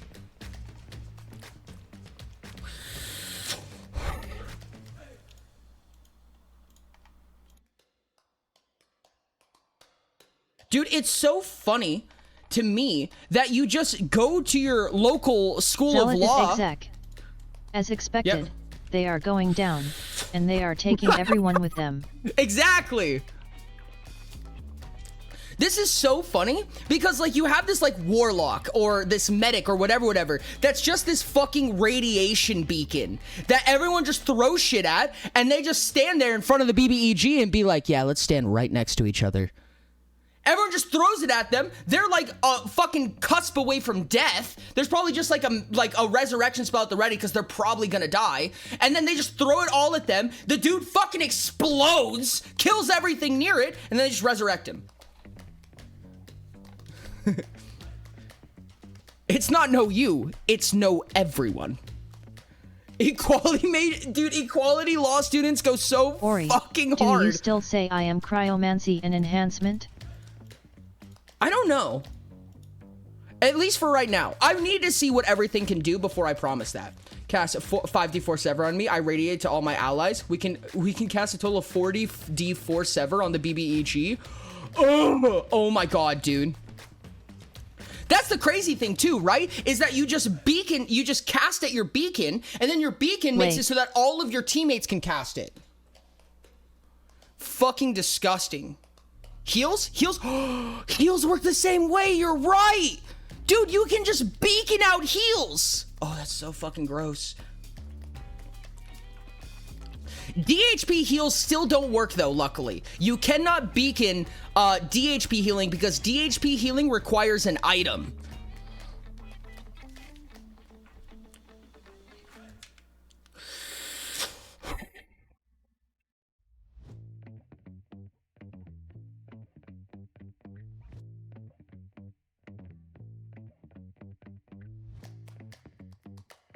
Prismatic reflection. Because I imagine the light shining through the pyramid, it rainbows out. Beacon face song. Oh my god, dude. That's gonna be some fucking math. But it's gonna be like, in my opinion, it's like the fun math where you just get to calculate all the shit that you did. And you just get to count up how much damage you caused. For example, regaining DHP on a rest that could be a purple ability. Oh! That is a prowess ability.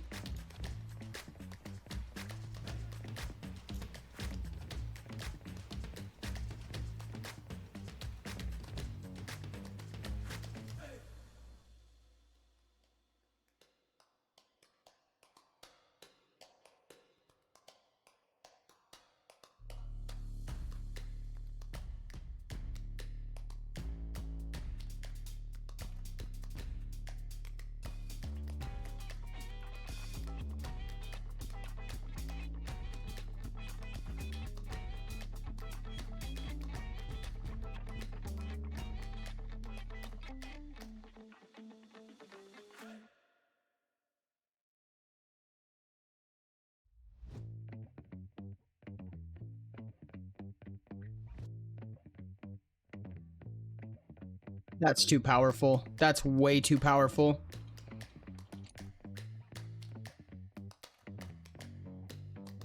No, that makes DHP infinite outside of combat. Did such over? So now something is happening? No, I was gonna say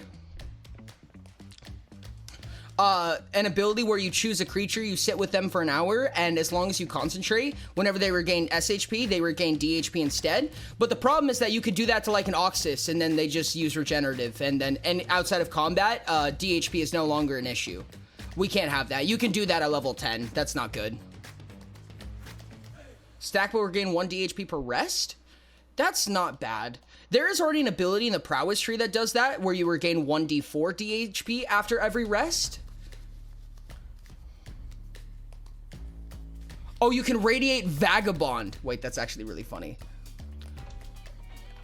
Wait, I think that this specifically, Prismatic Reflection, when another creature takes an action that targets you, it needs to be another, so you can't self-target. Otherwise, this is way too fucking powerful. There's a lot more effects that target only you than targets that affect something else.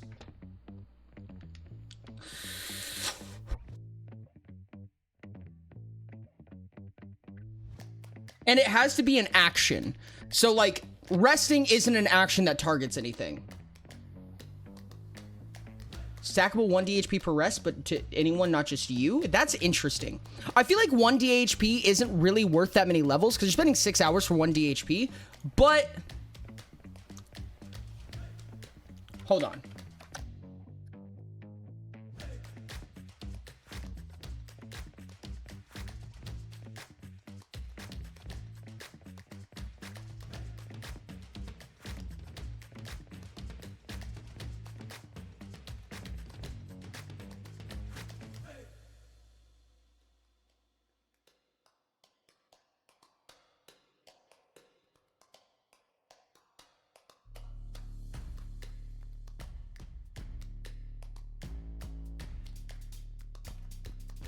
Okay.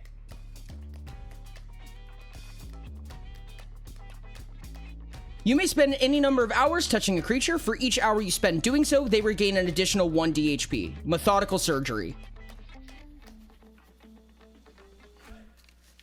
You spend 1 hour touching a creature.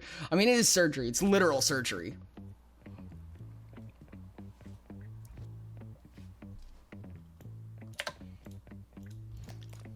I mean, that's 1 DHP per hour for each time you take this ability.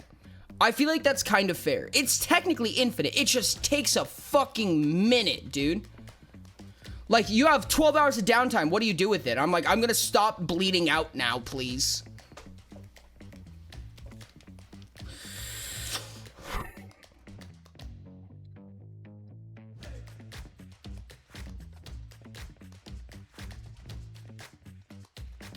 I agree. Medics, I feel like, would be really big on preparation. Preparation's gonna be really big for them.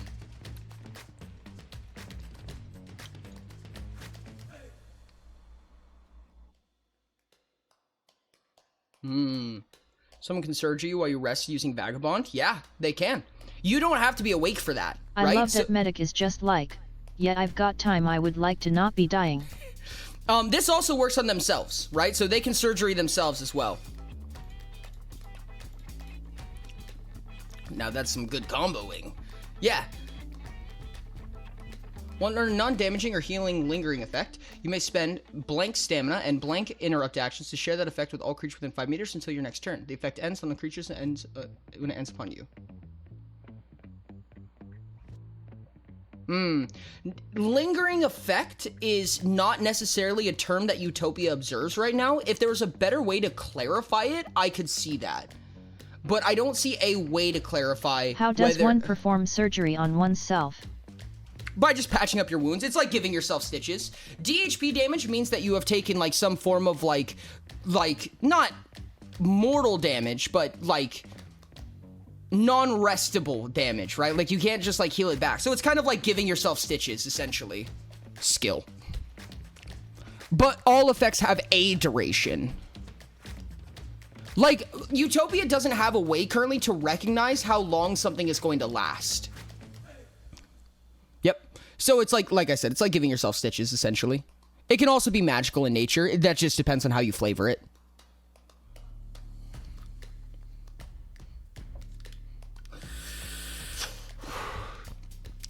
Well, effect that isn't instantaneous. But instantaneous is also not nomenclature that Utopia recognizes. Abrasions versus serious wounds. Yeah, essentially.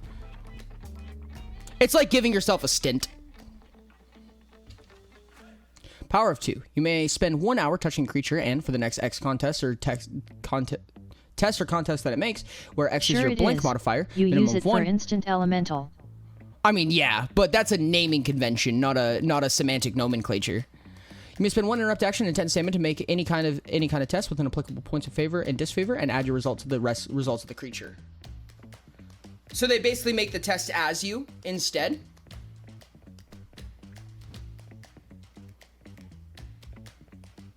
They just don't use your modifier.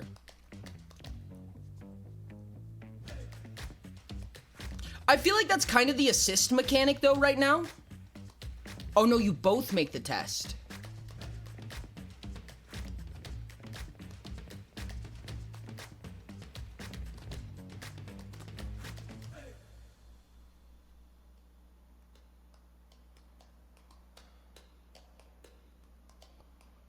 Mirage ability? What kind of Mirage ability?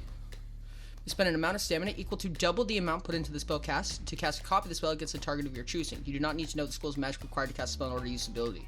Ooh, spell reflection is interesting. It's a little bit more unique. I feel like that would be judgment, right?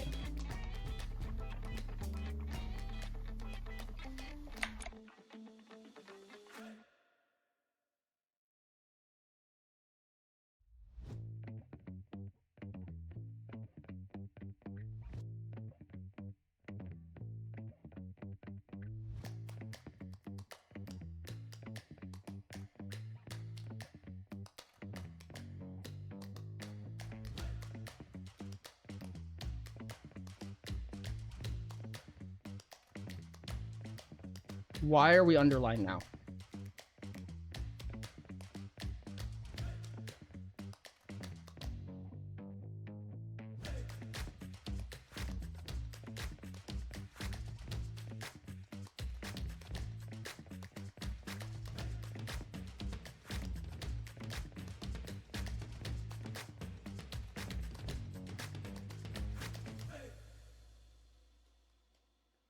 Should it cost an IA or something? Or is stamina enough?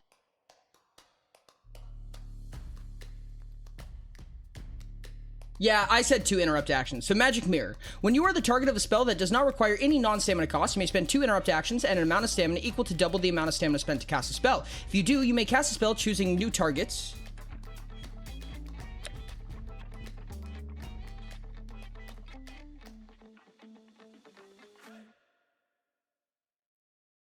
May cast a spell. You do not need to know the necessary arts in order to cast a spell this way.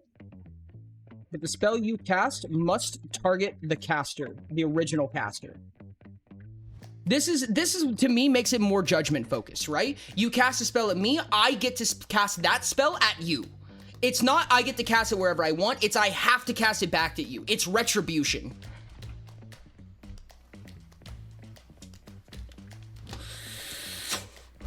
Mechanical marriage.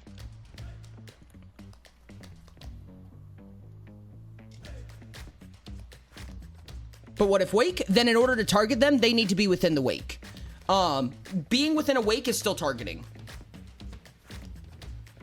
Delay trap spell, then you're incapable of targeting. If they cast a spell on you that doesn't have a target, then you cannot reflect that spell because you can't target them back. But in order for them to target you, you have to be able to target them, if that makes sense. Otherwise, you were never a target of it. A delayed trap spell has no target.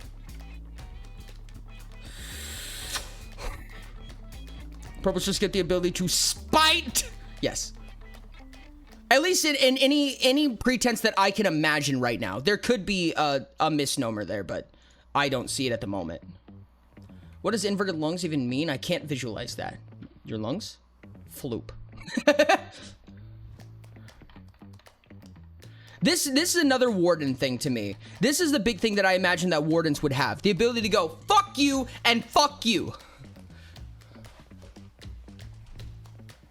Overbearing, you may use this effect in your time action when you make a contest against creature, you spend 8 stamina to reduce the opposing creature's roll by 1d4. Yes and no. The only reason that I could see it in Judgment is because it's a contest against you. No, I actually see where you're coming from. What is Dismissal right now? Do we have a spot in Dismissal for this? Yeah, we do actually. Fuck it. Yeah, you're right. Boop. Perfect. Nice, so now there are two kinds of anti-mage. The no fuck you and your magic, and your powers are mine! You have to be really careful around purples, dog. You have to be really careful around law creatures, because chances are, they can fucking manipulate what you do to them back at you, which is really terrifying. The second most powerful motivation within humanity. What's the first? We need something in balance to wiggle stats around some more. That's fair.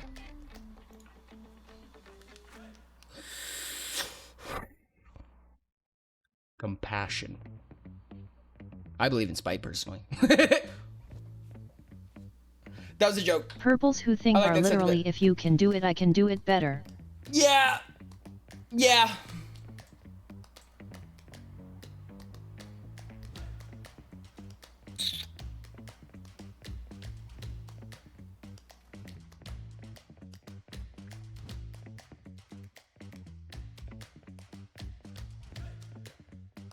I have an idea.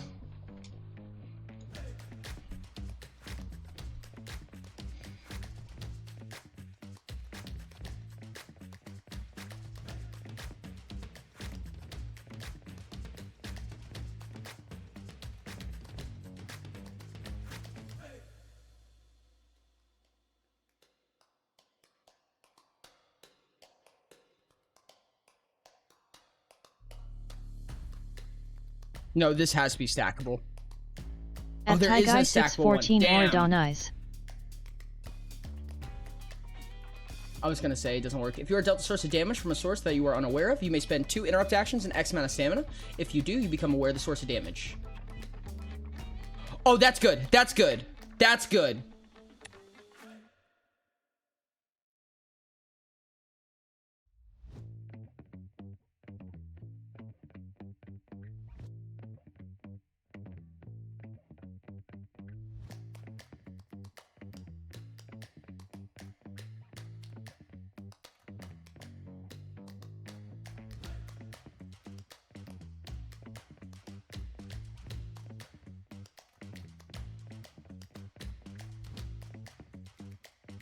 For control, freeze.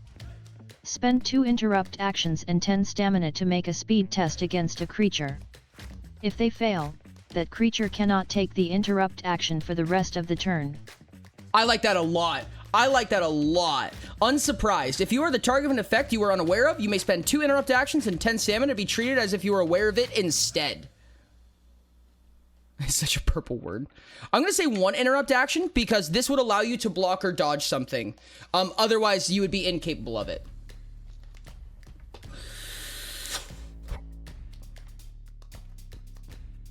Interrupt action for the rest of the turn.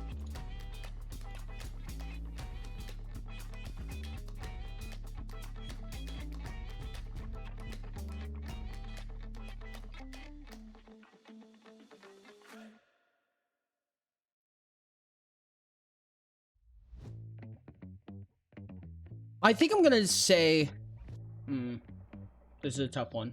We don't have a spot Does for it that right mean now. that you Unless actually there's know Mara. where the attack is coming from and such? Or are you just treated that way without actually knowing? I would assume that means that you become aware of it before it happens. No, you would have to be unaware because you become aware of it and you gain the effects as if you were aware. It's not that you were aware of it.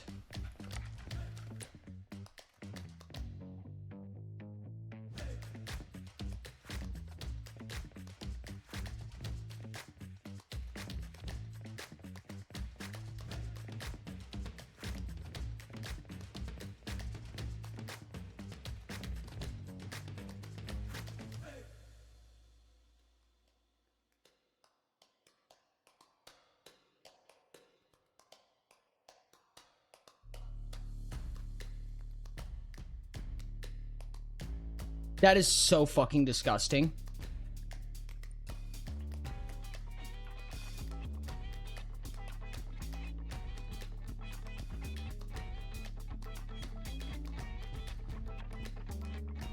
That's probably too powerful. That is probably too powerful for that. At It's not a Ashton mid tier. PYR That's real. fucking disgusting. Actually, some kind of sixth sense ability would be cool. That's ridiculous.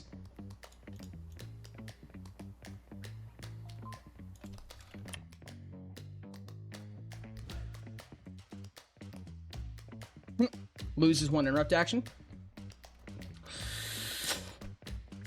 Yes, but I mean, no, I guess that's no, because that's like hitting twice with a fast weapon, right? You're just removing their agency in the situation. You can go fast, and then, but like, dude, removing their interrupt actions is disgusting. I think they lose 1 interrupt action.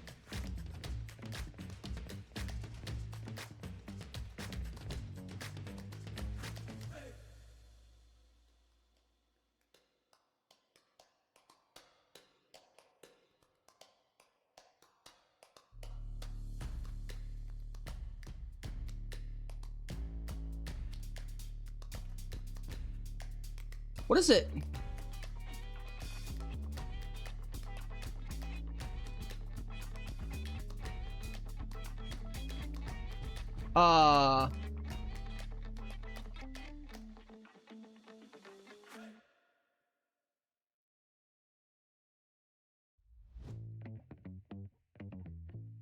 Fast weapons are 2 interrupts. This is 2 turn actions. So you do this on your turn to make it so that, for instance, if I were to do this twice, and it succeeded both times, I now have 2 interrupt actions. I have 2 turn actions. That's on my turn, and you cannot respond to me. Unsurprised. Where'd it go?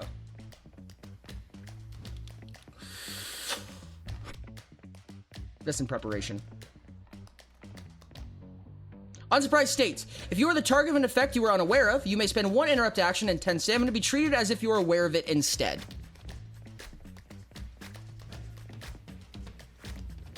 No, they just lose an interrupt action. So if they have 2 interrupt actions, they now only have 1. Interrupt actions will still regenerate on the next turn. When you save it for your ally's turn using held actions, and essentially force them to take a beak attack. Exactly. Yeah, dude, yeah, actually, that's really huge. Because you can eat up 1 of their interrupt actions.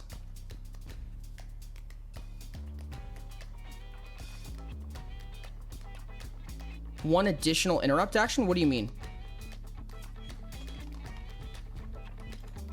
What are IAs used for, in general / simplistically? On your turn, I have 2 interrupt actions. Interrupt actions are my method of responding. An additional, I'm confused. How would that wording go? Unsurprised. If you're the target of an effect you are unaware of, you may spend I don't understand why that would be additional.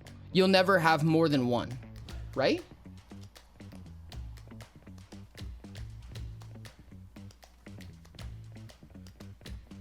I guess if you manage to save up the 8 interrupt actions, you could use it twice. Yeah, though that's possible. Change unsurprised to one additional interrupt action, so it's clarified that you can still block or dodge it. That's fair.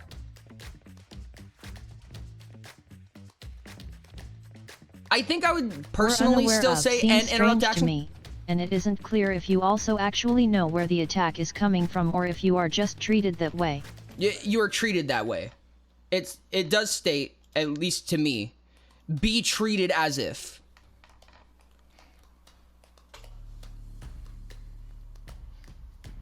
Imagine unsurprised would then be followed by a dodge or a block. It can be, yes. So for instance, if I were to attack you when you were unaware, you cannot block or dodge it because you were unaware of the ability. If you become aware of it, you are now given the ability to interact with it. This would prevent coup de grace from working. You do not necessarily know where the source of the attack is, but that's also just a mechanic in being inconspicuous. Inconspicuous states that if a creature has a reason to be aware of you, then they can make a test to try to become aware of you.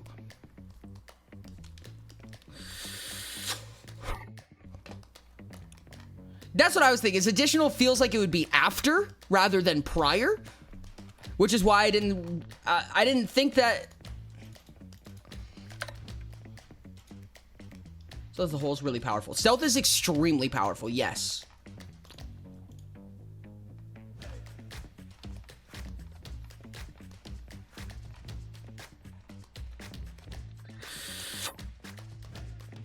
Or you only get one interrupt action ability used in effect. You can only block or dodge Wizard Wits, for example. That's only true because of the way that block and dodge. You may use your other IA to block or dodge as an example.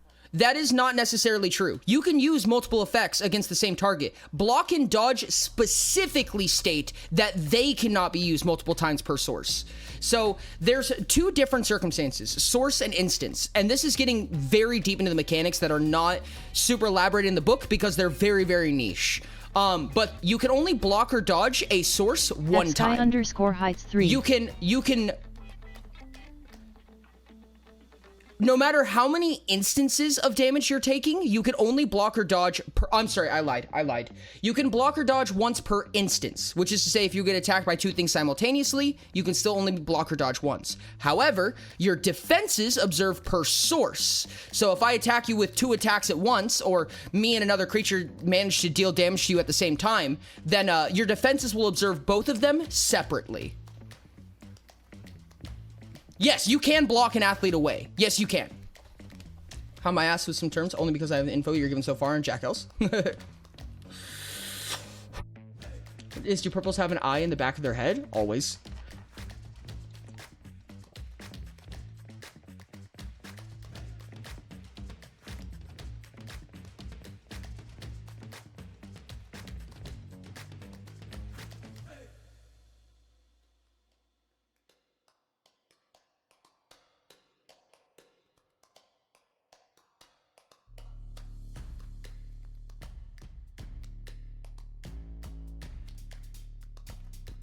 Study of Judgment. When a creature makes an attack against you, you may make a strength test against it. Upon succeeding, it cannot take the travel action for the rest of the turn.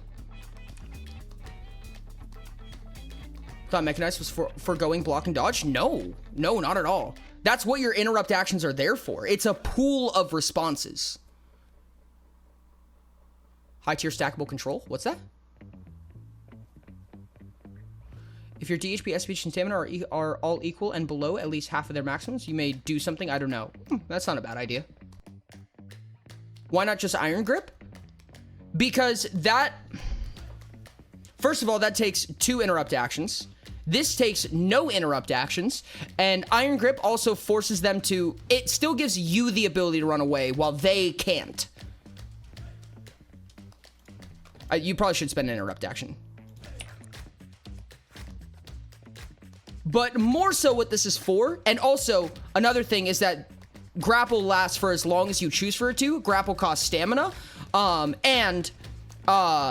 this ends at the end of the turn. This is basically made to prevent people from running away. Also, Iron Grip is a specialist talent, whereas this is a normal talent, so You kind of get a little bit more versatility about how you can acquire this. They're not super different, but they're a little different. You can block an attack in the Wizard's Wits if you have champion. Yeah, no, absolutely. Or if you have a held interrupt action. Exactly. This is basically anti-speedsters. If they run in, attack, and then run away, they'll run in, attack, and you go, no, stay here. And they're like, This is anti-glass cannon, essentially. Oh, actually, this works on ranged attacks. At Taigai 614 equal and below at least half max applies to max, technically, Tai. I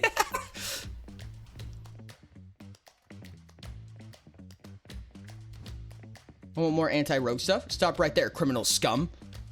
Yeah, this actually works if they are at a ranged attack. So someone could attack you from 10 meters away and you go, don't fucking move. And they're like, oh. That is phenomenal. That is actually crazy.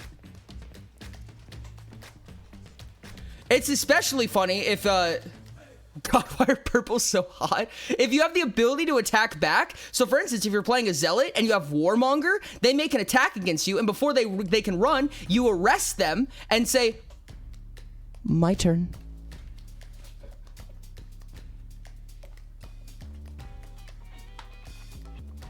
At least half max anything, or half above equal to below range, just anything equal to or below max.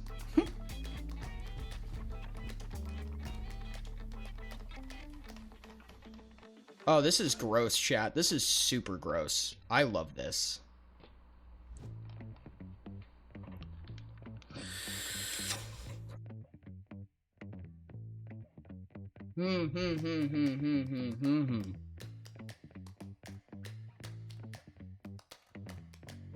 Why are purples just DOMs? Like why? I'm starting to understand the deal with Ari. Gosh, what have we done? HP, XP, and stamina are all equal to each other and below half of their respective maximum. You may choose to. See, but having them equal to each other is like very radical based on the person, right? Because like, for instance, if you have a body of 0, then that means that you have to reduce all of your other stats. Whereas if you're equally laid out, then it's a lot easier to do that. It also, I feel like, pushes people to do, like, really awkward self-damaging things, where you're like, I'm going to try to deal exactly 1 damage to myself over and over and over again so that they line up. There's a rock at the purple. Purple turns around. Whoever threw that paper, your mom's a ho. They are stunned, frozen in fear. How could the purple know? How did they know that their mom was, in fact, a ho? It was just an idea. No, you're fair, you're fair. I think it's on a good basis. I think that having an effect, even if it just says that each of them are below their half, would work.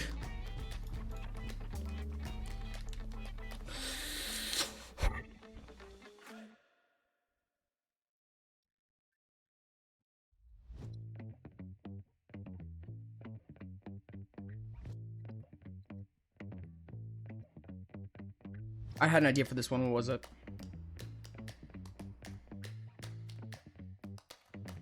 I stabbed myself with the 50D4 legendary Dragon Claw consumable, and radiating beacon that.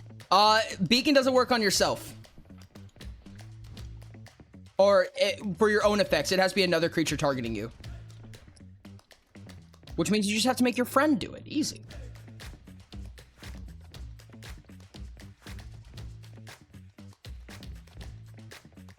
Oh, fair honestly.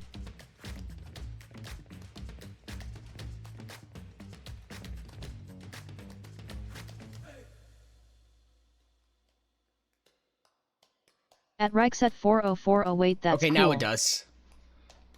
Never mind, actually. I guess you can do it to yourself. I lied. Good luck. Have fun with that, chat. Balance, I would love an effect that just reduces everyone's subtrait by 1d4 until the start of next turn. Ooh.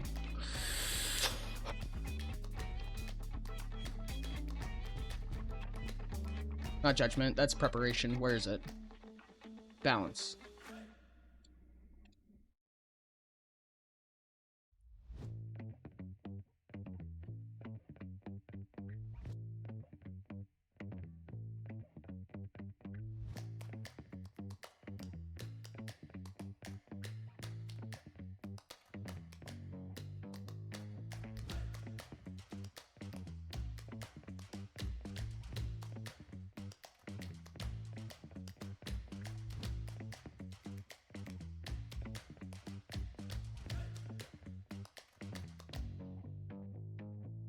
This one's hard because it's like you just reduce every roll.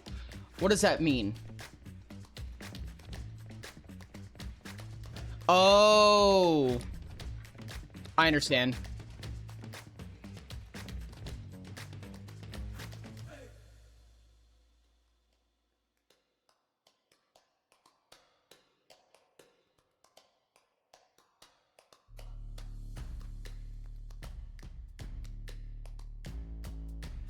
Reduce and subtrate by XD4. Let's reduce.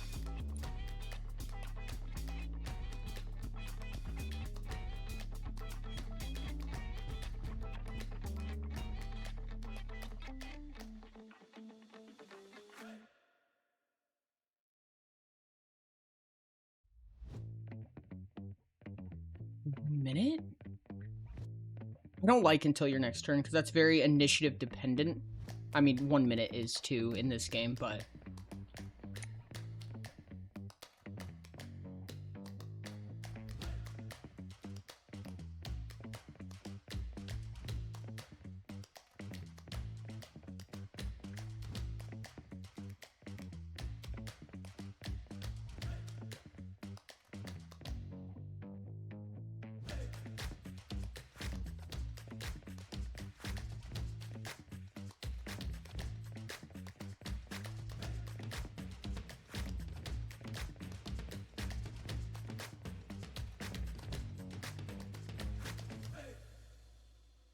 okay. Purples are just here to heck with you. The maximum Everything you do they undo or radiate or alter. That's the idea of purples. That is the school of law. The maximum number of dice you may use for this effect increases by 1. You may spend 6 turn actions to reduce the chosen subtrait of each creature within 3 meters by XD4 for as long as you remain focused. Minimum score. I'm gonna think reduced by 1. It is.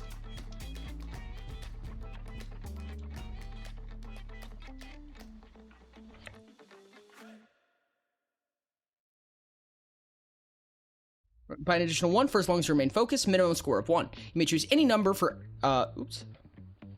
Actually, that's way simpler. You may spend 6 turn actions to reduce a chosen subtrait for of each creature within 3 meters by an additional 1 for as long as you remain focused, minimum score of 1. Greens being menaces to society? No, never. When stamina are below half of their respective maximum, you may choose to make all of them equal to your lowest. If you do, everyone within X meters loses an equal amount to what you have lost. I don't think that you need the claws then for them to be below half. I mean, you could actually.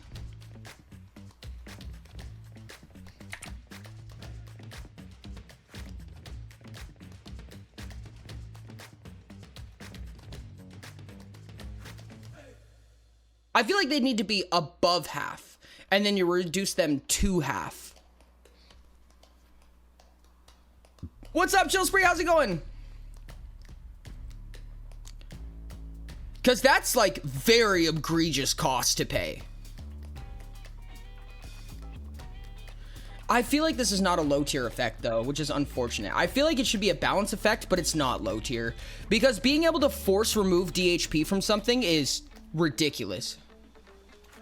No, I think you're doing a good job, Ty. I think you're doing a good job. If nothing else, it's a basis for a good ability. I think it's strong. Stackable thing in preparation that just increases a subtrait modifier for you or someone else by X for 1 hour or something. I was thinking about that. Unfortunately, we only have high tier stackable remaining, but honestly, I'm not mad about that. I just couldn't figure out a way to do that. I guess, actually, no, there's a way here.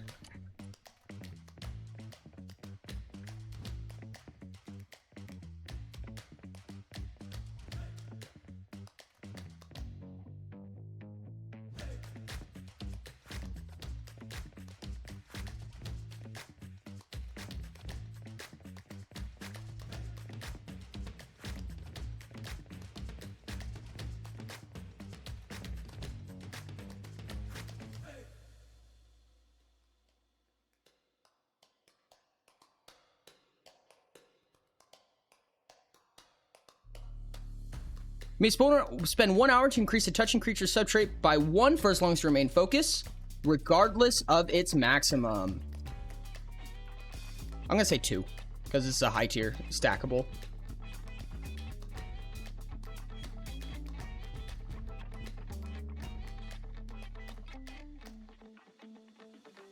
Practical assessment. Yay, mass ignoring. Yay! Very random, but if School of Hunt has a space, I think a cool thing would be giving you 2 favor per aim instead of 1. Ooh, that's interesting, actually. Do we have School of Hunt? Oh, aim doesn't give you favor anymore. It reduces it by half. I'm right? Yeah, pretty sure.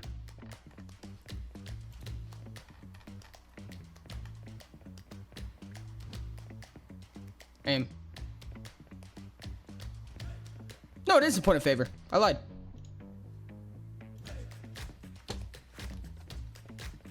Hunt is full.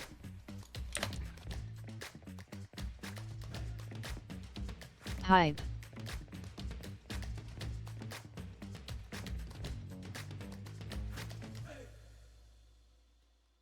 No, it's assisted that does that. I'm sorry. Assisted does that. Some of my favorite new talents, not gonna lie. Let's go. Do we feel like that's a good high tier? I feel like that's a fair enough high tier. It's not a super powerful high tier, but I mean, increasing shit by 2 whenever you want is pretty fucking powerful. It just takes an hour. But like, honestly, like increasing anything by 2, regardless of what it is virtually always helpful. Law is silly.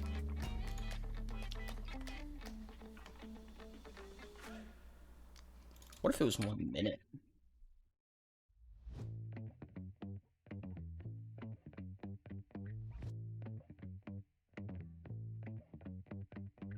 Law is a new method to kill gods? Yeah, you just redirect it back at them. Yes, this is a fuck you fractional difficulty. The thing that lets me give Chrysanthemum an actually very good chance to hit 100 meter range with a -1 dex mod. Gross.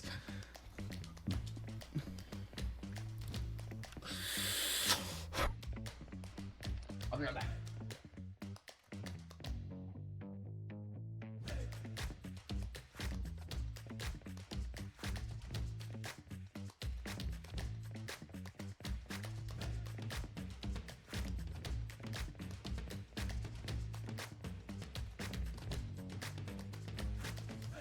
Okay.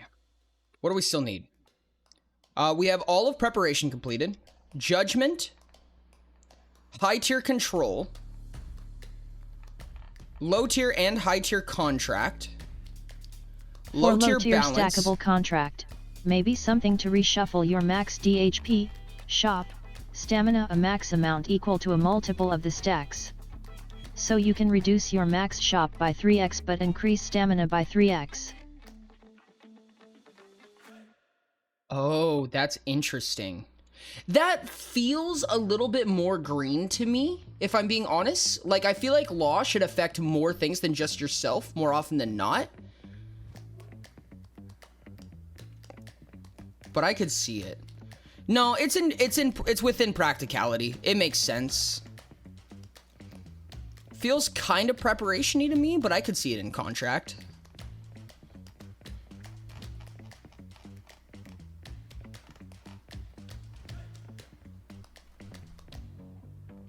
No, I don't necessarily mind it. I think it's very practical, which makes a lot of sense in my opinion. Where's contract? There we go. Contract could also just change its name, honestly.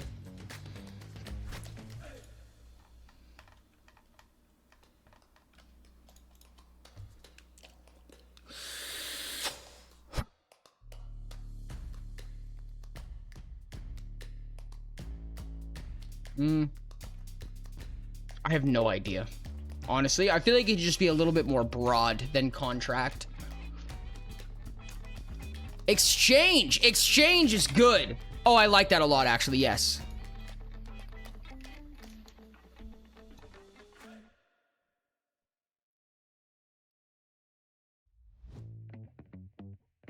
See, the problem is that why would you not just trade stamina for DHP then? You know what I mean? That just goes infinite, which is unfortunate.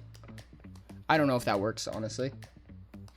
This won't happen, but I think it would be very funny to have another instance of middle tactics branch, but for 2 dice and 4 at the bottom instead. Interesting. Okay, so if you have the right stats, you could replicate your friend's values. The local diviner can't tell you apart. Spend 1 hour touching creatures, something, something. You share a stamina pool. Oh, that's perfect. That's perfect.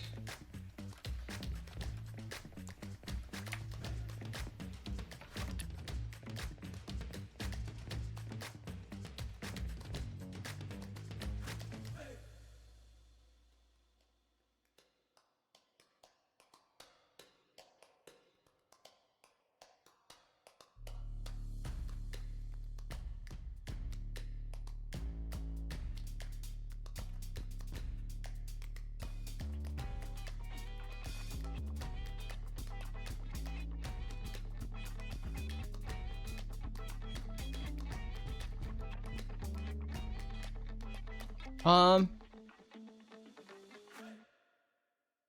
on. This is just this, right?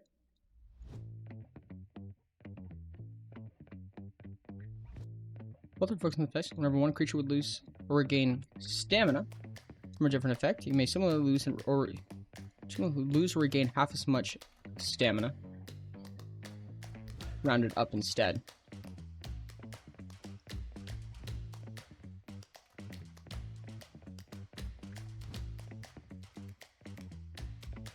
That's not stackable, though. How am I gonna do that?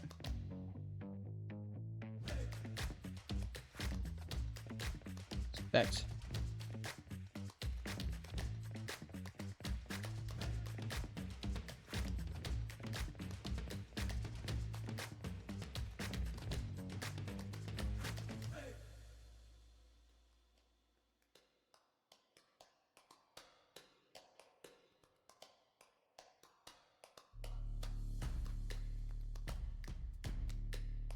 How about that? Something along the lines of sharing a single stamina pool and a spell cap. I feel like spell cap would make less sense for purple, in my opinion, but for stamina's sake, I think it's fair. It's basically saying, hey, you can spend my stamina instead. So the amount is shared up to a max. Because if you share a stamina pool, what happens when you break the bond? If that makes sense. And I know that you could just state that it just equalizes back out, or, you know, you each get half of the full pool rounded down, but I think that's more interactions than are necessary for this ability. When you can say when one spends, you can choose to take that bullet.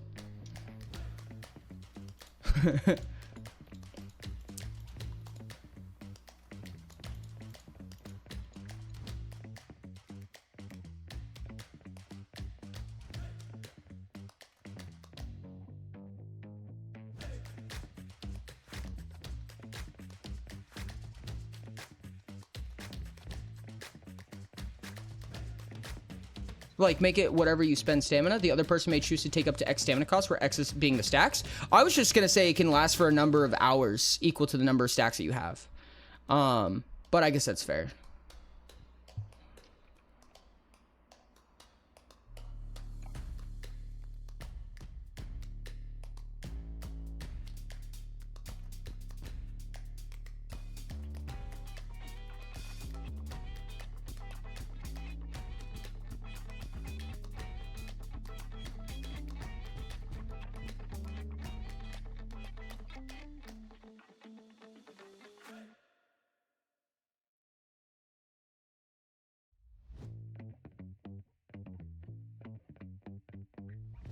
I feel like if it increases by 5, it's not a lot. If it increases by 10, it's too much. But I really want this to be happy numbers when we get this big. This feature's maximum increases by 10. This feature's maximum stamina amount increases by 10. You may spend 5 turn actions and 5 stamina to choose a touching creature that is not currently bonded. You and the chosen creature may choose to focus for any amount of time. While bonded, whenever you or the bonded creature spends stamina, the other creature may choose to pay the stamina cost instead, given At it's not above this feature's 614 maximum. purples in a nutshell.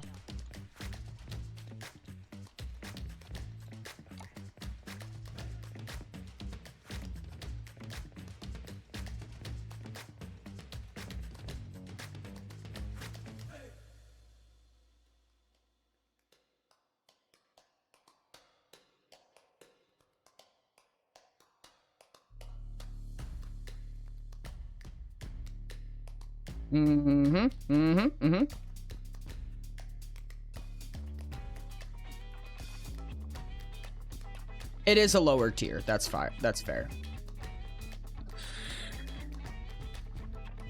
I can get this shit at level 60. Oh, 100%. Oh, yeah. Does law have something along the exact lines of just say no? Kind of. Not exact say no. Because everything should have limits. Otherwise, you can say no to gods. You know what I mean? And that shouldn't be an ability. There should always be some qualification for it.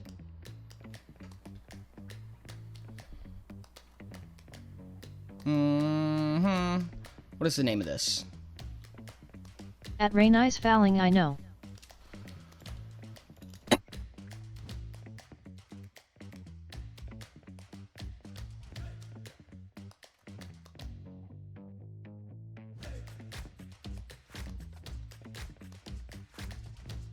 Greg, I just want to know how close we've gotten to just say no. We've gotten as close as forcing them to take an additional action, which is cancel.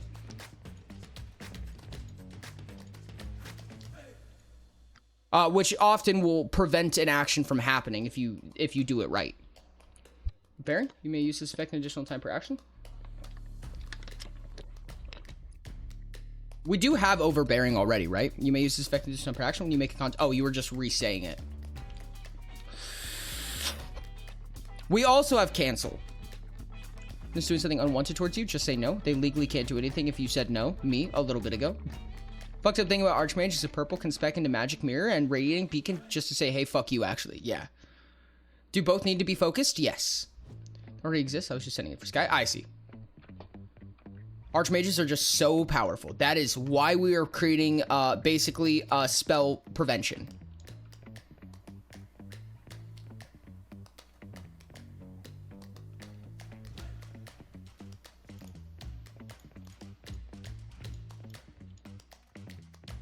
In fact, Anti-Mage is a build for a reason. Mm-hmm. This is stackable.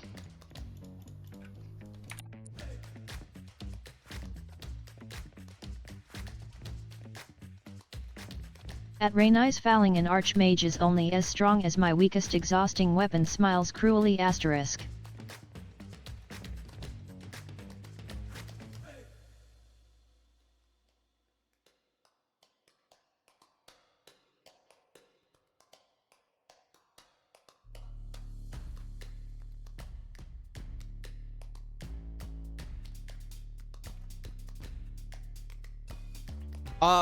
Spell Ringer. When you are the target of a spell, you may spend 2 interrupt actions and pay the cost of the spell. If you do, the spell ends and all effects of the spell are ignored. They needed something like that. Let me make sure. I need to check Disenchant. Really outlawing someone from using a talent they're used when they use it. Modified Archmage, he'd just do 120 d4 instant elemental. Jesus fucking Christ, dude. How is this Disenchant? All effects on the spells have been active for X hours or less, so are dispelled on each affected object and creature. No concentrating. Oh yeah, no. This is different. This just ends the spell. This is literally just...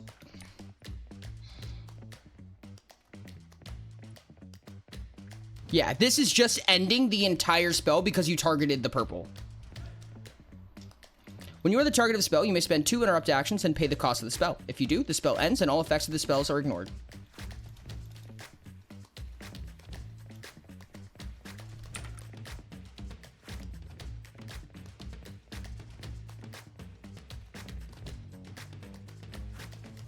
This does not work on Wake. Well, yes, let me say it like this.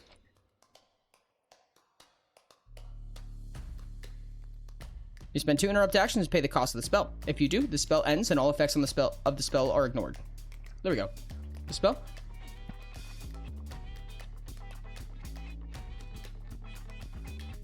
With the target of the spell, the caster must pay an extra amount of stamina equal to your level, ignoring stamina reduction. Ooh. Oh my god, wait, this would be so gross. Oh, this would be so gross.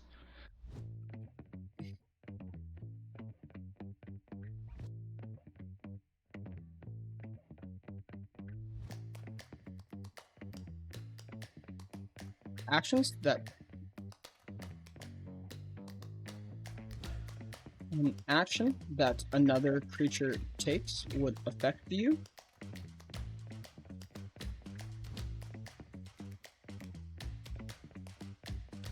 Ignore it unless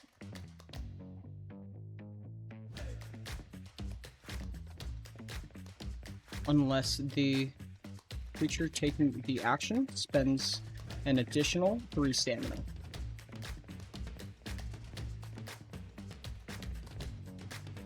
This is passive. This is really disgusting because this is just passive. When an action that another creature takes would affect you, ignore it unless the creature taking the action spends an additional stamina. Additional 3 stamina.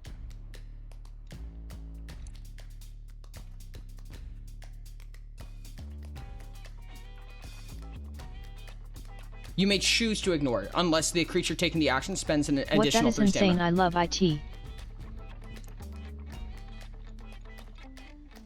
That's fucking gross, chat. That's disgusting.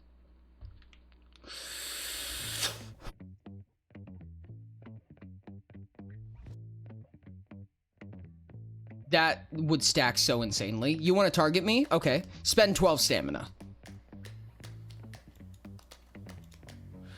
Actually, you know what? I have to say 2 stamina for this, because you know what this fucking works on, chat? Attacks! They have to spend stamina just to attack you. Oh my god, that's disgusting. That's fucking disgusting. Go overpay. Do it. That's fucking gross. That is fucking gross. I think... Could it be 3 stamina? It's pretty fucking gnarly, chat. I mean, 3 stamina really isn't a lot. But, like, holy fuck, dude. Attacks, spells, grapples, everything. 3 more stamina.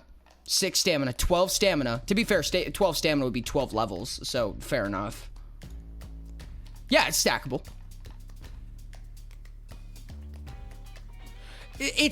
I'm sorry, it's 4 levels? It's 4 levels. I don't think it's fair to be 1 stamina. It's not fair to the ability to make it 1 stamina, in my opinion. Because 3 stamina is kind of a drop in the bucket. You know what I mean? Like, you could take this ability at, like, with 12 levels, at minimum, like, level 18 or something like that, just based on how they're structured. And I mean, like, you can't really do anything. I mean, someone targeting you has to take 12 stamina, don't get me wrong, but that was 12 levels for that. Yeah. 4 levels per time you take it. Yeah. I say make it 1:1. Heck it. It's between 2 and 3 for me, personally. Because, like, 12 stamina just to attack you completely fucking negates fast weapons. Like, fast weapons don't fucking exist to you anymore. You know what I mean? I think I'm gonna have to say 2 stamina. It is a high tier, but I mean, like, dude, that's insane. That's fucking ridiculous. You just get a passive ward on you all the time. Ah, fuck it, let's do 3. Can you Ori imagine? hates purples. We get it. What? Do you not want the ability? That's the problem, is that it's really not situational. It's like everything, dude. Anything that wants to assail you, anything that wants to target you with anything, has to pay up the ass for it. So much extra stamina do people have to use against Ahri? Don't talk to me.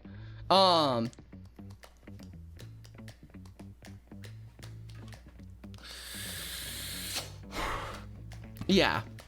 No, 100%. But that's the thing, is that the situation, like, the fact that it's so universal is fucking gross. Oh, you want a coup de grace them? Yeah, pay 20 stamina. Oh, actually 40 stamina, because you have to target the coup de grace and the attack. Fucking gross, dude. We just need a low tier balance, a high tier exchange, a high tier control, high and mid tier and low tier judgment, all stackable. That's all we need. This works on all other features. You can fucking stam out a beacon. Yeah, you can. You can do whatever you want, Doug. Ads are up, chat. You can prevent a beacon by charging them stamina they can't pay for. Purples are just blue players. Oh, you want to beacon me? 32 stamina. Fucking gnarly, dude. Well, Wardens make sense now. Yeah, mono blue players in Magic. You've suggested plenty of good ideas, Ty. Don't ask me for an example. I don't remember. I know you have. I remember doing it. Yeah, Magic the Gathering. Yeah. Oh, you wanna kiss me on the lips? 99,999 stamina. But I'll give you a 5% discount because I like you.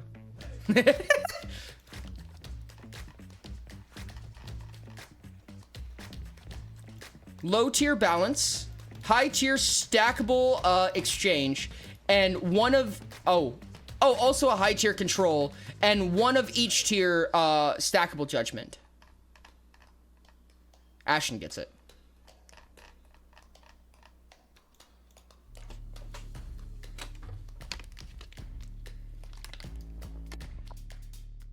How do I pay stamina to telepathy Ari? Probably, naturally, unless Ari chose to let it happen or just chose to make the contest against it.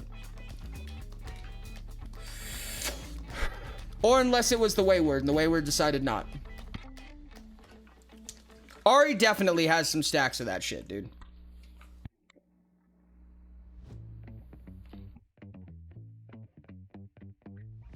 You know how I would script this too? You know how I would run this as well? Is if someone had that ability, I would say, do you want to pay the stamina cost? I would not tell them how much it is. I would just say, do you want to pay the stamina cost? And if you overpay, that's on you.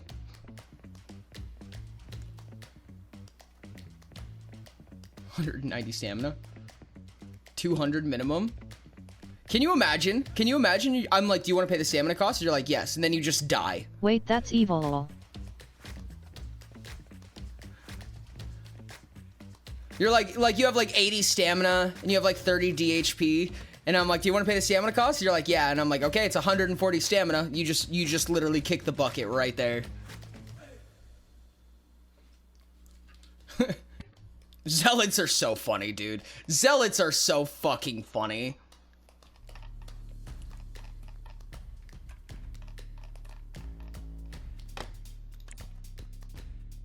I need to turn these into, yeah, these. That way we can actually click on them.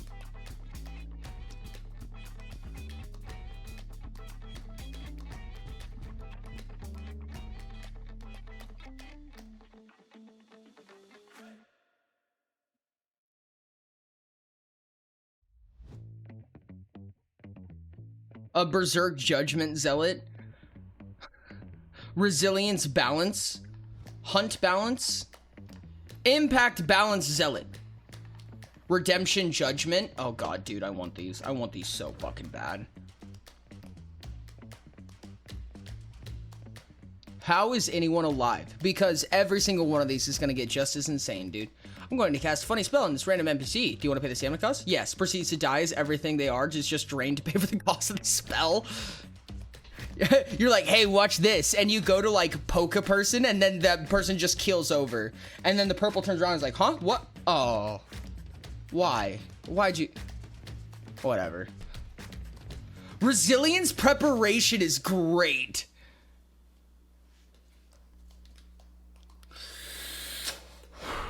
It is passive, yes. Reverse Death, though? Yes, it says may. You may. Will it take effect? You may choose to ignore it, unless the creature taking the action spends an additional 3 stamina. Touch. I never died. Died is for chumps. You die. Does death want to pay the stamina cost? For exchange, high tier stackable. Maybe you can give people your con, endurance, and events up to a max amount equal to the stacks you have. Be crazy with prowess. That's actually a good point. You mean just hand it over to somebody else? Does death want to pay the stamina cost? I'm crying. I mean, I feel like it's honestly like not powerful enough to an extent, unless it, I mean, it could be very quick, in which case, yes. Because the spells like healing and imbue would be a lot more expensive. Yeah. No, you can choose to ignore it. At high levels, it compounds. That's fair.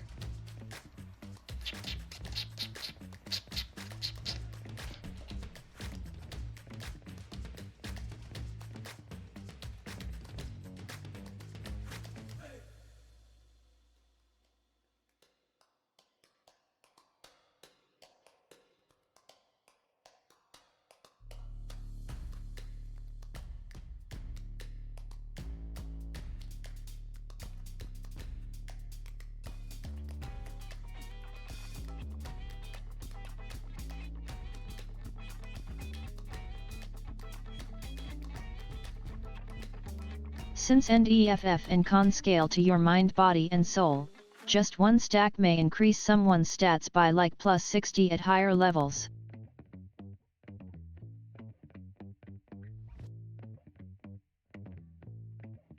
Gimme gimme gimme gimme gimme gimme gimme.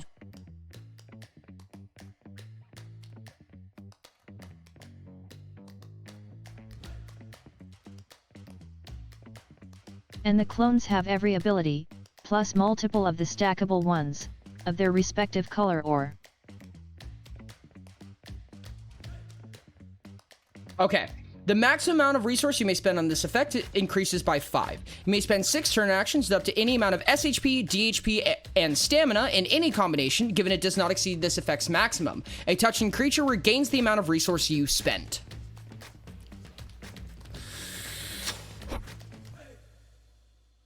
More than likely, Ty.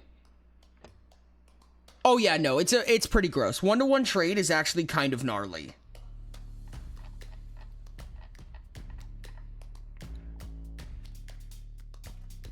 High tier stackable control. High tier stackable. Oh, every stackable for judgment is all we need left.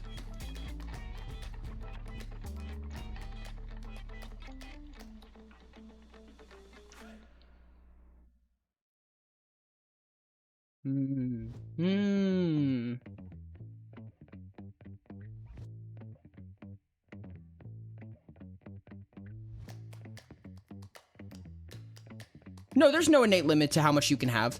That's not to say that they do have all of them. It's just likely to say that they probably have a lot of them.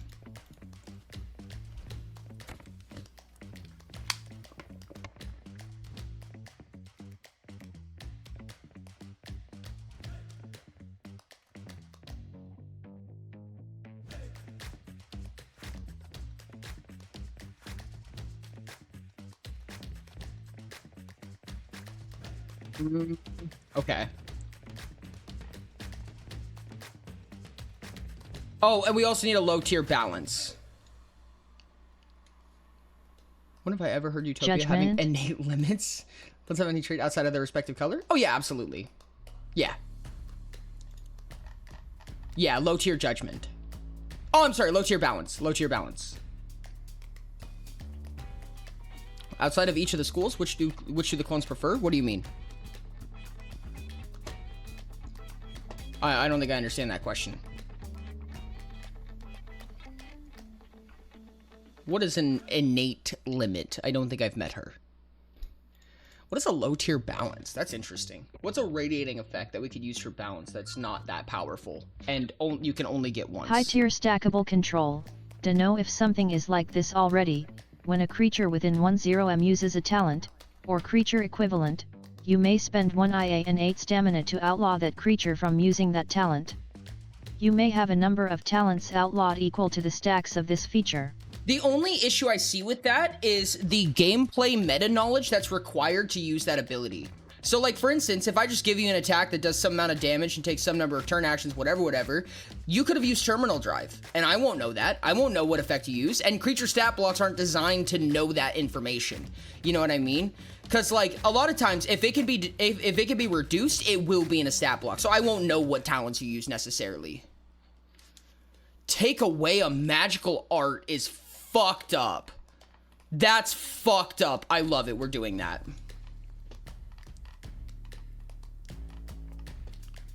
How do we do that? Where do we do that?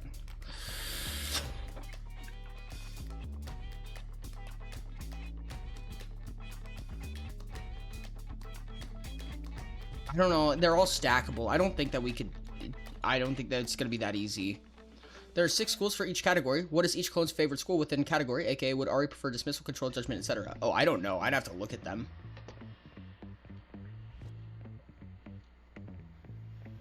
Have it outlaw weapons or equipment instead? Unfortunately, I think that's more of an orange thing for equipment specifically. Black hats have the ability to just... Whop! Your item doesn't work anymore. Mages now live in terror. Wees. But let me see. There's got to be a way to do that.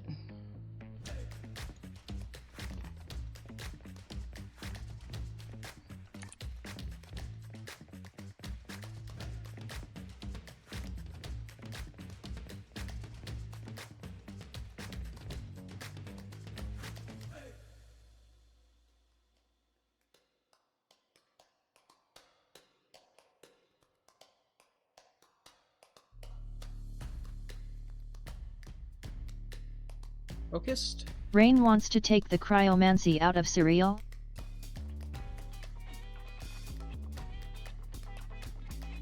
You ignore features.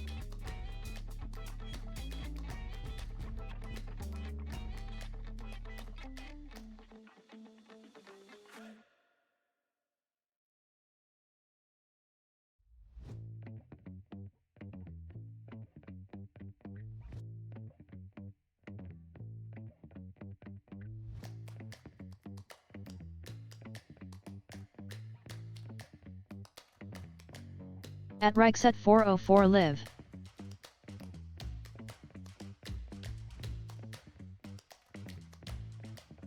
The maximum stamina cost for this feature increases by 10. When you are affected by a spell, you may spend 1 interrupt action and 12 stamina to choose an art utilized by that spell. For as long as you remain focused, you ignore the effects of spells using that art, given the spell only uses stamina as a cost and the stamina cost is below this feature's maximum. Talent. That's fair. A spell that affects spells probably still is a magic talent. Yeah. So that way you can have anti-mage mages. That one felt very shoehorny.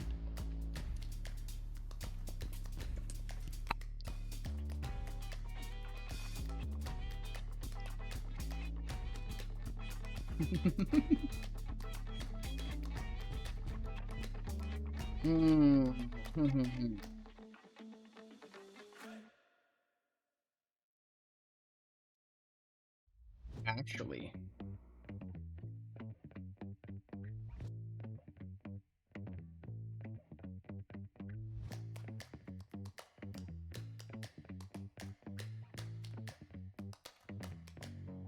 No, that would be mid/low tier.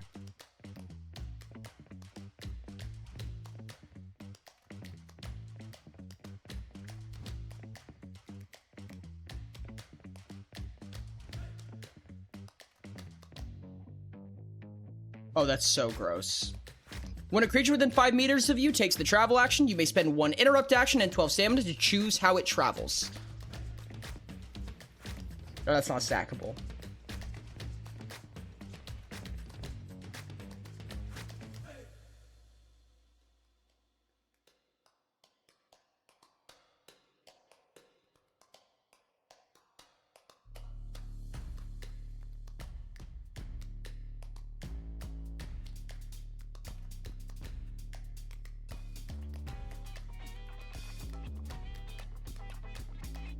This effect's range increases by 2 meters. When a creature within a number of meters of you equal to this effect's range takes the travel action, you may spend 1 interrupt action and 12 stamina to choose how it travels.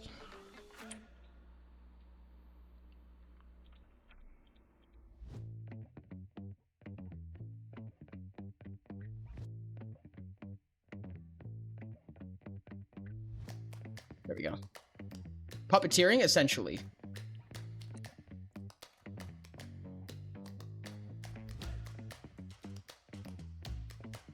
Are you gonna, after how the interchangeable kit works, come the AG? Because I can give a creature like 10 stacks, the mandatory stamina talent, it would still be like a DR 40 something usually. Probably? No, I don't think I'd alter it. I think the wording still works, if I understand it correctly. It might be a little bit, like, funky how it does it, but I think it still works. Let me check. Whoops, don't look at that. Interchangeable. HP increased by X, subtraits increased by a total of X. The creature gains a number of features from talents and quirks, and the number of talents it may gain. Yeah, so you could just give it talents from the schools with this ability. So you can give it everything in the AG from this. Yeah. Don't follow me, I don't do shit. Stop, collaborate, and listen. All creatures within X meters you take any action must beat you in a strength contest. If they fail, they do not take the action, but still spend half the turn action rounded up. Each time you make a contest away, spend 10 stamina. That is interesting. Would that be in control? Because I just put something in control. Oh, that would probably be in judgment. Right? But it probably wouldn't be a stamina thing. Or it wouldn't be a, actually, probably, yeah.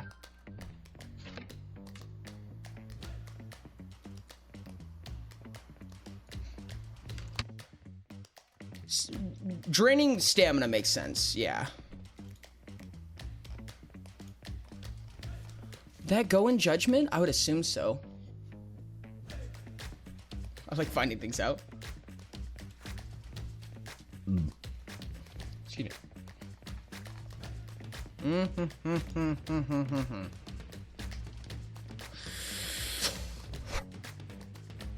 Let me see. Is that, would that go in judgment? I think we have everything but judgment right now. Yeah, looks like it.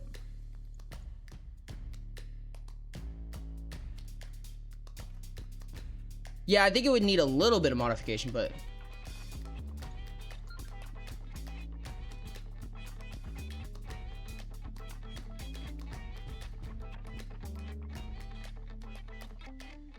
The unholy amounts of stamina we spent with AG skills? Yeah. Stamina's pretty fucking meaningful now. I'll take the action to spend half the turn actually rounded up. Each time you can take this way, spend 10 stamina. All creatures within X meters of you who take any action must beat you in a strength contest. One of the things that I think that's annoying about that is that, first of all,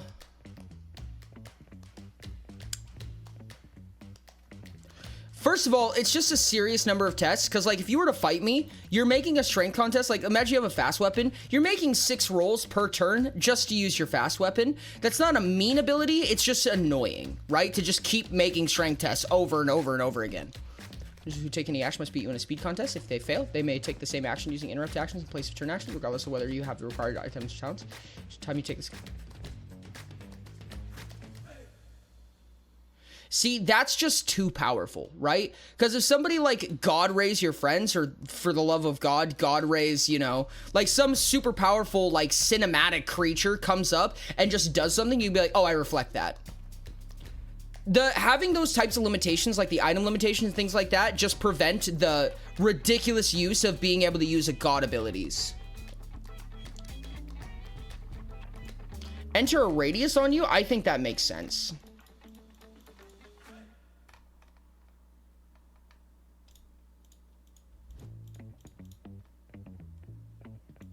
Oh, this is so gross.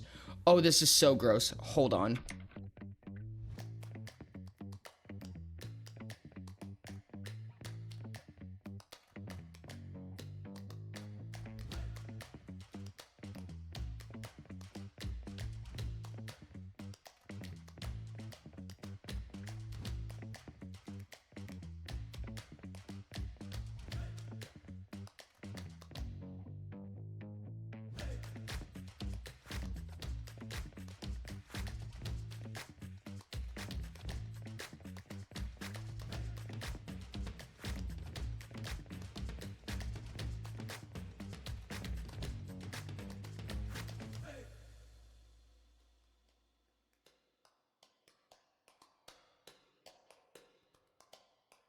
The maximum range of this feature increases by 1 meter. Whenever a creature enters the maximum range of this feature on another creature's turn, you gain 1 additional interrupt action.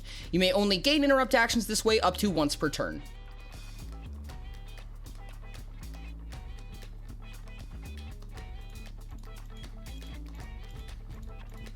This is actually more powerful.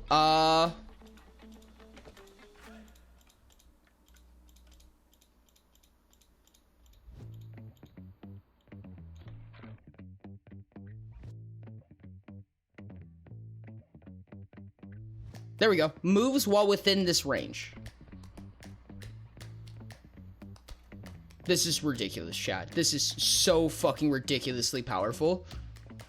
How's it work? Like 1 interrupt action per turn, or 1 interrupt per creature per turn? Per turn. You can only gain interrupt actions once per turn. So, even if 2 creatures move in, you still only gain 1 interrupt action. You can't do it twice. So the most you can have out of this is 3 interrupt actions plus whatever floating plus champion, whatever. Yeah, it's a free champion. Under the clauses, somebody moves in. But you can gain the second the next turn? Yes, correct. But interrupt actions go back to 2 at the beginning of every turn. Yeah.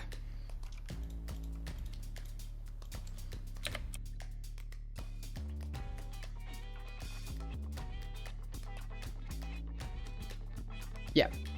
It's not busted. It's very powerful, but it's not busted, I would say. You can generally only have 2 per turn.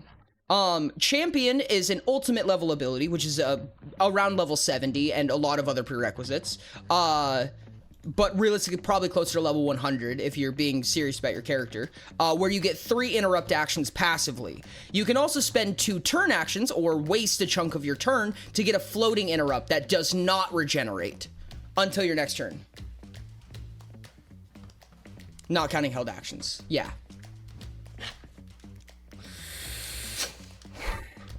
At Ashton Pier yet, so now the theoretical max IA you can have on a turn is 8 instead of 7. Yes. 8 interrupt actions is so gross. And again, this is with when you have the Zealot, you know, these creatures often have things like Warmonger if they're high power, which means they can use that interrupt actions to fucking attack you, which is disgusting. Like, I just want to say, like, oh god, dude, that's so gross. Oh my god! Oh my god! You know what this allows for, chat? You know what this allows for? You know what makes this fucking crazy? Dude, Warlocks go ham! Because if you have this ability and you preserve your entire turn and someone moves up on you, you can cast a normal fucking spell. No Wizard's Wits. You just cast a spell with 6 interrupt actions. That's fucking gross. No, it is gross, but it's clearly hard to pull. Exactly. That's exactly it. Dude, that's disgusting. Swift casting say bye-bye? Swift casting is still powerful, right? Because you can just do it whenever you want. This requires a certain setup, but it's still a really fucking powerful setup. Die, fuckers! On your turn! You don't need it? I mean, you have to eat up your whole turn for Swift cast. I mean, for not Swift cast, for this. This takes stamina. This takes 8 stamina. Let me grab Swift cast real quick. Whoops. For anyone who doesn't know, by the way, you can access this document. Tier 3 patrons can. It will not be paywalled forever. It's just going to be that way during this form of development. Swiftcast states you may spend 6 stamina to cast a spell with 2 turn actions or 11 stamina to cast a spell with 1 turn action. I don't understand how this makes this bad. This allows you to cast 6 spells in 1 turn. Should anyone die on their own turn? The point is without consent. Swift casting is still very powerful.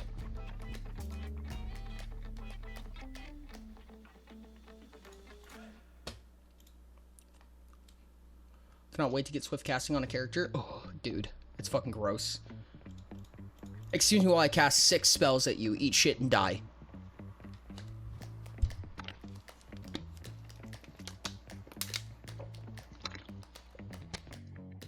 Swift cast also allows you to spend 2 interrupt actions to cast a spell.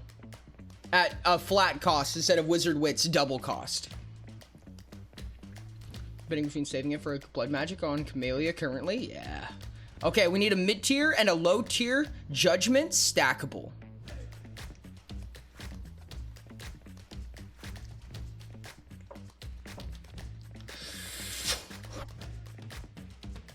Six spells in 1 turn. It's very niche that you would ever need to do that, honestly. The first time I do that is to flex. I just do that to flex at that point. I do cast spells on IAs constantly, though. Oh, 100%. Because it costs your soul. Yeah. It costs a lot of fucking stamina to do that. 66 stamina before the spell costs of all 6 of them. It's fucking gross. How do we want to do this? 2 more judgments. Spending 66 before a single bit of magic comes out. Better have a lot of Magus. Well, most people at Swiftcaster level probably do. Their 26 stamina spells probably cost 1, and in some cases, 0. Just pay the stamina and have your crafter friend feed you a stimulating quesadilla. That's what I was gonna say. That's what makes things like that gross, right? Like, no, I don't see a lot of people use stimulants or boosters. They're so powerful, dude. Do you know how fucking helpful it is for a cat to be like, all my stamina's back, tea. Quesadilla. Swiftcaster, I do not have mages. What? Sounds What's gonna happen in years min-maxi. from time from now? I'm getting ideas for my system that's fair. It's horror rather than fantasy, so it's not exactly the same vibe, but still interesting how my creativity stew with you all. It's my favorite thing, dude. It's my favorite thing. Get some fucking mages? I really want the stim supply. Real. Sounds min-maxy? I wouldn't know though, says Ty Guy. Dude, I kind of want a quesadilla right now. I might start up on a quesadilla. I'm gonna be real with you, chat. Actually, ads are gonna be up in about 1 minute. I might go make a quesadilla. I'm gonna be honest. Low tier and mid tier stackable judgment. You know, it might not be a bad idea.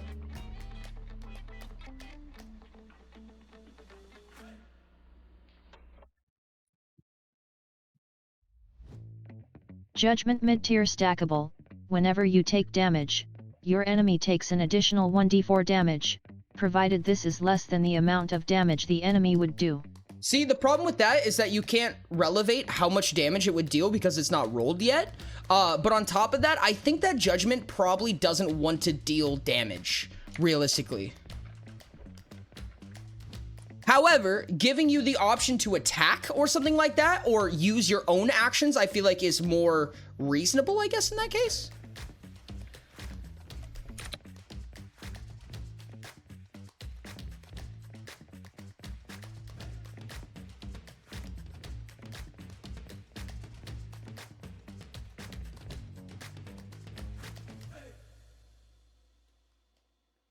I feel like we need info gathering.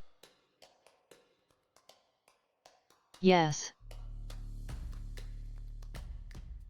We're only on Judgment now. I feel like that probably would have been in preparation. This one says whenever a creature makes an attack against you, you may spend 12 stamina to force whenever a creature within 1 meter of you makes an attack against you, you may spend 12 stamina to force a creature to make a speed test against you. If you succeed, you may take the attack action using interrupt actions as if they were turn actions.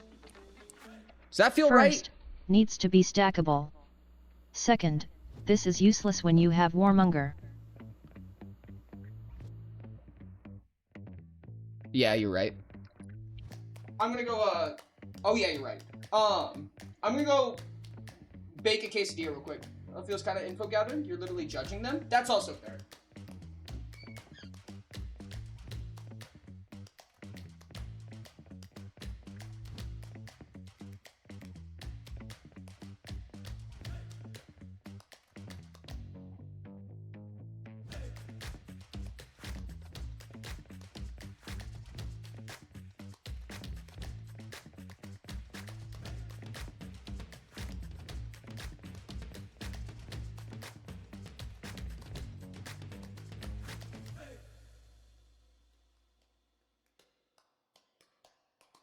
Hi VOD viewer o/.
At Tyguy 614 only 3 months I had an LMAO. idea. I had an idea and it's gone now. Hey, Almighty Chair, I have a question. What are you on the compass, Mighty Chair? The chair shall never respond. The damage may expend additional turn. Yeah. Okay, that's what it was. Thank you.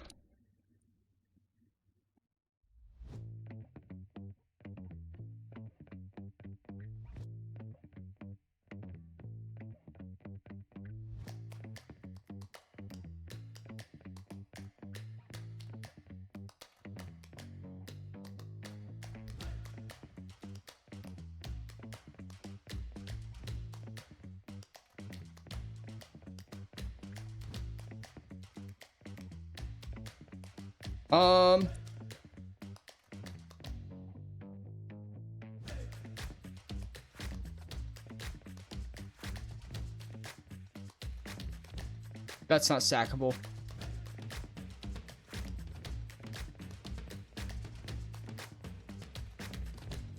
I'm being bullied, I cry.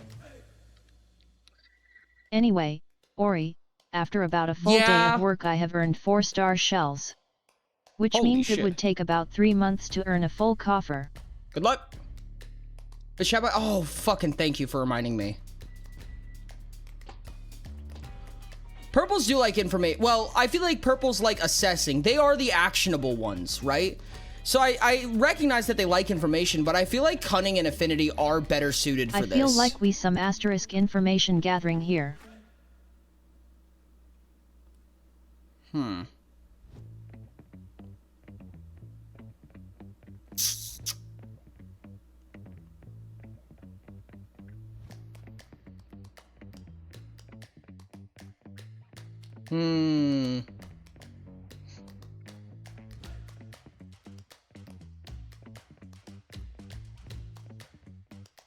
Chatbot, say fuck.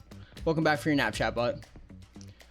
I feel like some information gathering is possible, but I think feels like to somehow up and down and say, yeah, this is the way to fight you. No, and that's fair. I could see this on a charge limit.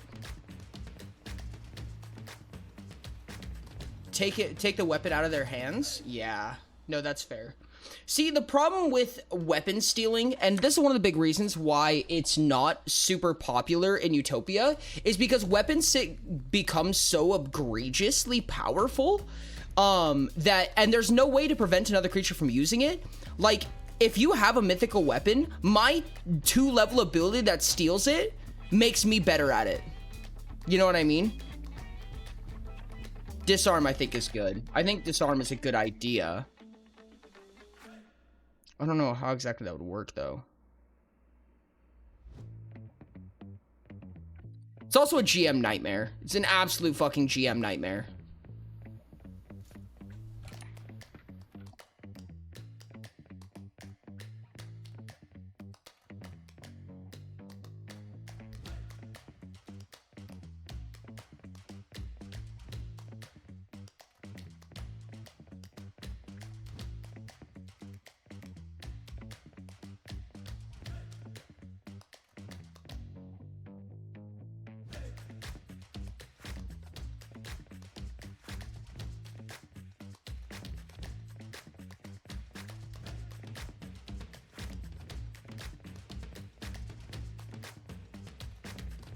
The TD for this feature increases by 3. When a creature makes a melee weapon attack against you, you may force it to make a strength test against this feature's TD. If it fails, it drops the weapon.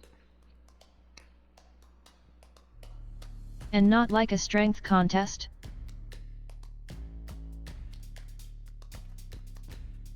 This, to make it stackable, I'm saying that it's just going to increase the TD as you get better at it.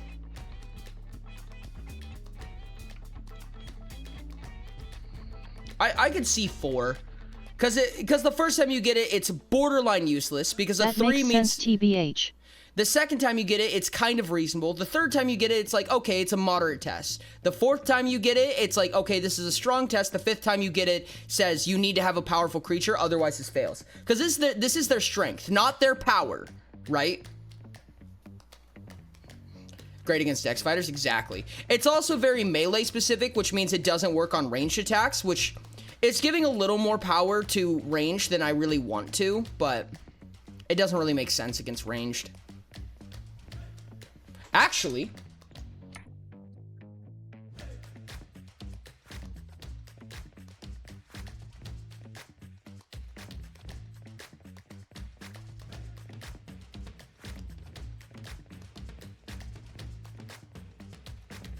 Test difficulty.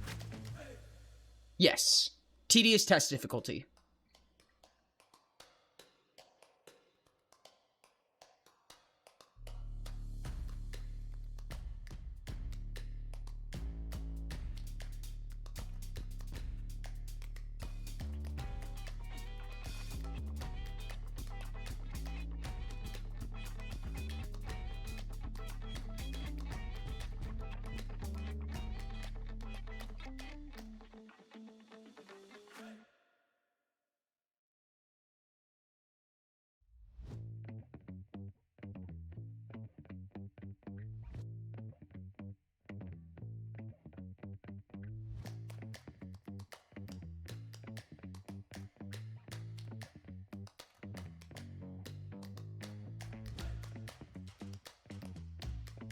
Okay. The max amount of damage for this feature is increased by 10. When a creature would make a ranged attack against you, you may spend an interrupt action and 6 stamina to make the attacking creature the target instead, giving the amount of damage it would deal naturally. Given the amount of damage it would deal naturally is less than the maximum amount of damage for this feature.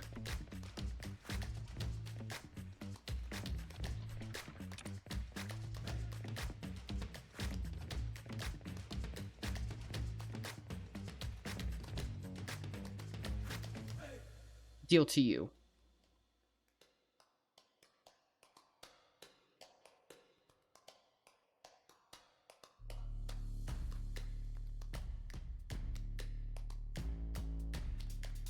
Okay, this has a really interesting clause.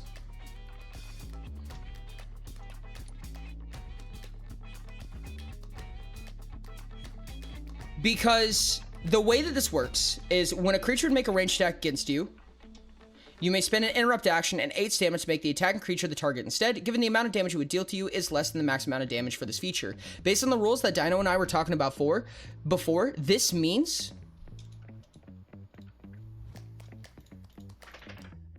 that you can dodge it and then use this ability for free with 1 stack, because the amount of damage that it would have dealt to you is 0. And then you can redirect it because the amount of damage that would be dealt to you is 0, and it always works as long as you successfully prevent the damage.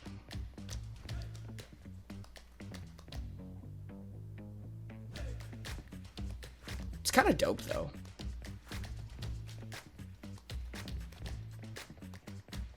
But that does make me think that it should increase by 5. Holy stuff, I've had the most cool idea. 10 is fine, I think. I think we're gonna go with annoying numbers, I'm sorry. I feel like it should be 8.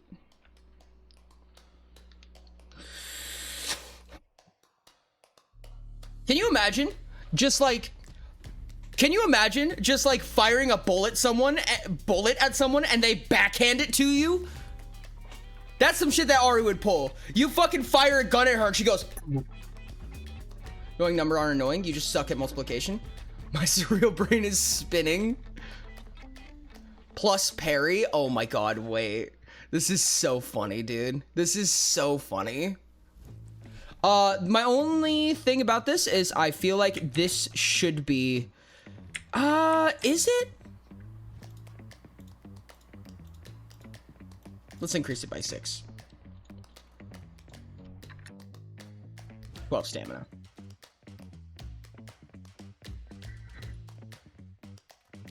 Ari backhands a bullet. How would I do a end chargeback?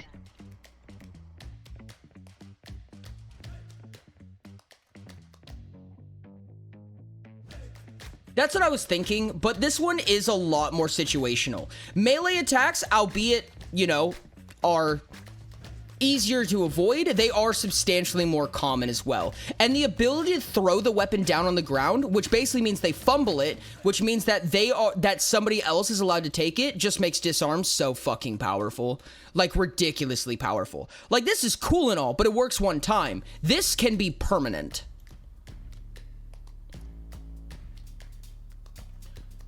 I think that this would just have to become less powerful. Which is why I said increase by 6 instead of 10 and make it cost 12 stamina.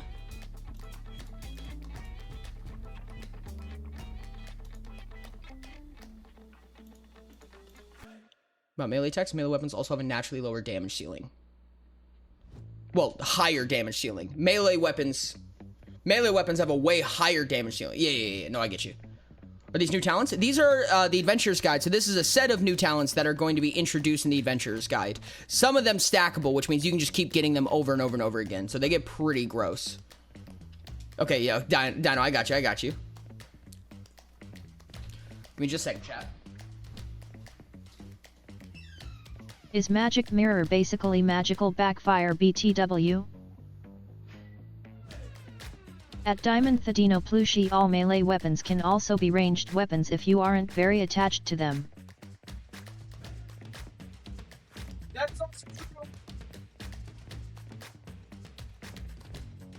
Alright, chat, that is every single ability in the School of Law finished. It's kind of wild. And as I said before, you can find these on Patreon as well. You can find this whole document, and you can view this document on Patreon as a tier 3. It's pinned, it's the top message on Patreon, so if you guys want to see this document, you absolutely can. Will the sentient feature stop people from using your weapon, if not straight out stopping you from being disarmed? I want to play a Tempest Study Inquisitor. I think that's fair. I think that would make sense, yeah. Sentience actually becomes really potent suddenly, because the sentient weapon can be like, no, I'm not gonna fire for you. I'm not gonna let you do that. You know what I mean? And I think that's, I mean, it's up to GM discretion, but it's a lot of power for the GM to hand. You know what I mean? School of Law just writes itself. Cunning is also gonna be cool. I expect School of Magic won't be very unique between studies, but should also be quick. Yep. No, 100%. I agree with that. I'm I gonna pin want this. Affinity next.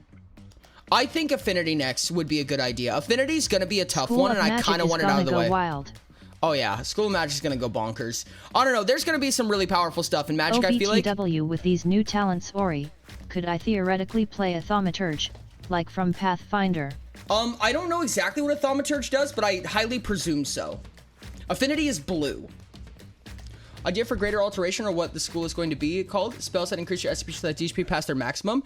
Temp HP was a consideration. Was a serious consideration. And I think it probably will be a part of this. Honestly, I could see the School of Restoration saying that you can overheal.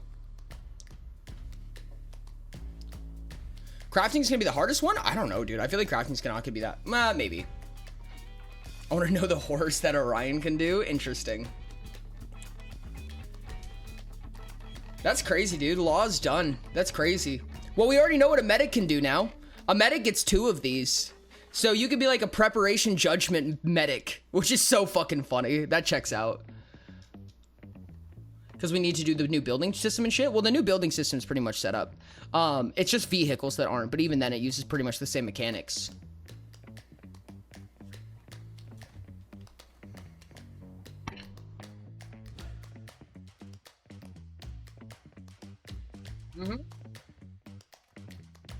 Fly through this book indeed, chat.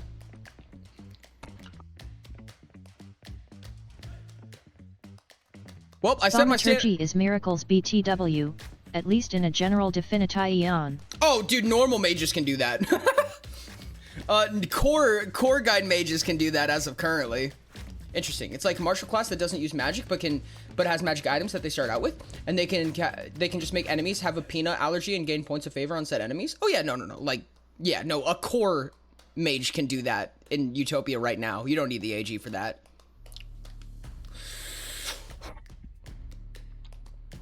Oh, having Green on call would have been funny. A lot more cooperation with the community with this book since people know the rules already. No, 100%. Yeah, no, having all of the communication, having all the help and everything like that changes so much, dude. Because like these are all ideas, you know, it's really hard for one person to come up with all of this shit. It gets very mind-numbing after a while. I'm gonna be honest with you. At least in making Utopia, dude, it was fucking tough working on all of them.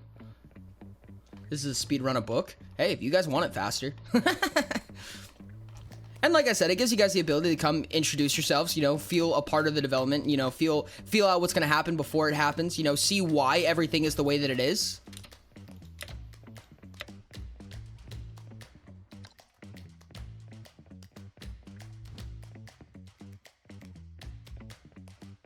At Diamond Thedino Plushie, the fastest in the West. Fastest in the West.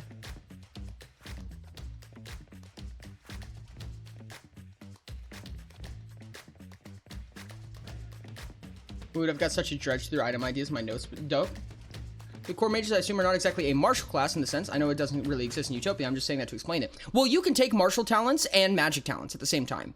For instance, like if you're level 10, you can take half warfare talents, half mage talents. If you're level 30, I mean, you can take, you know, predominantly mage and some martial, or predominantly martial and some mage. My martial character in Pious Redemption has 2 magic arts, which is all he needs.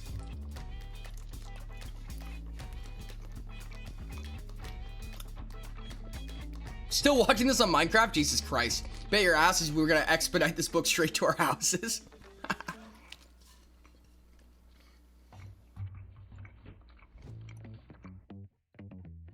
Starting to not think about items and haunts and stuff? No, that's so fair. That is completely fair, honestly. Raw content is usually the hardest part of anything, in my opinion. Raw content is like the thing that you just have to just generate over and over and over again. Made it to midnight. We did. We did make it to midnight. I'm gonna go ahead and pause this timer before I forget.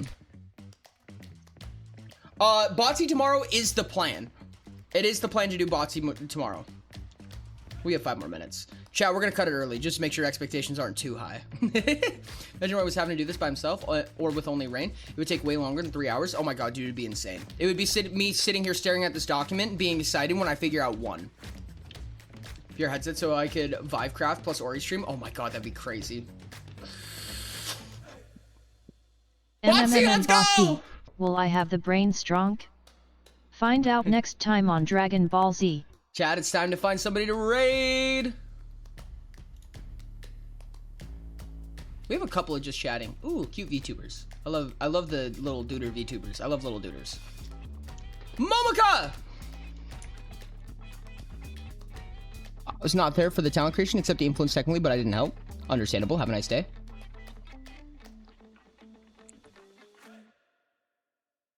Chat, make sure to copy that raid message, post it in Momoka's chat. Let them know we sent you. Tell them that we love them. Tell them we said hi.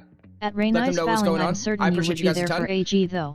Thank you guys so much for being here. You guys have been absolutely amazing. As stated before, tomorrow is Botsy. For stream, I hope to see you next time. Also by Rain, my fiance. Thank you guys so much. I love you. Oridon Diamond, Oridon Sheep, Oridon Diamond, Oridon Sheep, Oridon Diamond, Oridon Sheep, Oridon Diamond, Oridon Sheep, Oridon Diamond, Oridon Sheep, Oridon Diamond. 10-second awkward silence. I forgot to press the button. Nice. Shush. Okay, bye. Do you guys like that Momo yap? I'm sorry I talked for so long. I'm taking a breather from the